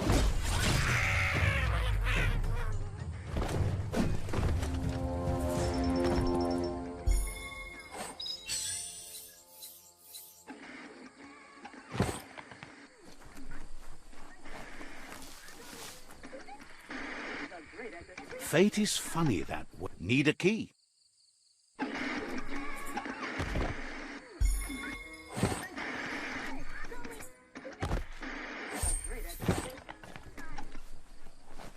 Eye boxes like this are few and far between.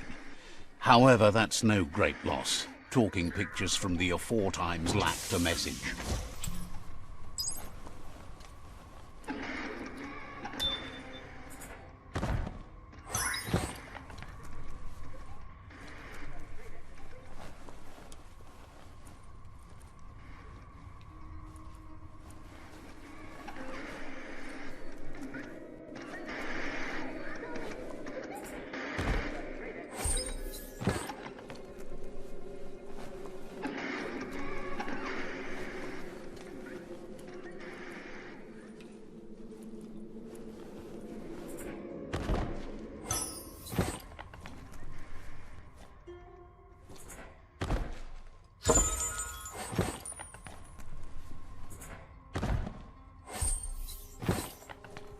You need to line up the switches so they match. Just a few moves left. Make them count.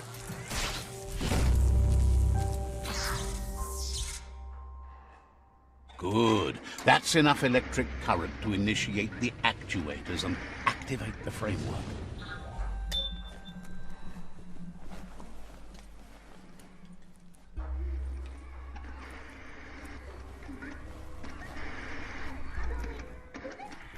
Now hold, you need to loosen the bolts without rattling the mechanism. Just a few moves left. Make them count. That's it. The sit-tight is loose. Time to stop horsing around and get the sit-tight back to Nocco.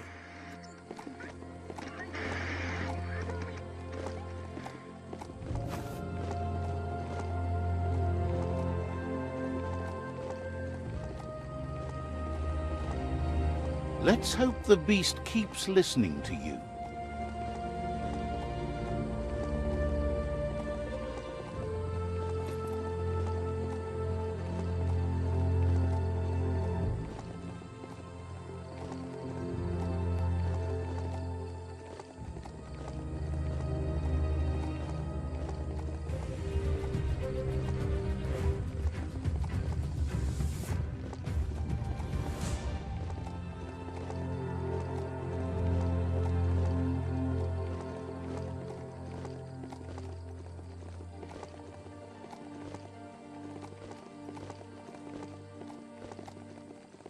You finally found the village of Bumlidoff.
You're here for...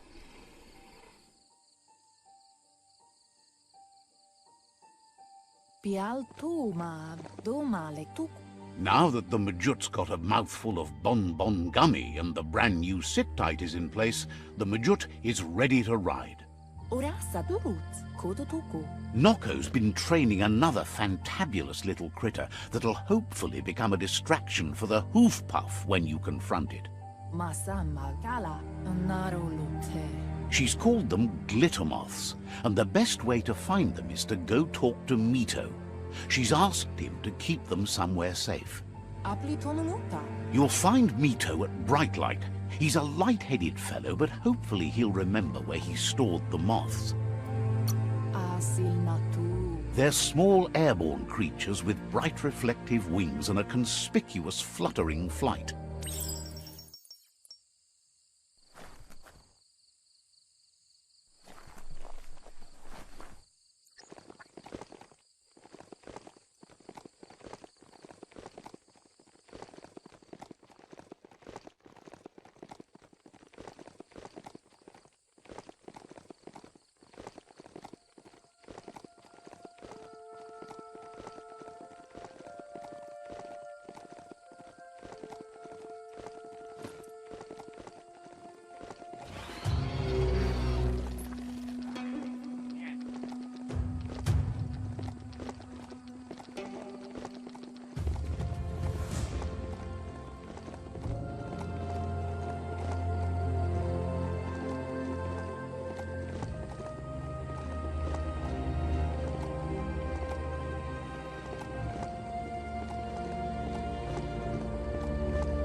You get used to the beastly smell, I hear.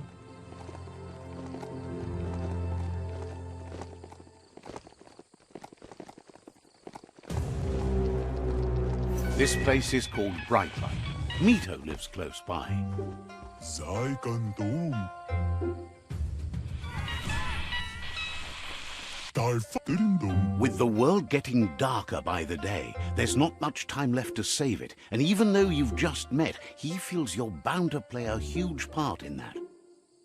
Kubasa gumbo. Says there's so much darkness to deal with. Rather than curse it, he makes lamps to fight it. You found your way through the darkness. You shine like the sun in the sky, but will you use that power to warm the world or burn it? Hopes you see how much good you can do with power like that, and how easy it is to let it drive you mad.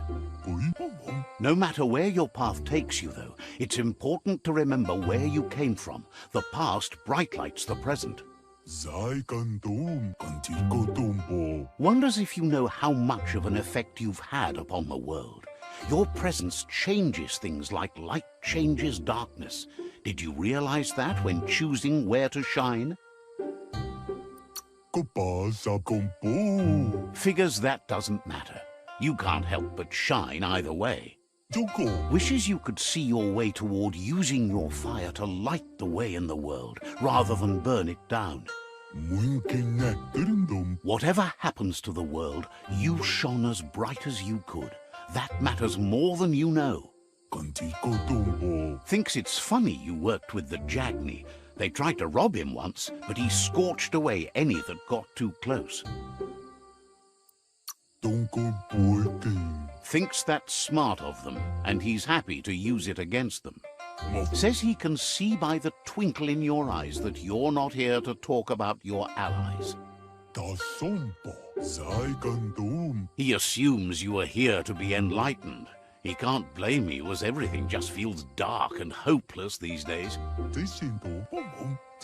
There's something about you, like you're knit together. Your fate's connected. What you've said, he feels too. So, why not call him Me Too? He senses you're like the dayfly, living every day like it's your last, afraid that when night comes, it might be proved right. Claims you both walk in different types of darkness, but you guide yourself by the same light. Mito says he's not only into those who shine bright, he likes things that glitter too. He reckons you haven't seen a glitter moth, and says it's about time you did. Even though they're nesting near gone grass, they never run out of glow. Finding yourself a glitter moth would give you that glimmer of hope you need to continue all the way to the end. Figures you should do it if you want to become as enlightened as him.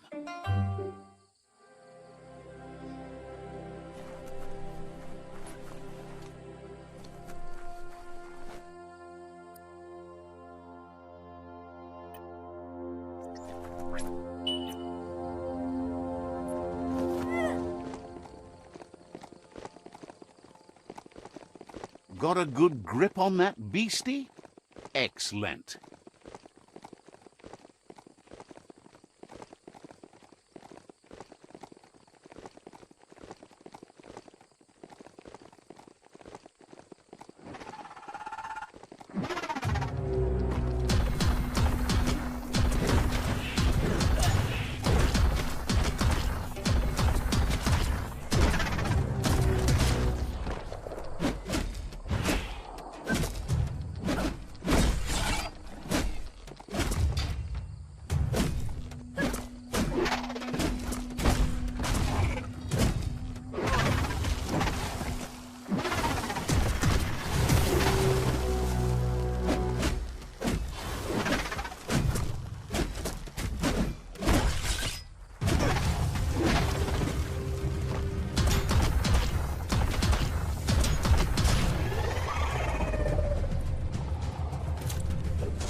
That's some good e-waste there.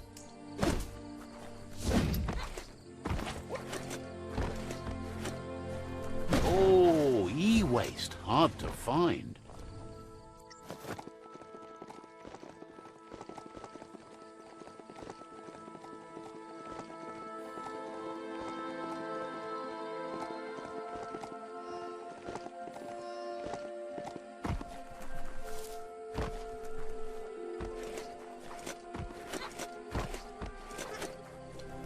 Everything is at stake.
Personal.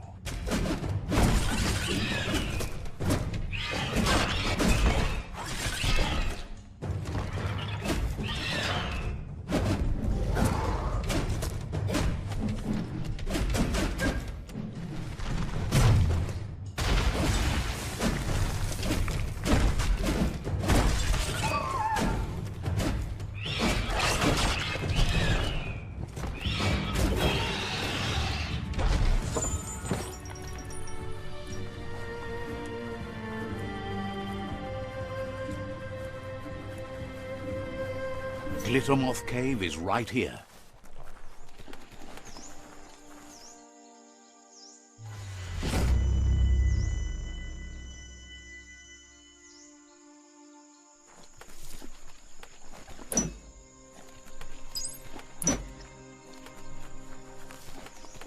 The bright time creatures are getting up.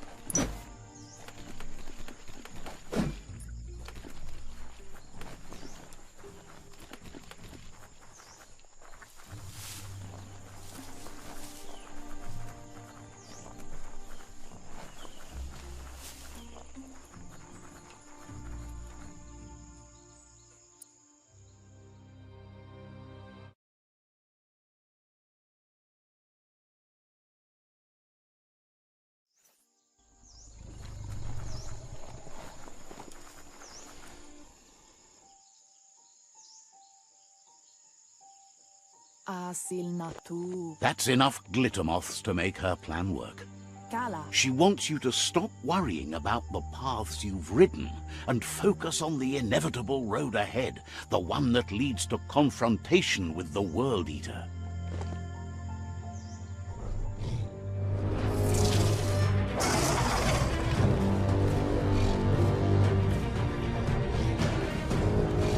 Pala kudutuku. The hoof puff is evidence of the duality of evolution, utterly beautiful and grotesque at the same time.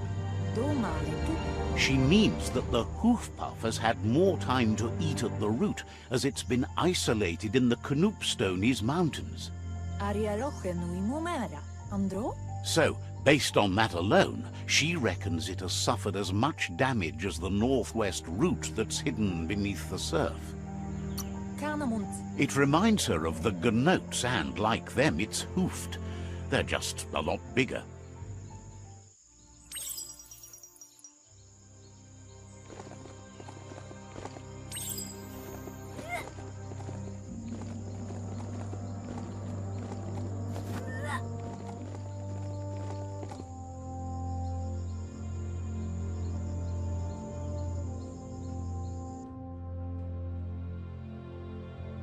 Could this thing steer itself?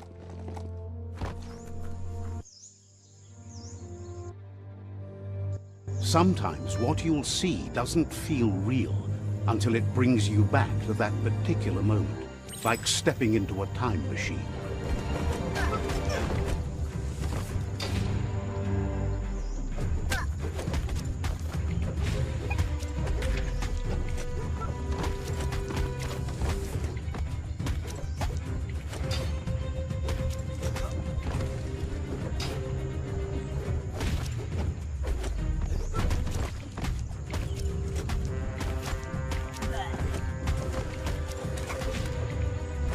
It's hard to shake these memories and their accompanying feelings. Our brains play tricks on us, so it will take effort to avoid them.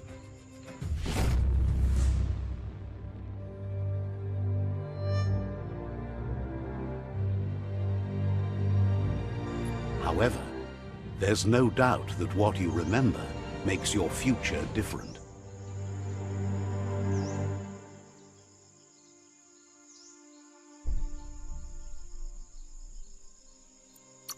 So, you remembered the automaton's power-up feature. That's a boost.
Wonder where we can get some ride shoes for the mount.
Check out that rubber scrap.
He thanks you for dealing with another world eater. You're halfway there. Ale, na oko oni spolognost. He's got word Out of Date spotted Lupa Lupin and has a feeling your time has come. He hopes you're up for it. Skuni. Even though you're good-hearted, you shouldn't miss this opportunity to confront the predator. Tada, zivot. Just head back to the foot of the tree. Fingers crossed Lupa Lupin will stay put until you're there.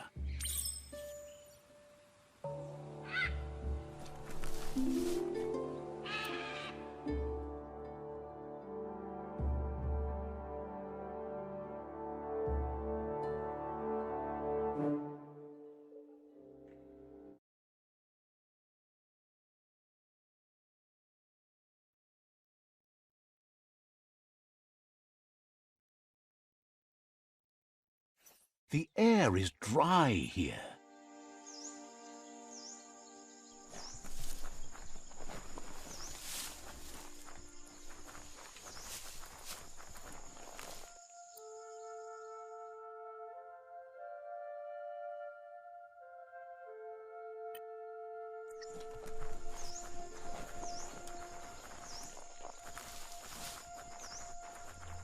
Masana. She wonders if the rumors she's heard about you finding the Ark are true. Andro, sana jode. Thinks that's impossible, of course, but she also knows you regularly make the impossible happen. It's intended. The Ark seems like the only way to escape this world now that it's officially doomed. Arialoche nui mumera. Loves that you did your best to help the world rather than hurt it. You could have used much more of that, even before you returned. Ala. Any idea who might be joining you on your Arky journeys? So, what we have here is an opportunity to help your next. There's a seat open on the Ark should you want to offer it as a gesture of appreciation. Why? You don't need anyone else but yourself and me, of course, but I'm a part of you, so that doesn't count. If you want to go quickly, go alone. If you want to go further, go together. The only one we'd want to get away quickly from here is darkness. But you know you can't go on without me. Even if I'm bad company, I complete you. I think we can finally agree on something. It is better to be alone than in bad company. But best of all is being good company yourself. Tukonda. Feels deeply honored that you'd want her to come with you. An Ark is no ganote, but she can't pass this up. She's coming aboard. Dropalo. Noko knows she's known for saying things over again. Vaiseno kasaman veru. Says you should take care.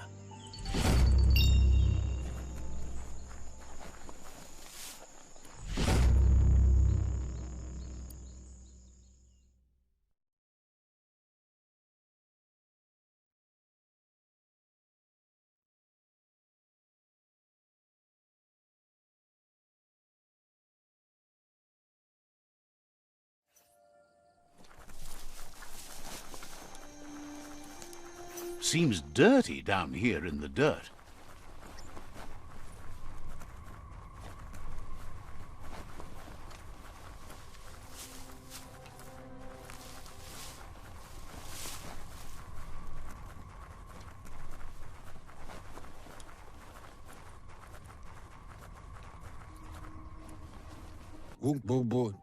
Out of Date says the time has come for you to reconcile with your past.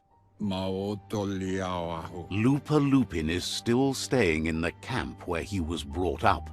He hopes you'll find the answers you are looking for there. Even though darkness is a part of your nature, he suggests you try to keep your cool, as the best fighter is never angry. He'll point you in the right direction, but the rest is up to you. This part of the journey is one you'll have to do on your own. Lupa Lupin's camp has always been there, hidden deep inside the mountains.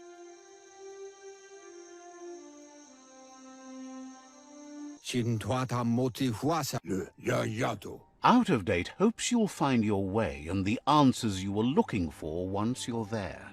Notu lupayo. He knows he said it before, but the time has come to put an end to the Lupin's reign of terror.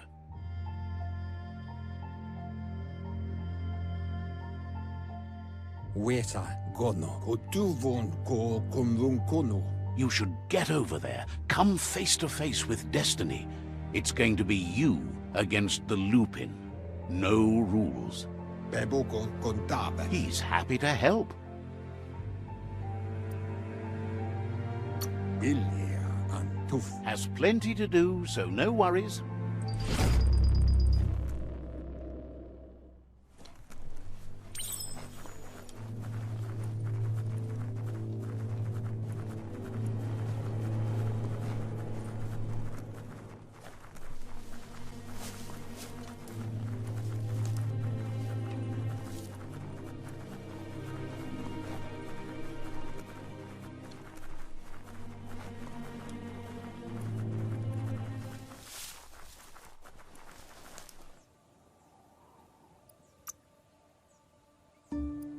Getting jacked.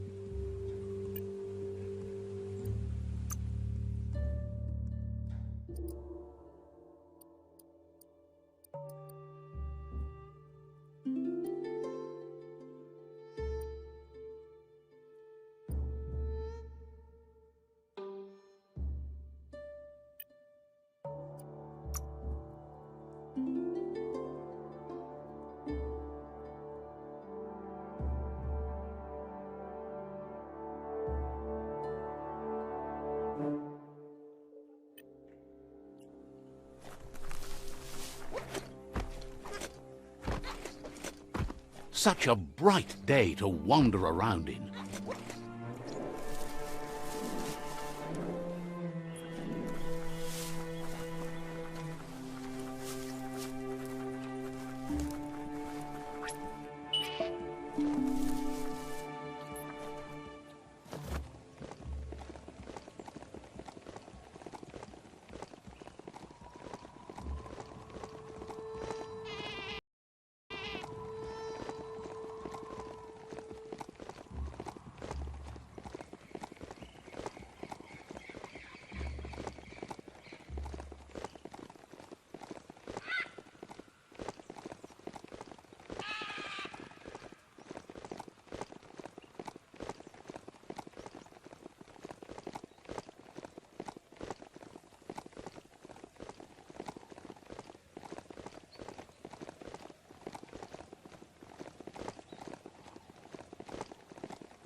Lupin's camp has always been there, hidden deep inside the mountains.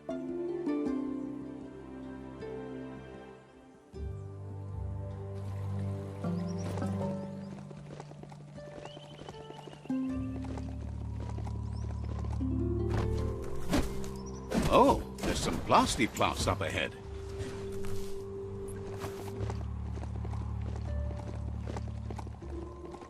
Tread carefully here. This is Lupin's camp.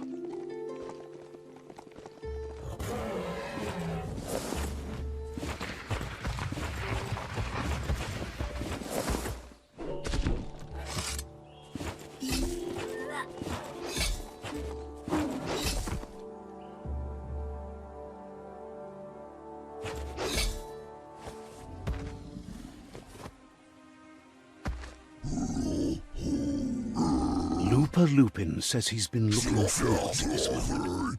He wanted you to come here and see for yourself where it all started. He was so little when your mother and kin came here to put an end to his mother just because she was different, a hunter. That night, the hunter became the hunted, trapped with nowhere to run.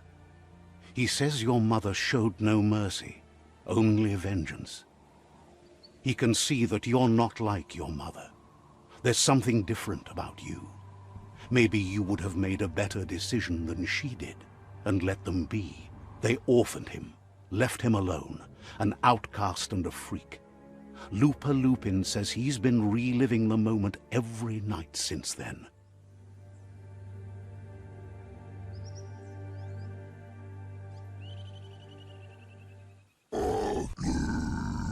He says your mother and her disciples started something that couldn't be undone. They created the monster he would become.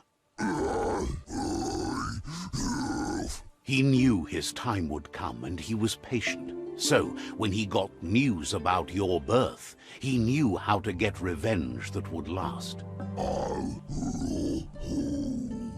That's why he spared you that night he raised the village when you were a child. He wanted you to suffer for life, like he had.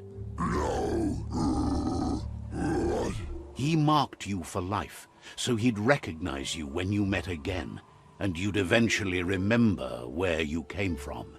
Just so. His hunger grew insatiable over the years to come. He tried, but being vegetarian wasn't in his nature, and he couldn't go hungry. But he's never taken a life for the sake of appetite. It's always been about survival, and that our true self is being who we are. Just so. A deep look into nature will make you understand everything better, and that natural selection eliminates, and the strongest survive. Fate is for those too weak to determine their own destiny, and now the time has come for you to accept yours.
Great shot.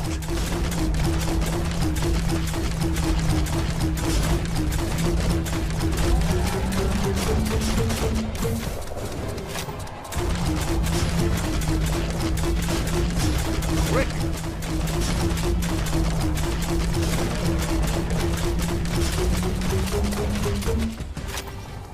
Bullets everywhere.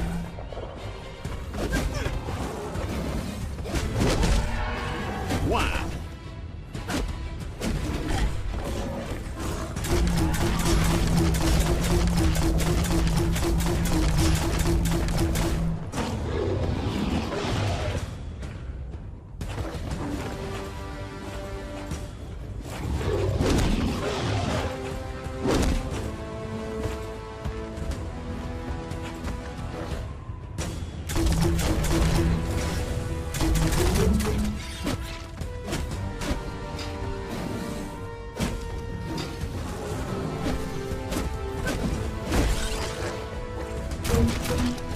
You've had better days.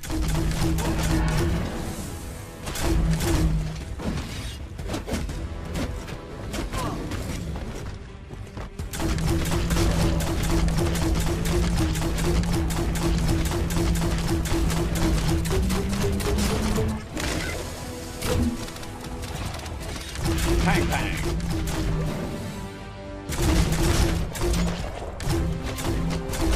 stand against that.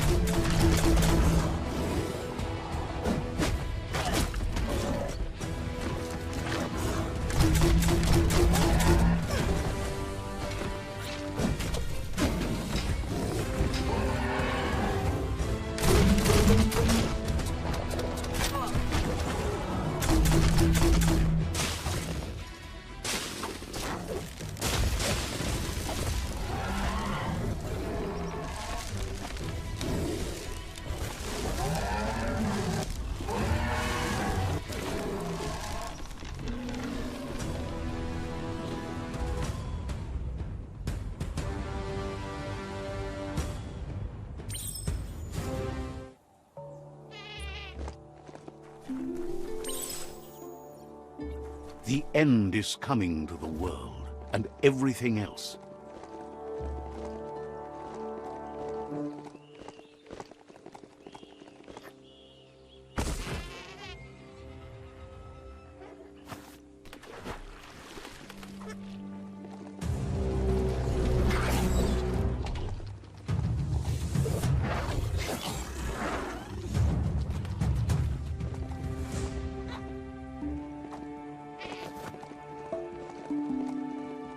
You found Snodesburg. Such a neat village. Let's see.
Even the feel of the air changes as you go underground.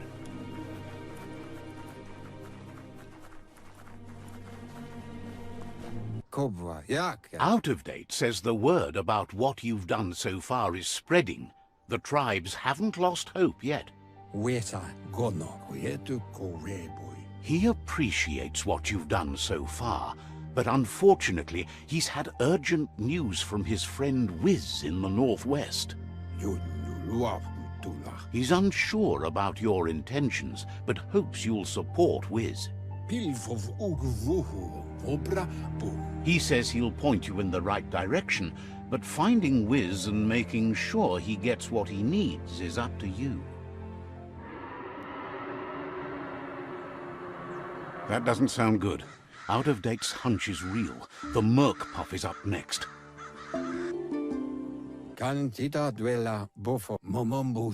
Out of Date says that Wiz is worried now that the Northwest World Eater is stepping up its activity. He explains that Wiz is working on an undersurf vessel in order to get to the World Eater, but needs help to get it done.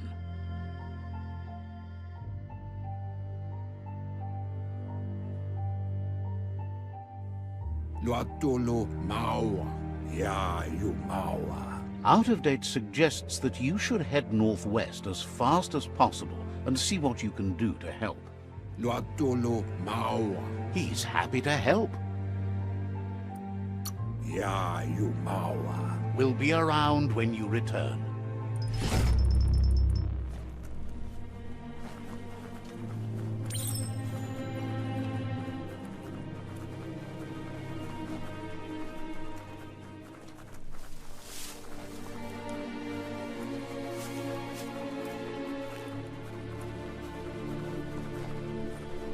The top of the world is so low down here.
There's something there. Skronkers.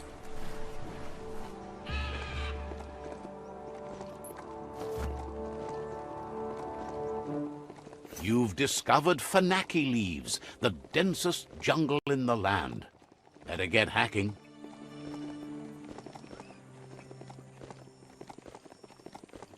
Make sure you don't walk off a cliff while you're night blind.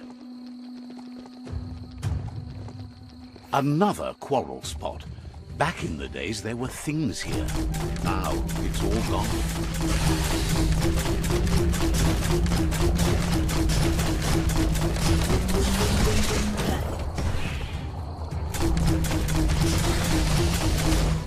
Ooh, ooh. Oh, wow.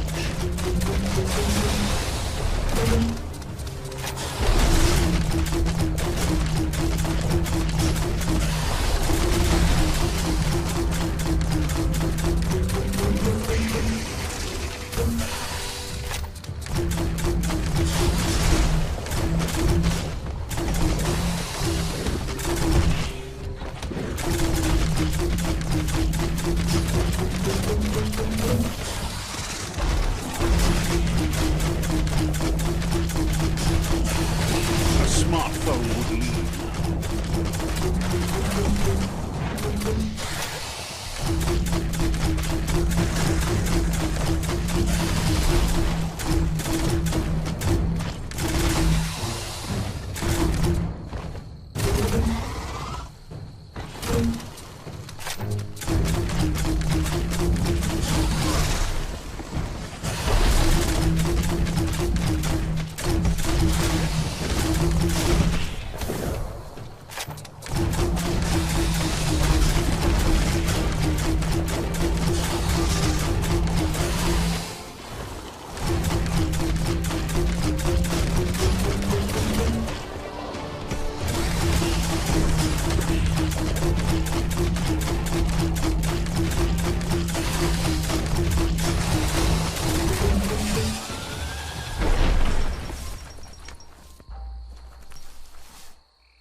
It's a ride, not a friend, right?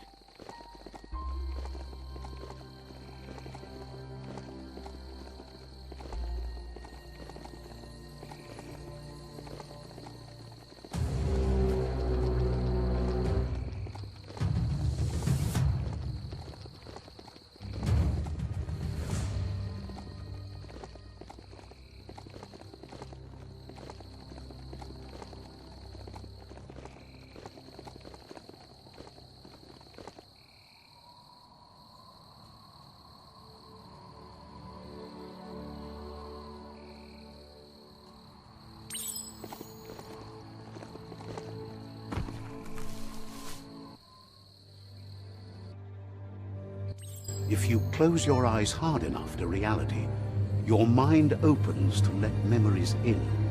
That's one way to remember what's forgotten.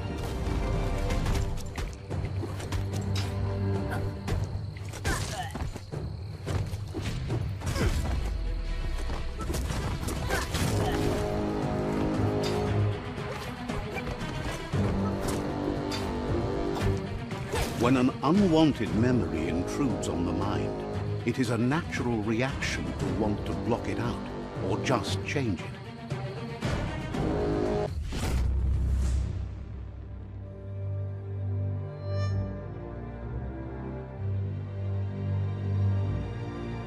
However, there's no doubt that what you remember makes your future different.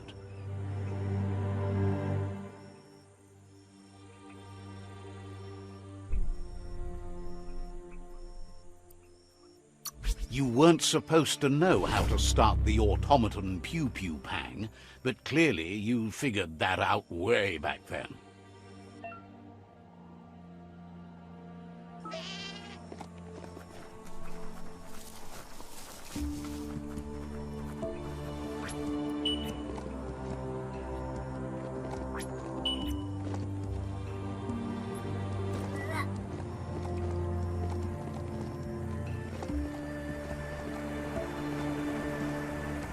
Don't trip it, just keep moving.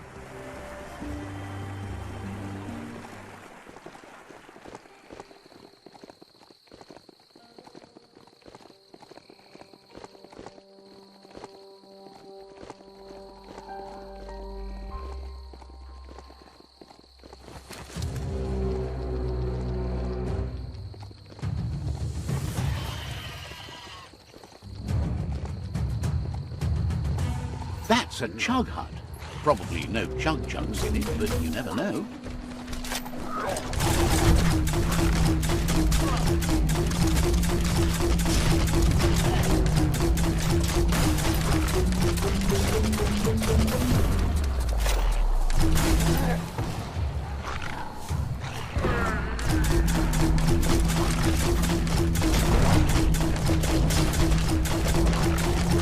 Shot through.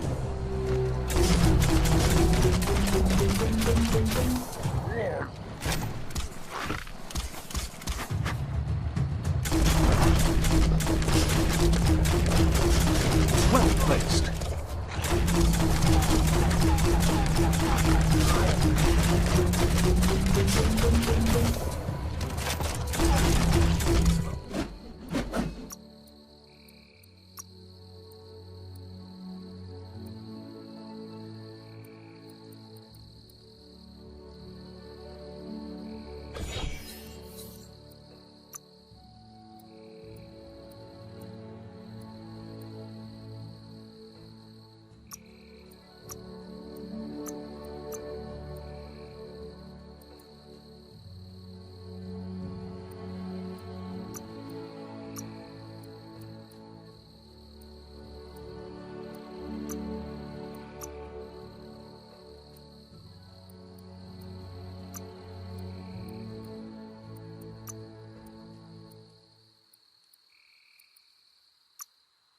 Looks solid.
lite avigera.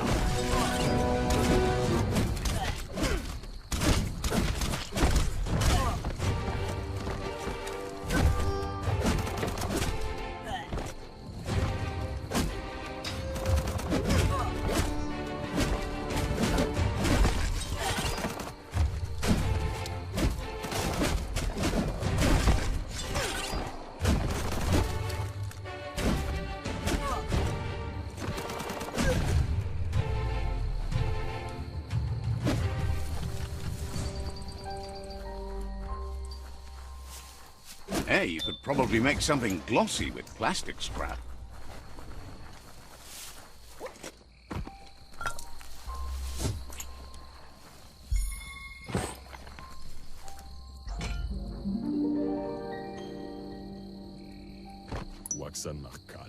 This one seems to be in good spirits, despite being left here for dead. Has heard that you have a sense of compassion and trusts it's in your nature to help those in need. Asks you to do the right thing for the sake of your conscience. It's only through your inner conflict you're held accountable for your actions. Is grateful you chose that. You can't be good without doing good for others.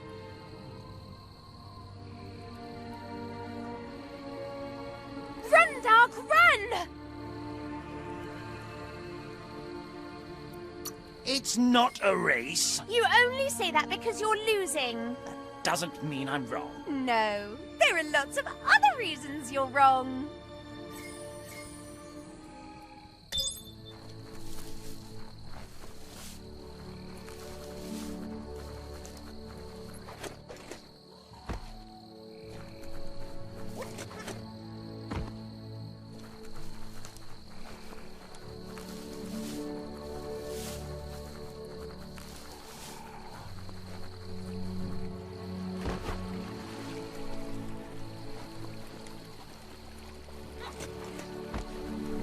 Life is a difficult game, no matter how you play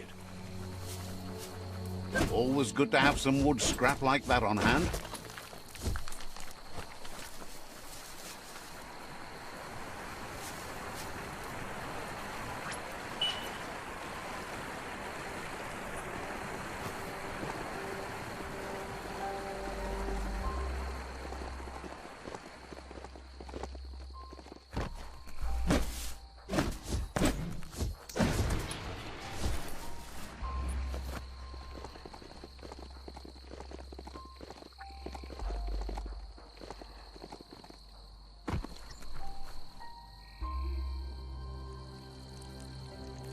Let's see.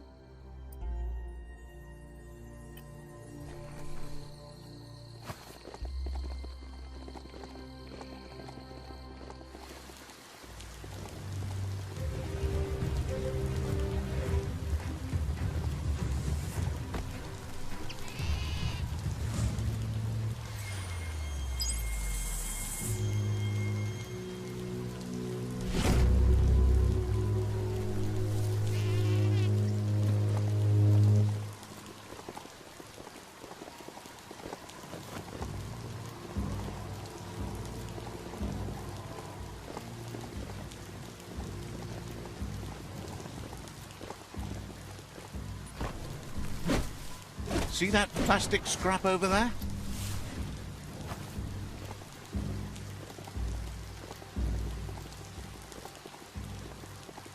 The Surge Surf Factory. Keep your eye out for Wiz while you're here.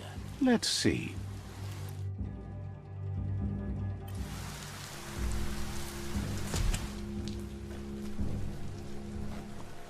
This story is about a hero.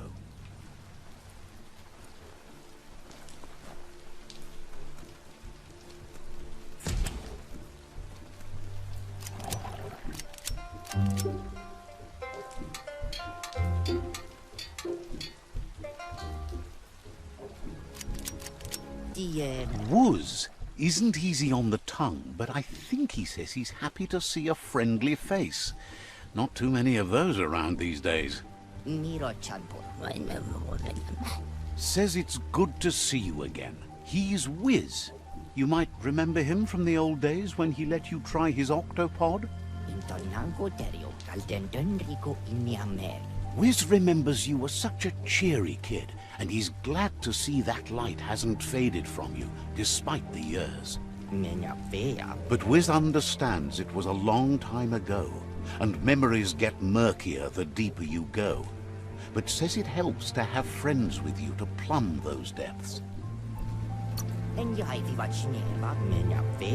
He set up camp at the foot of the Tree of Life. It's gotten more difficult for it to find defenseless prey, as it's already eaten most of them. Wiz says our memory keeps things for us, preserves them until we are ready to face them again.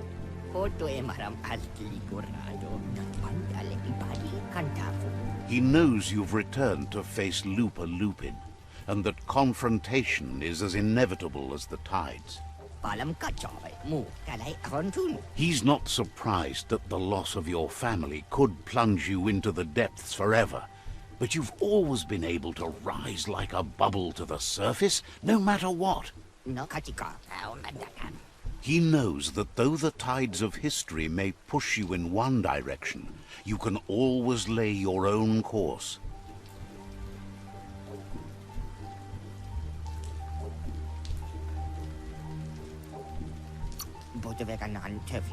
Ultimately, it's your choice. You were the one to be wronged and have lived with the consequences. He believes in consequence as it's a direct result of action.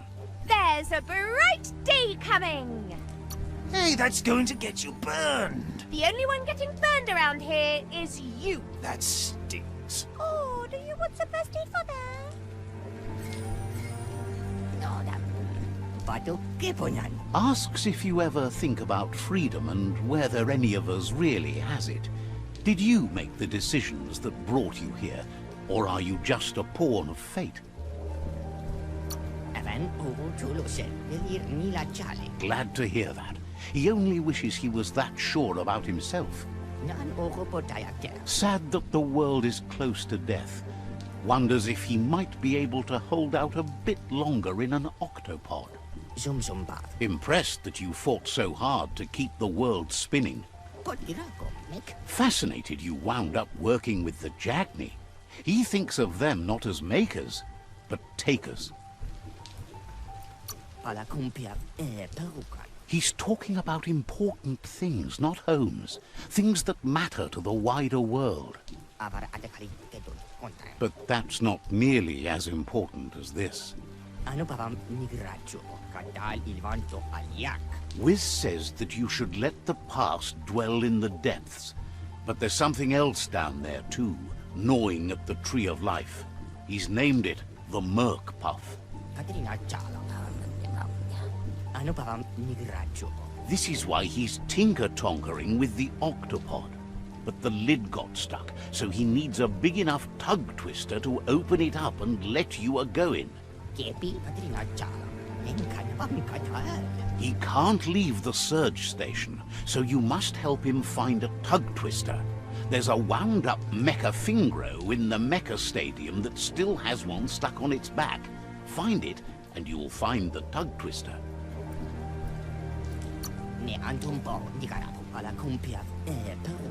It's definitely made to lend a helping hand and do the heavy lifting. Toxanol records mention it as an automaton made for moving bionucleus matter into storage areas.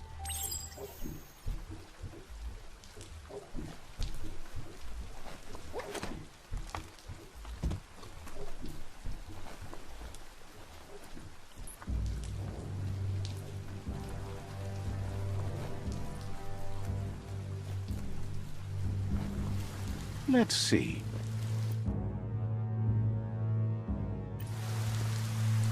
Hey, a mount has no gears to grind.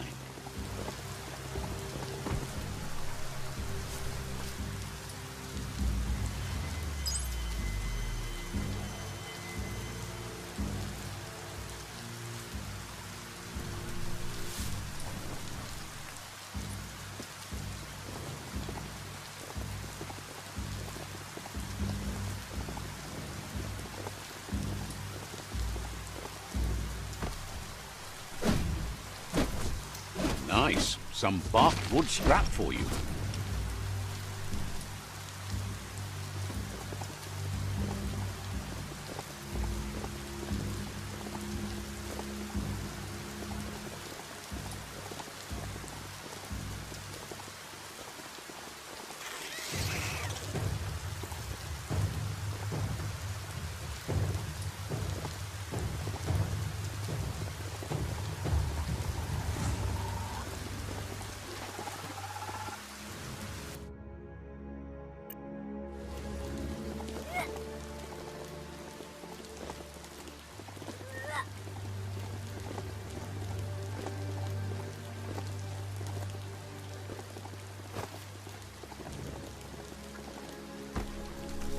Glad to see some wood scrap there.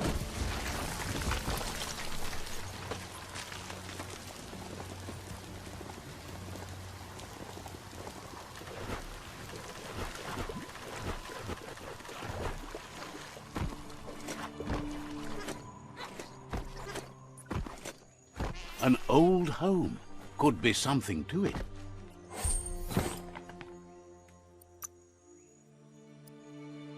Feeling buff.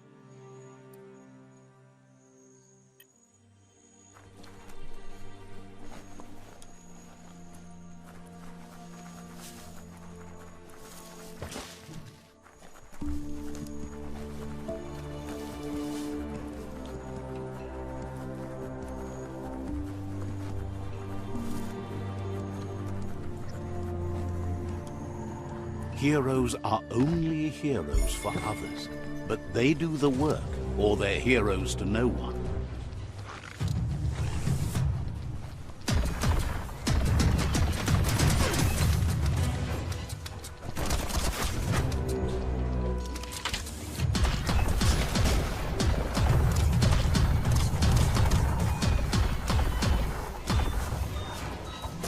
That's the hut. Wonder if there's anything still inside.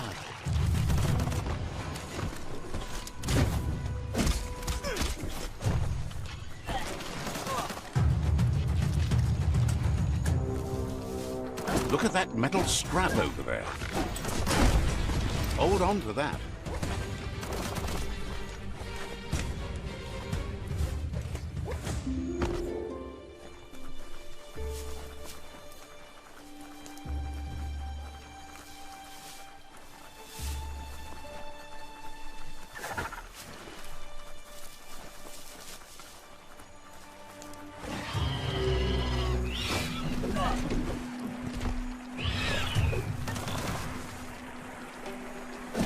That wood scrap seems like it would be perfect for your plans.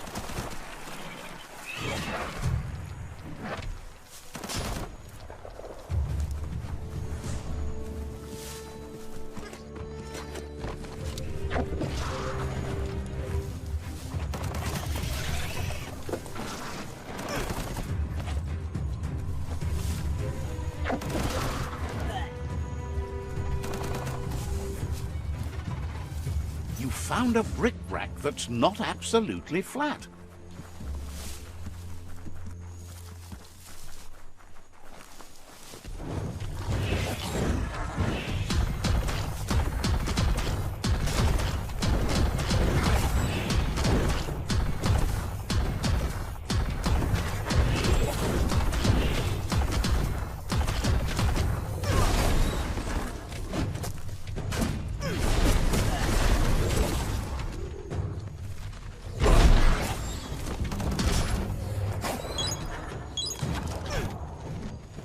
Don't want to point a finger, but the Meta Stadium is near here.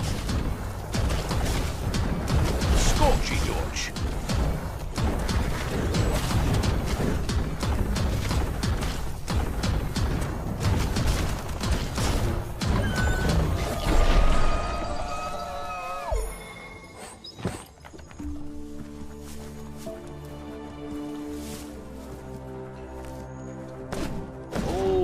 E-waste, hard to find.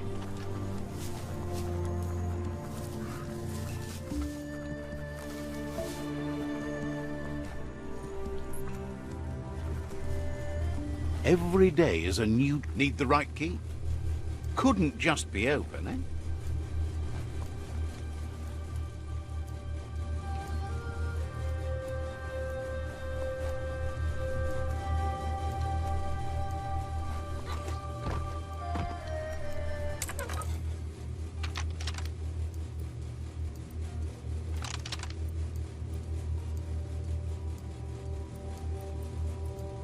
Just a few moves left. Make them count.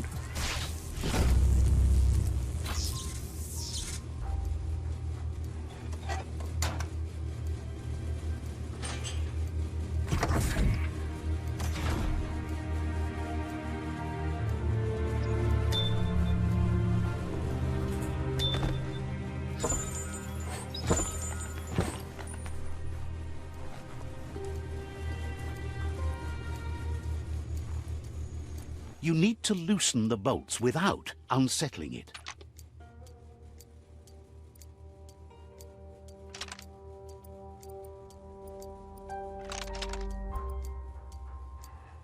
Just a few moves left. Make them count.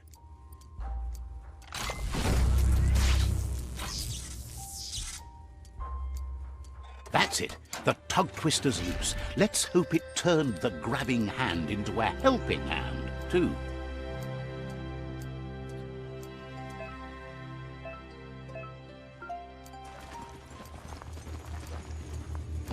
That's just nasty. Bio has... You need to line up the switches so they match.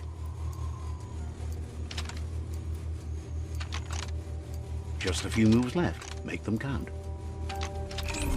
Bristles like the hair of one electrified. You need to line up the switches so they match.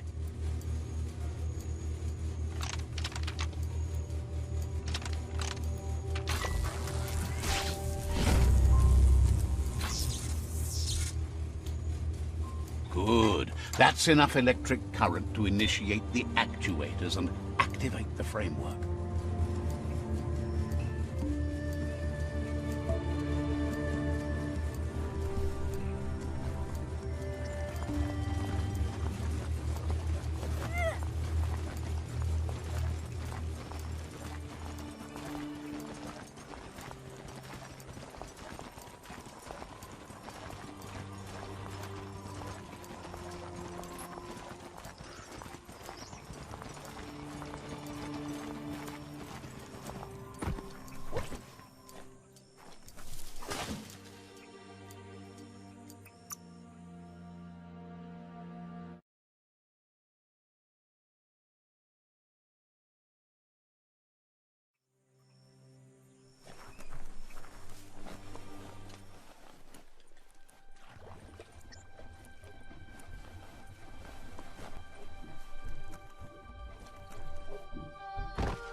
He believed the tug twister would do the trick, but now realizes brute force won't do the trick.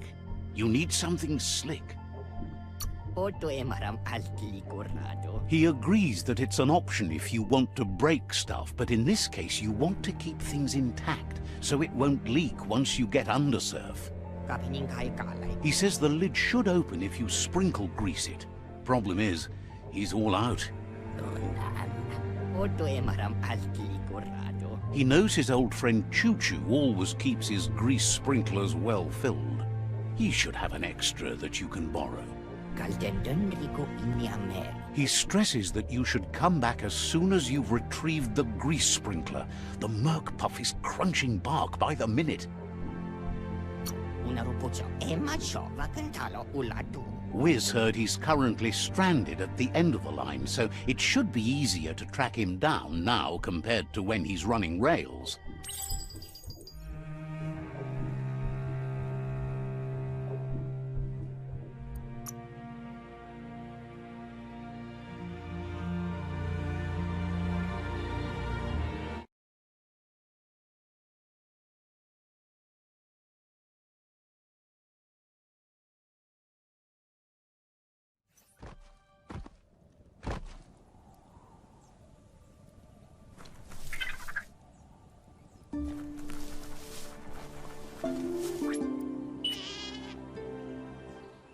This thing needs new bound sorbers.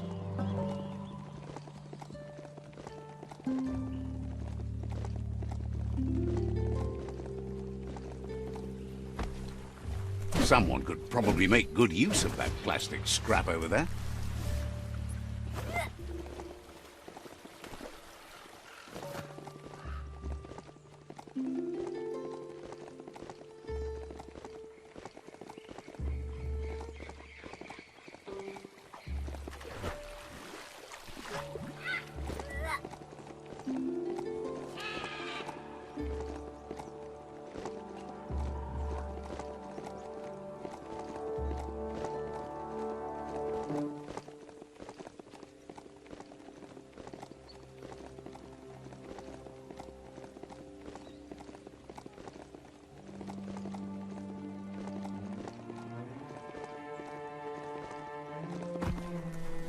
You can never have too much scrap, plastic or otherwise. That's Punchy's place up in that little blimp. No better upgrade bench around. Let's see.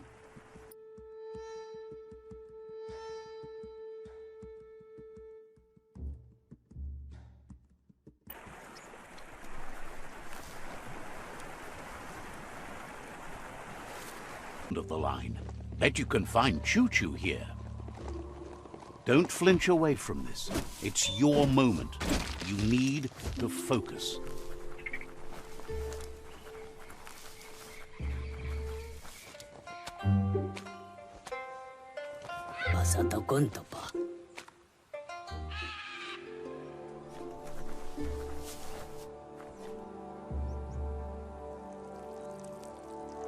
Let's see.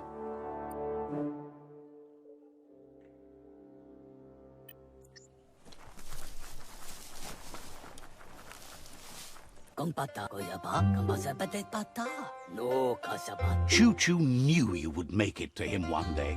All you had to do was follow the steel path. The rails might be getting rusty, but eventually they all converge on him. Wonders who doesn't like rules or rails. They keep you on the straight and narrow and bring you right where you belong. Says you followed the rails to where you need to be, but tracks have switches in them too. The question is then, will you keep on the same track or look for a way to hit that switch? You seem like you're on the right track already. He just hopes you don't get sidetracked onto a darker path. Whichever way you go, he wants you to know that the rails never steer you wrong. Stick to them, and they always bring you right to where you're meant to be. Wants to know if you've ever regretted taking one track in life instead of another. If you could go back, would you switch tracks or keep chugging along the one you're on? Thinks everyone has. No one's perfect every time. Feels like the world's on a runaway chug straight over a cliff. Can't thank you enough for hitting the brakes and working to turn the world chug around. Thinks you shouldn't work with the Jagni.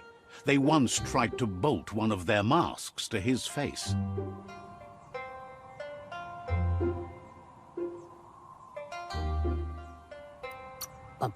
And it hurt, but he kept the mask, just in case. But let's not get derailed. Says he's surprised to see anyone this far out, but sometimes the wrong train does take you to the right station. As you can see, he didn't plan to make a stop here, but now that he had to, he's really happy to see you. He says his name is Choo-Choo. He's been off track since the world started dying, but he's trained his mind to stay positive regardless of the situation. Figures that's true, but they can get you close enough to most things for most reasons. You can stumble along from there. He's convinced the tracks are like the paths our lives take, and you must deal with the outcome, even if you didn't lay them yourself. This time, though, he was sidetracked and needs a new wing nut to get back on track. Wing nuts are easy to find, as they're fitted on any in-front chugga-chugga out there. The challenge is taking them off, so he's happy you're here to do it for him. Says he knew you would, like he knows the way the rails run.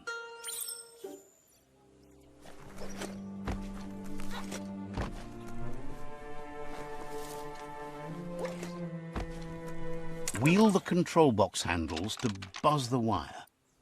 Just a few moves left. Make them count. Wired up and ready to go.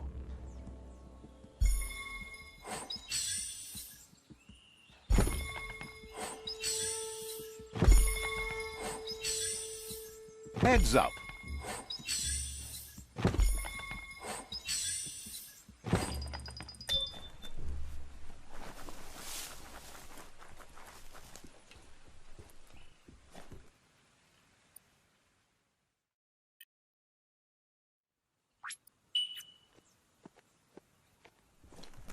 Is your mount paying attention?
You can always find some use for rubber scrap.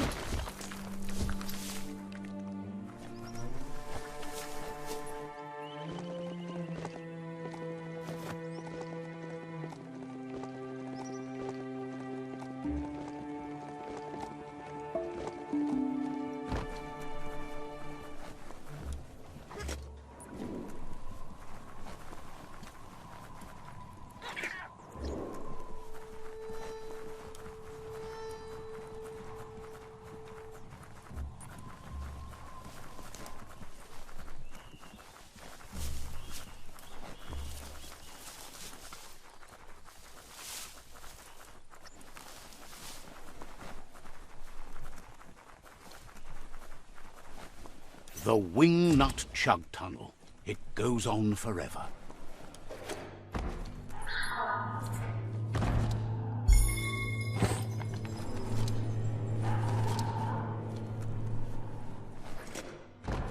Feels dank down below the dirt.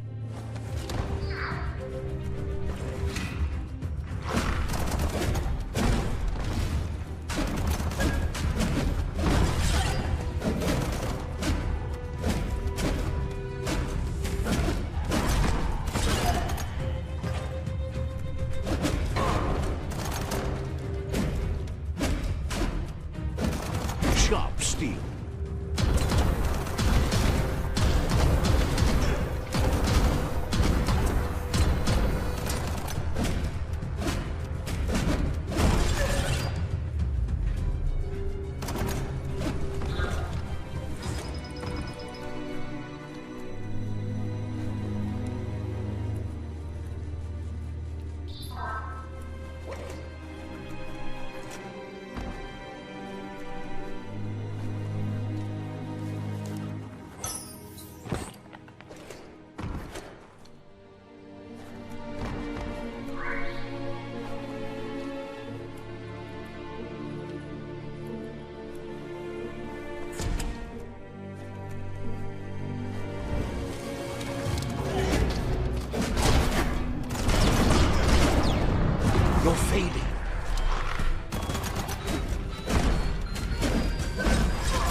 Just a few moves left. Make them count.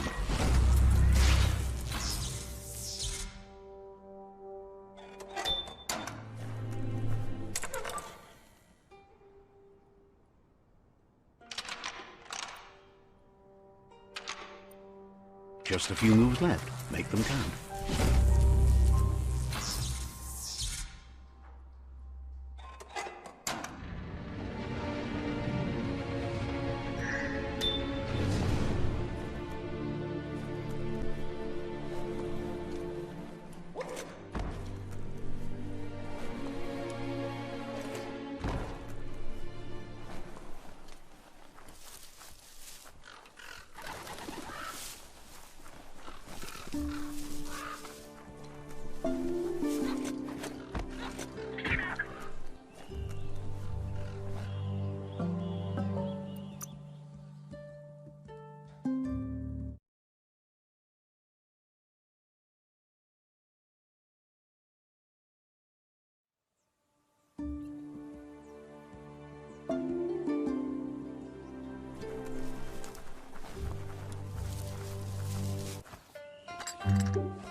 Choo-Choo says he knew you'd come through. If someone makes a stop at your station, it's for a good reason. But he understands no one gets their tracks greased for free. He'd be happy to part with his spare grease sprinkler, as he believes it's a great fit for any of your business that needs to be unstuck. He keeps it safe in a box on the handcart, in case of emergency.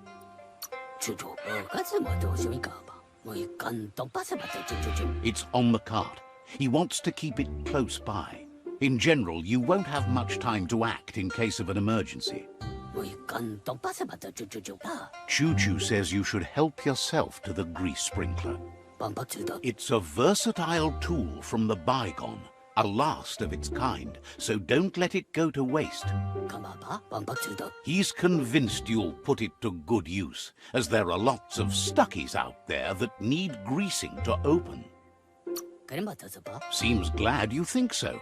You're on the right rail. Choo-Choo says he can't wait to get out of this place. Says you should take it easy.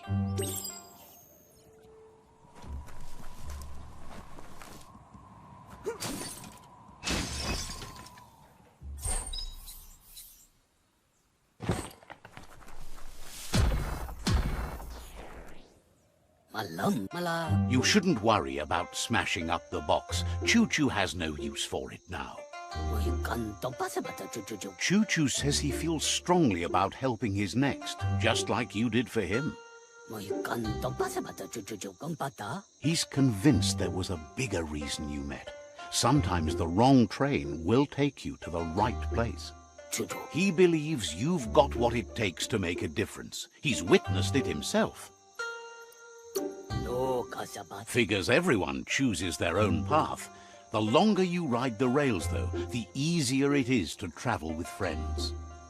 Choo-Choo's thrilled you found the Ark. Just imagine how much faster than a chug that thing must be. And no rails needed. Needs no rails, no roads, nothing but air. With the world ending and all the chugs going with it, it's fun to think about what kinds of yards the Ark could take you to instead. Says he's happy to see the Ark in your hands. Knows you'll go great places with it and do some good. Wonders who you might call aboard the Ark with you. So, what we have here is an opportunity to help your next. There's a seat open on the Ark should you want to offer it as a gesture of appreciation. Why? You don't need anyone else but yourself and me, of course, but I'm a part of you, so that doesn't count. If you want to go quickly, go alone. If you want to go further, go together. The only one we'd want to get away quickly from here is darkness. But you know you can't go on without me. Even if I'm bad company, I complete you. I think we can finally agree on something. It is better to be alone than in bad company. But best of all is being good company yourself. After spending a life on the rails, he's eager to ride the skies with you. Just let him pack his rollerboard, and he'll roll aboard. Choo-Choo says he's ready to pack up and leave.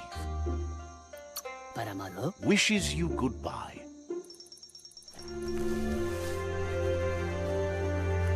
Let's see.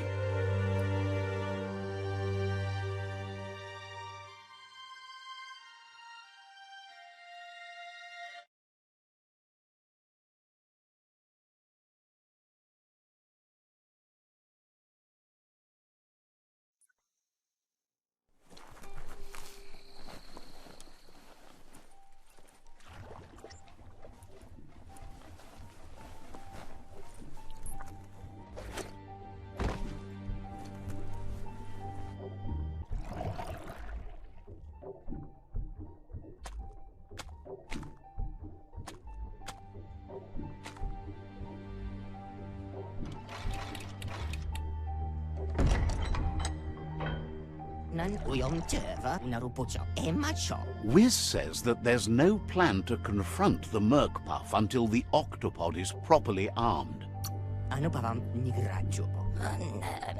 He knows you'll need something that packs enough boom to put a dent in that shell, or better yet, head. Pyro sticks will do the trick. He says his old friend Boom makes all things that go bang. There's a rumor that some of Boom's pyro sticks shot off and are out there roaming free. You should keep an eye on the horizon for pyros. If you're fast, you have a shot at catching some of them before they go off.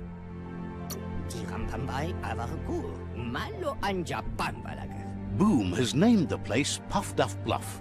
It sounds silly, but it's an accurate description considering most of the pyros are duds, seeing as they're as old as the old world.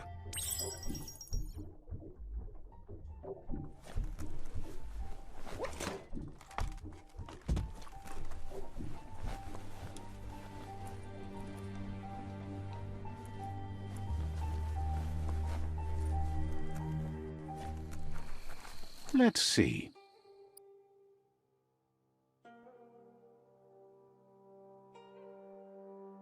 What a wonderful place to hide.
Go make the most of the day.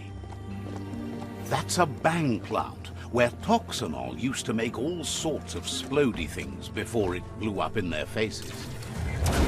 On guard. Made it count.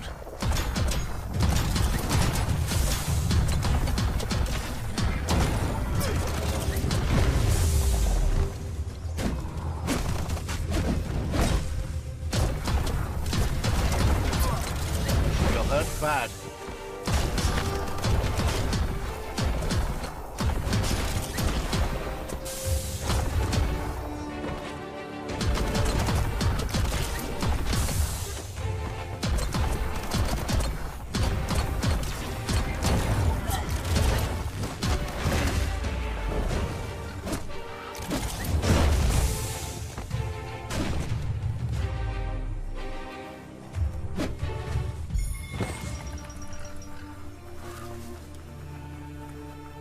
Looks like some solid wood scrap there.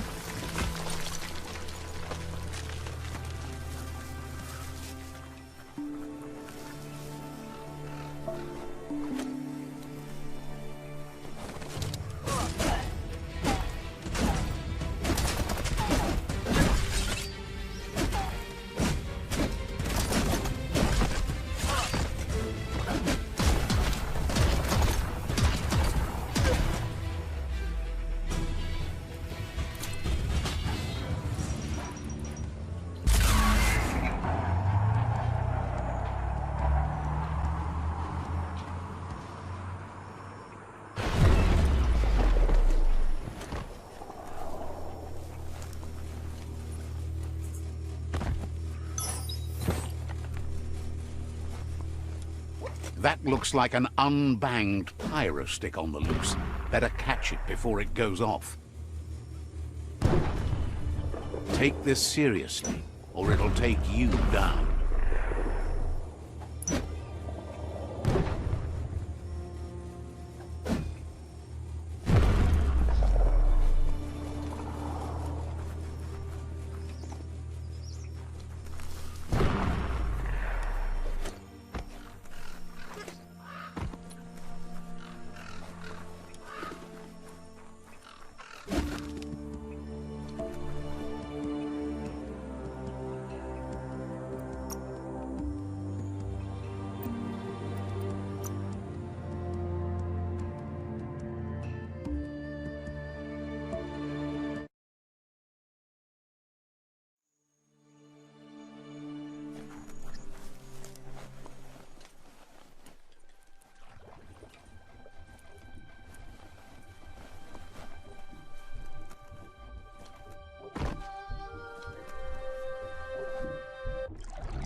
The pyro sticks will cause a bang, but targeting is on you. At least now you have a chance to hurt the Merc Puff where it counts.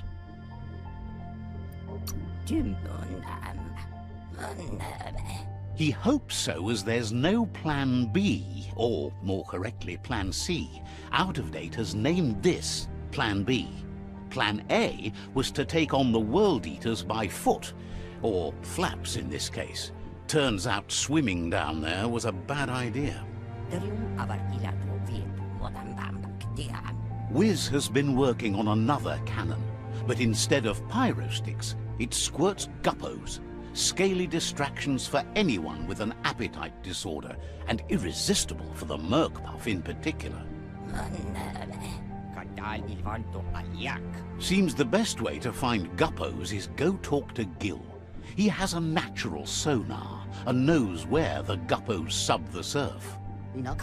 This means you'll have to go visit Gil at Burblebottom. Find Gil and he'll be able to tell you where to find the guppos.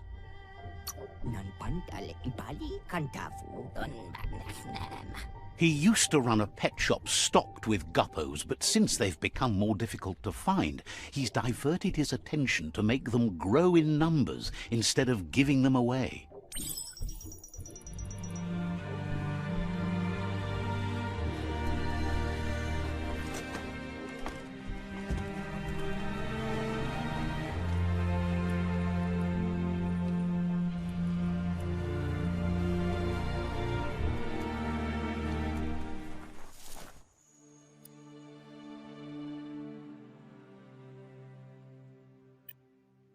Time for another day to begin.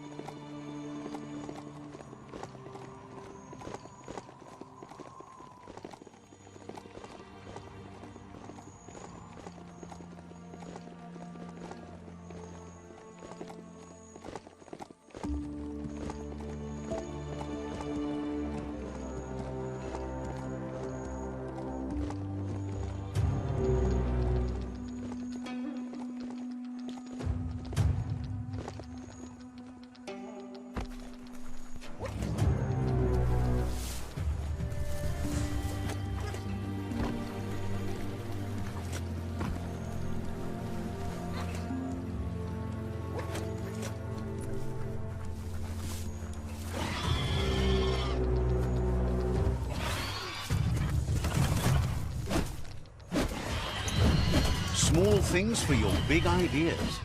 See that rubber scrap? That'll add a bit of bounce for you.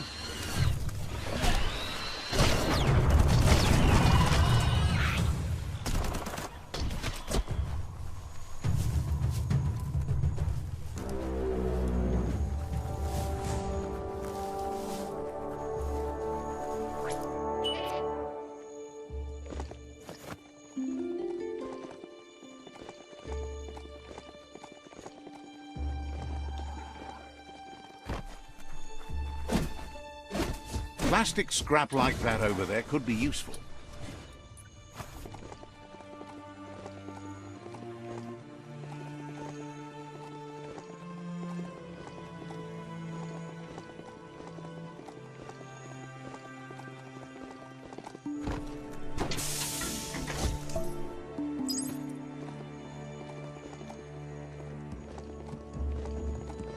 That there is a fume foundry, where toxanol processed go juice. This thing has a mind of its own.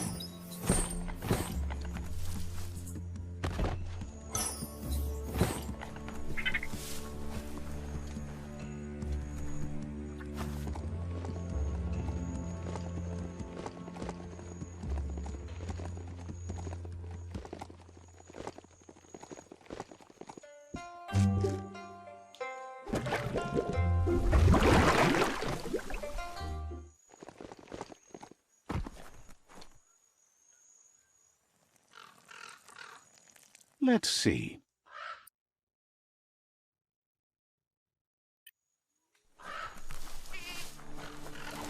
This is Burblebottom, residence of Gil. Happy to finally get to meet you. He's seen a lot of things wash up on his miniature shore, but nothing as exciting as you. Claims to have been born swimming, but he must flap-flop clear of it during these dark days.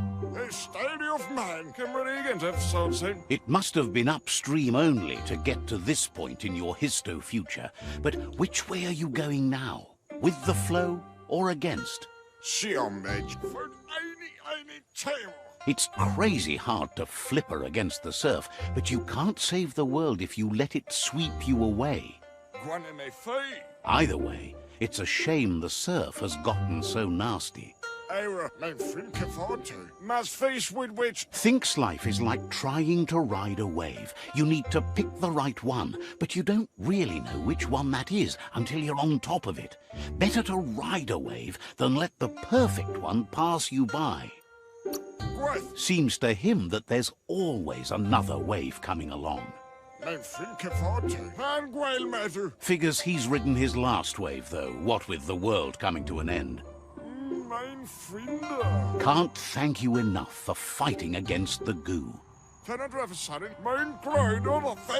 Can't stomach how you hang with the Jagni. They keep so much stuff for themselves that they could share with the world.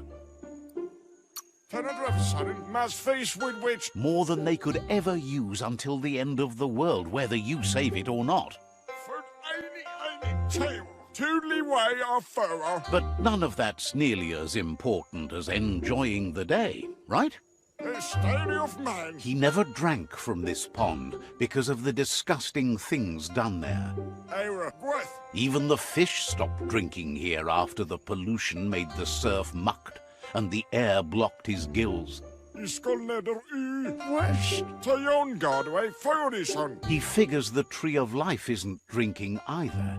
Or, well, that's not true. He said it does drink, as it has no other choice. It's a tree, but it's forced to drink poison. Fest and trip. Figures you're right, but that doesn't mean he has to drink that. His friend Wiz needs guppos for one reason or another, and Gil is ready to point you in the right direction. But here, you're only going to find dead ones. He's pretty sure Wiz wants them alive. Well, at least the ones that aren't already rotting. If you head in the right direction, you'll find a clean enough bit of surf to snag yourself some guppos. Then you can get them to Wiz for whatever he has in mind. Figures he's always been a friend to Wiz, and now he can be one to you, too.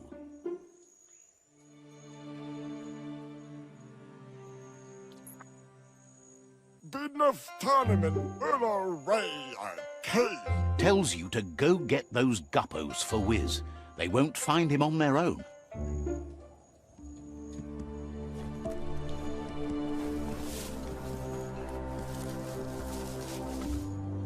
Let's see.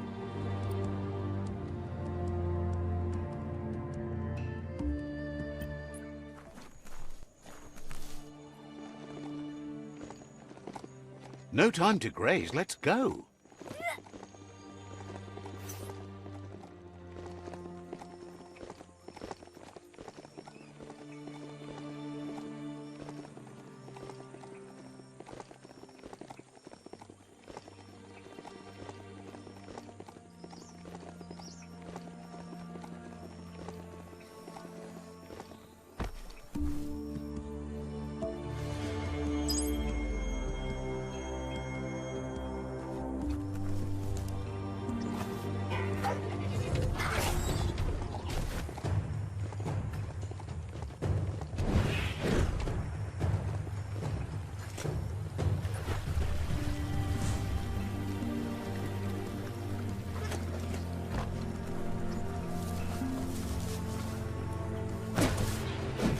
You can make something from that.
This is Guppy Grotto.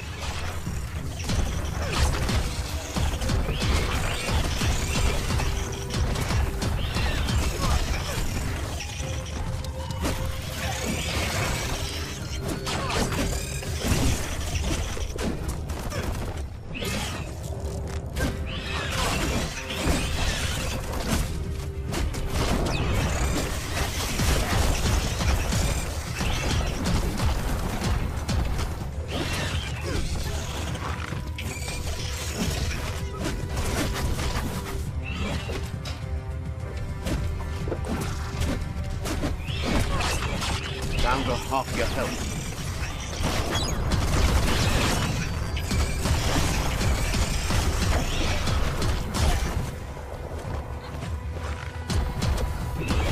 Nice shot.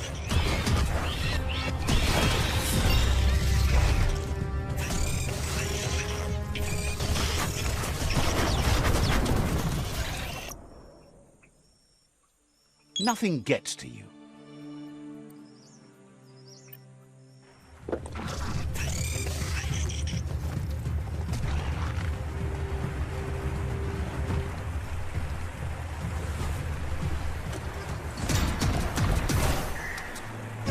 It's so lush here.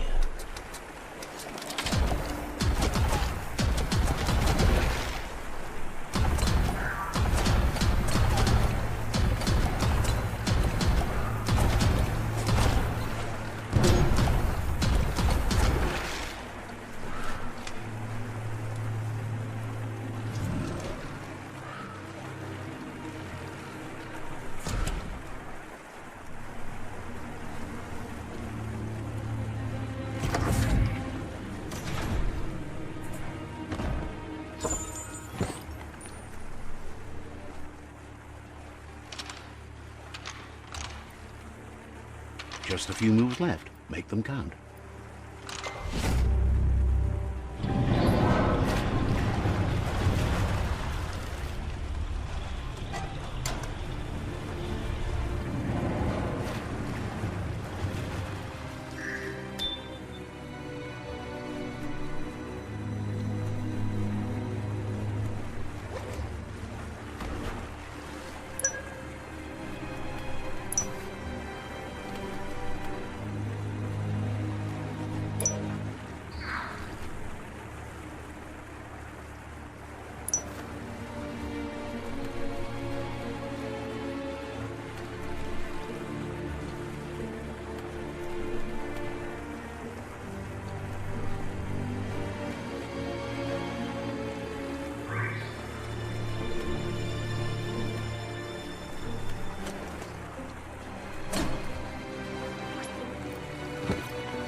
Seems dirty. Need the right key.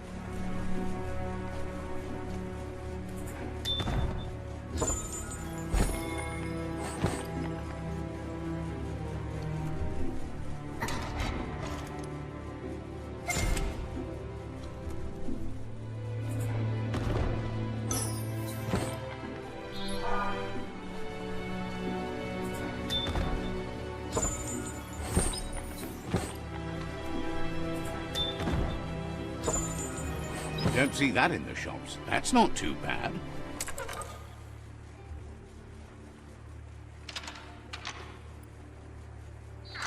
Just a few moves left. Make them count.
Just a few moves left. Make them count.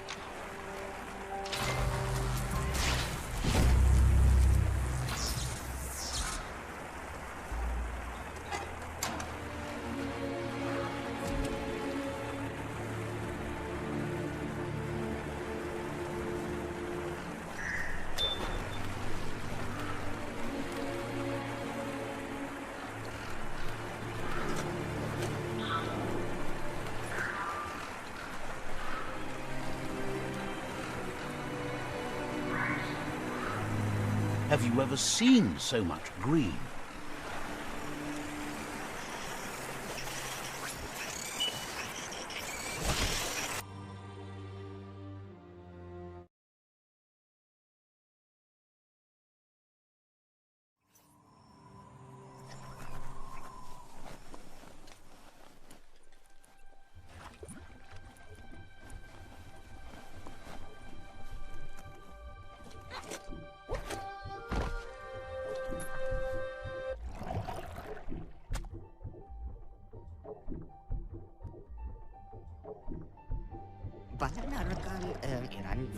That seems to be enough guppos to provide the octopod with infinite ammunition. He's surprised the Merc Puff's been able to hold its breath all this time.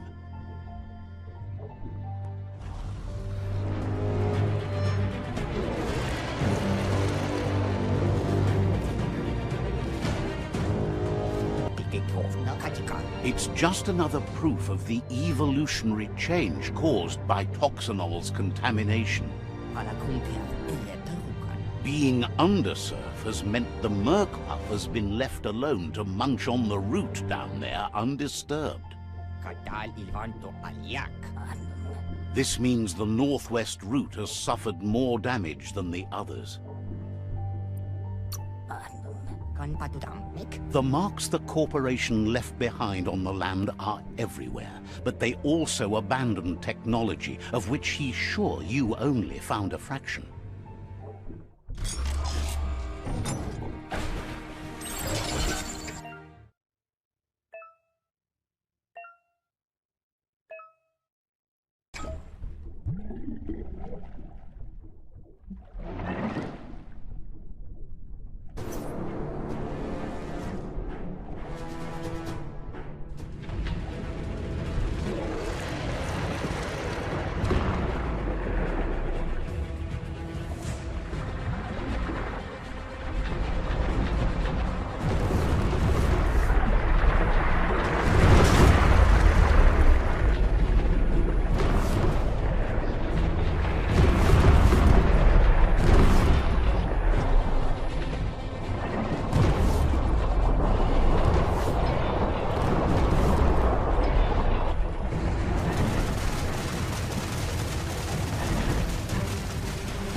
fate. That sealed the fate of the third World Eater.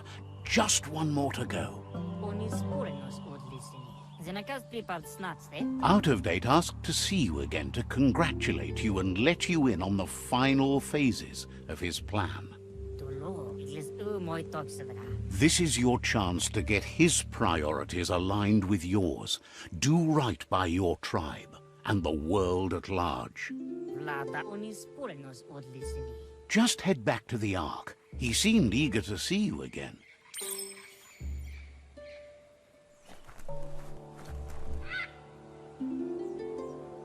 Vakantalo ulatu. He's learned you discovered and activated the last of the Arks.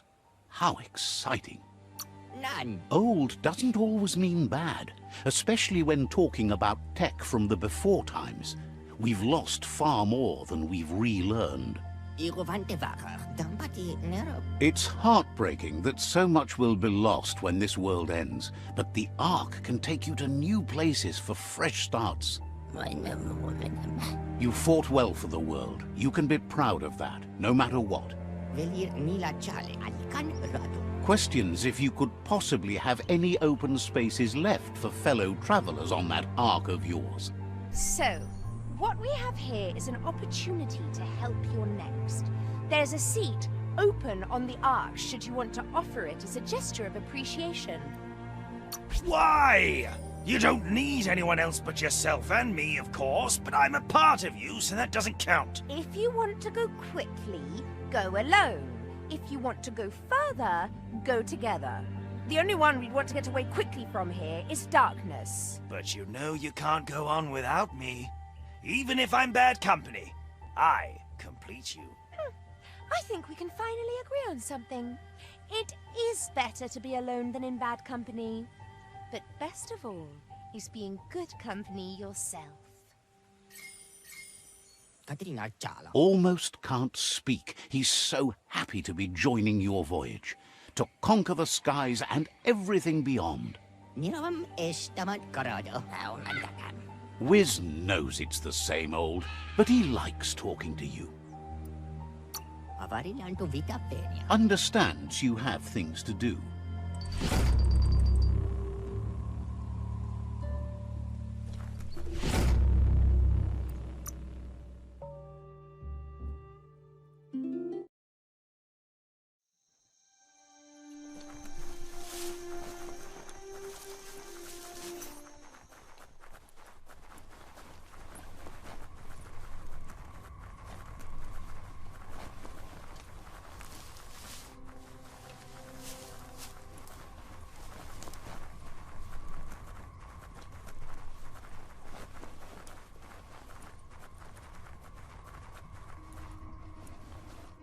Bubu Dubuko, Kim Hobe, Bekuko, Hifar Muk. Out of Date says there'll be consequences of the war, but there are more pressing matters at hand. Ewe Bobuye. The last World Eater has been left undisturbed with the tree while you focused on the war.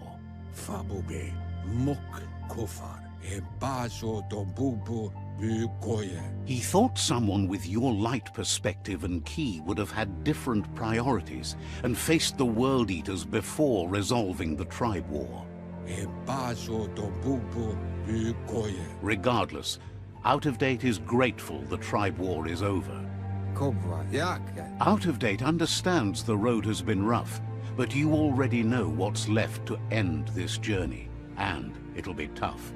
Evunkutu Buvum, Chintwata Moti Huasa. You're the only one that's strong enough to face the last World Eater. Maoto Liawahu. The future depends on someone with a light perspective to give the world a chance to survive. Tuluya, Utu Lula. Only time will tell what the future holds, and if it will bring a lasting peace for those that make it to the end.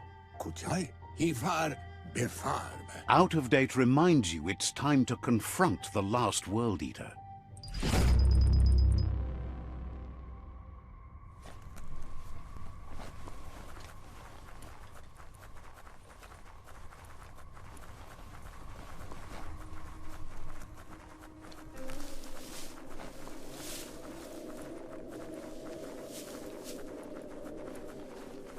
Hard to believe this is all here.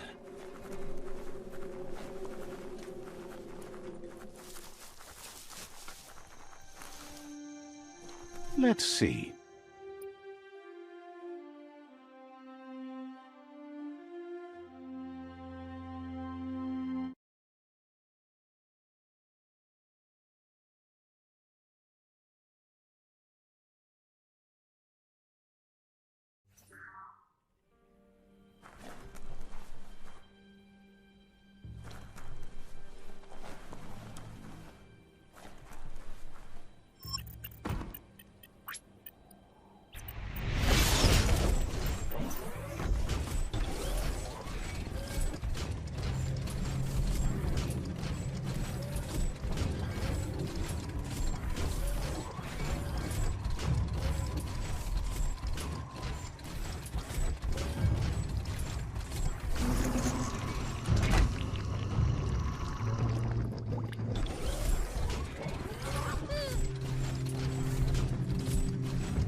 Great shot.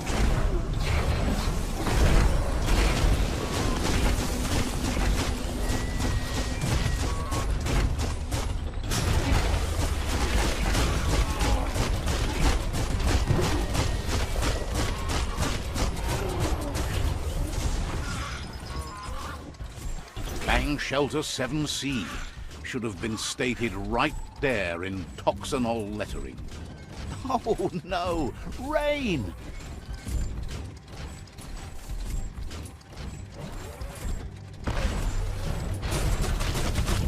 Cracker Doom.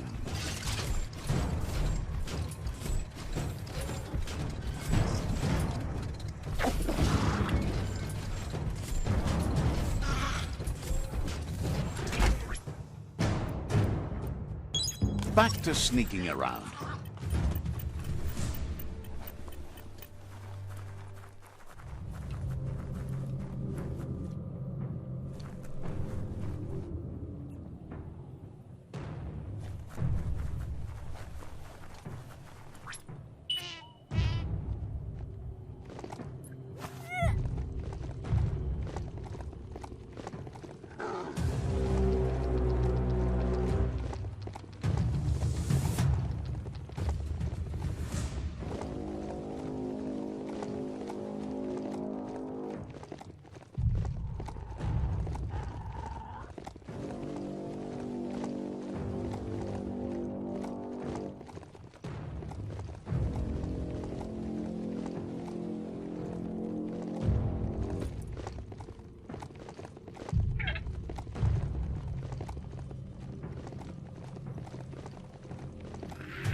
Shop, shop. That's one just over there. Go for it.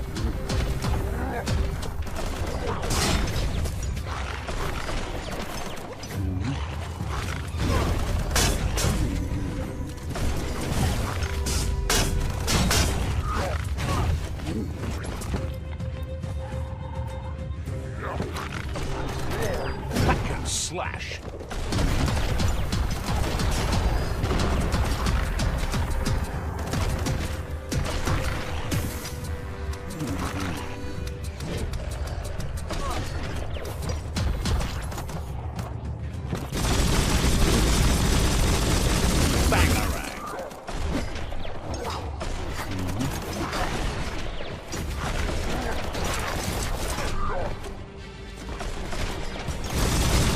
Hot mess.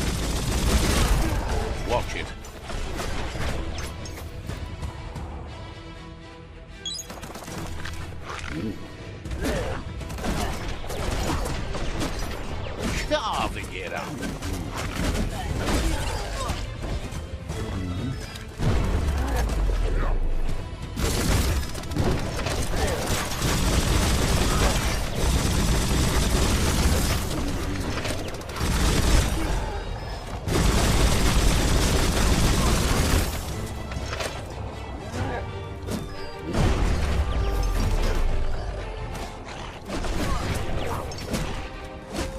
Close encounter.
Middle-lifed.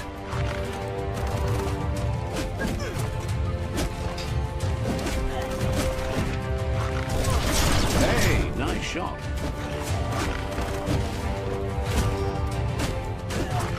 Right in the face.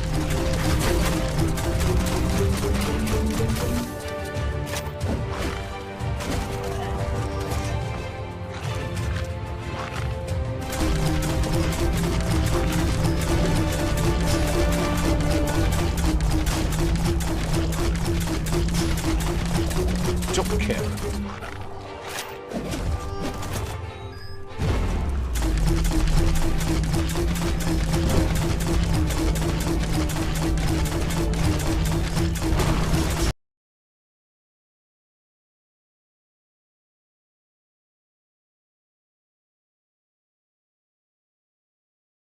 Convincing yourself doesn't win the argument. In the end, we won't remember the words of our enemies, but the silences of our friends. The weak can't forgive.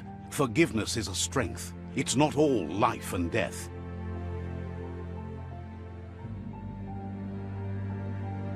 It's no better time than now to accept a helping hand.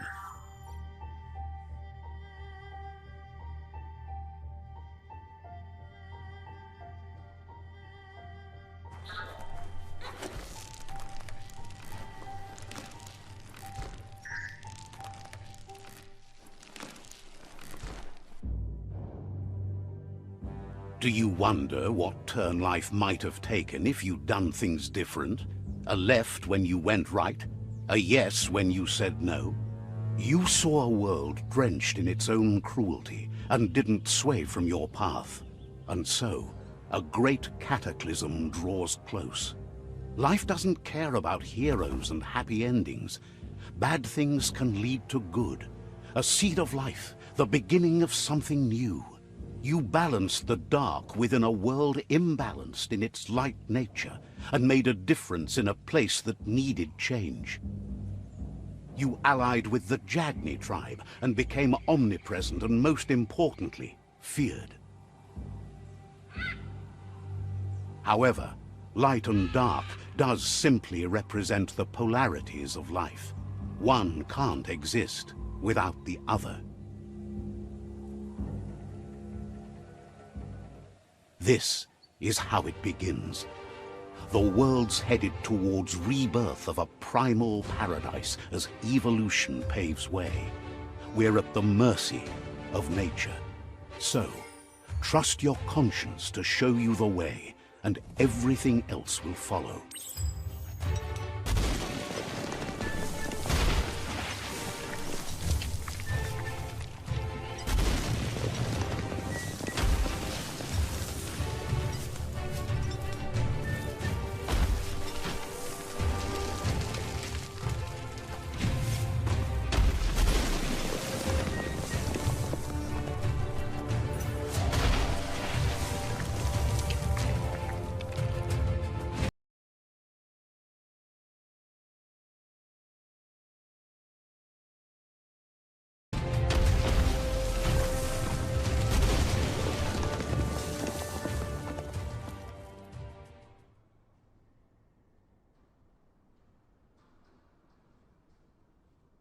As foretold, you were destined to split the chains of this world.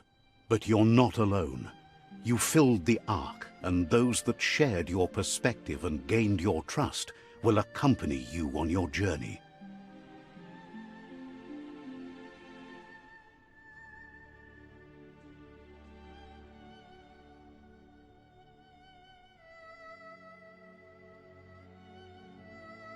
Is there a world out there that's better suited for those imbalanced in their life nature than this one?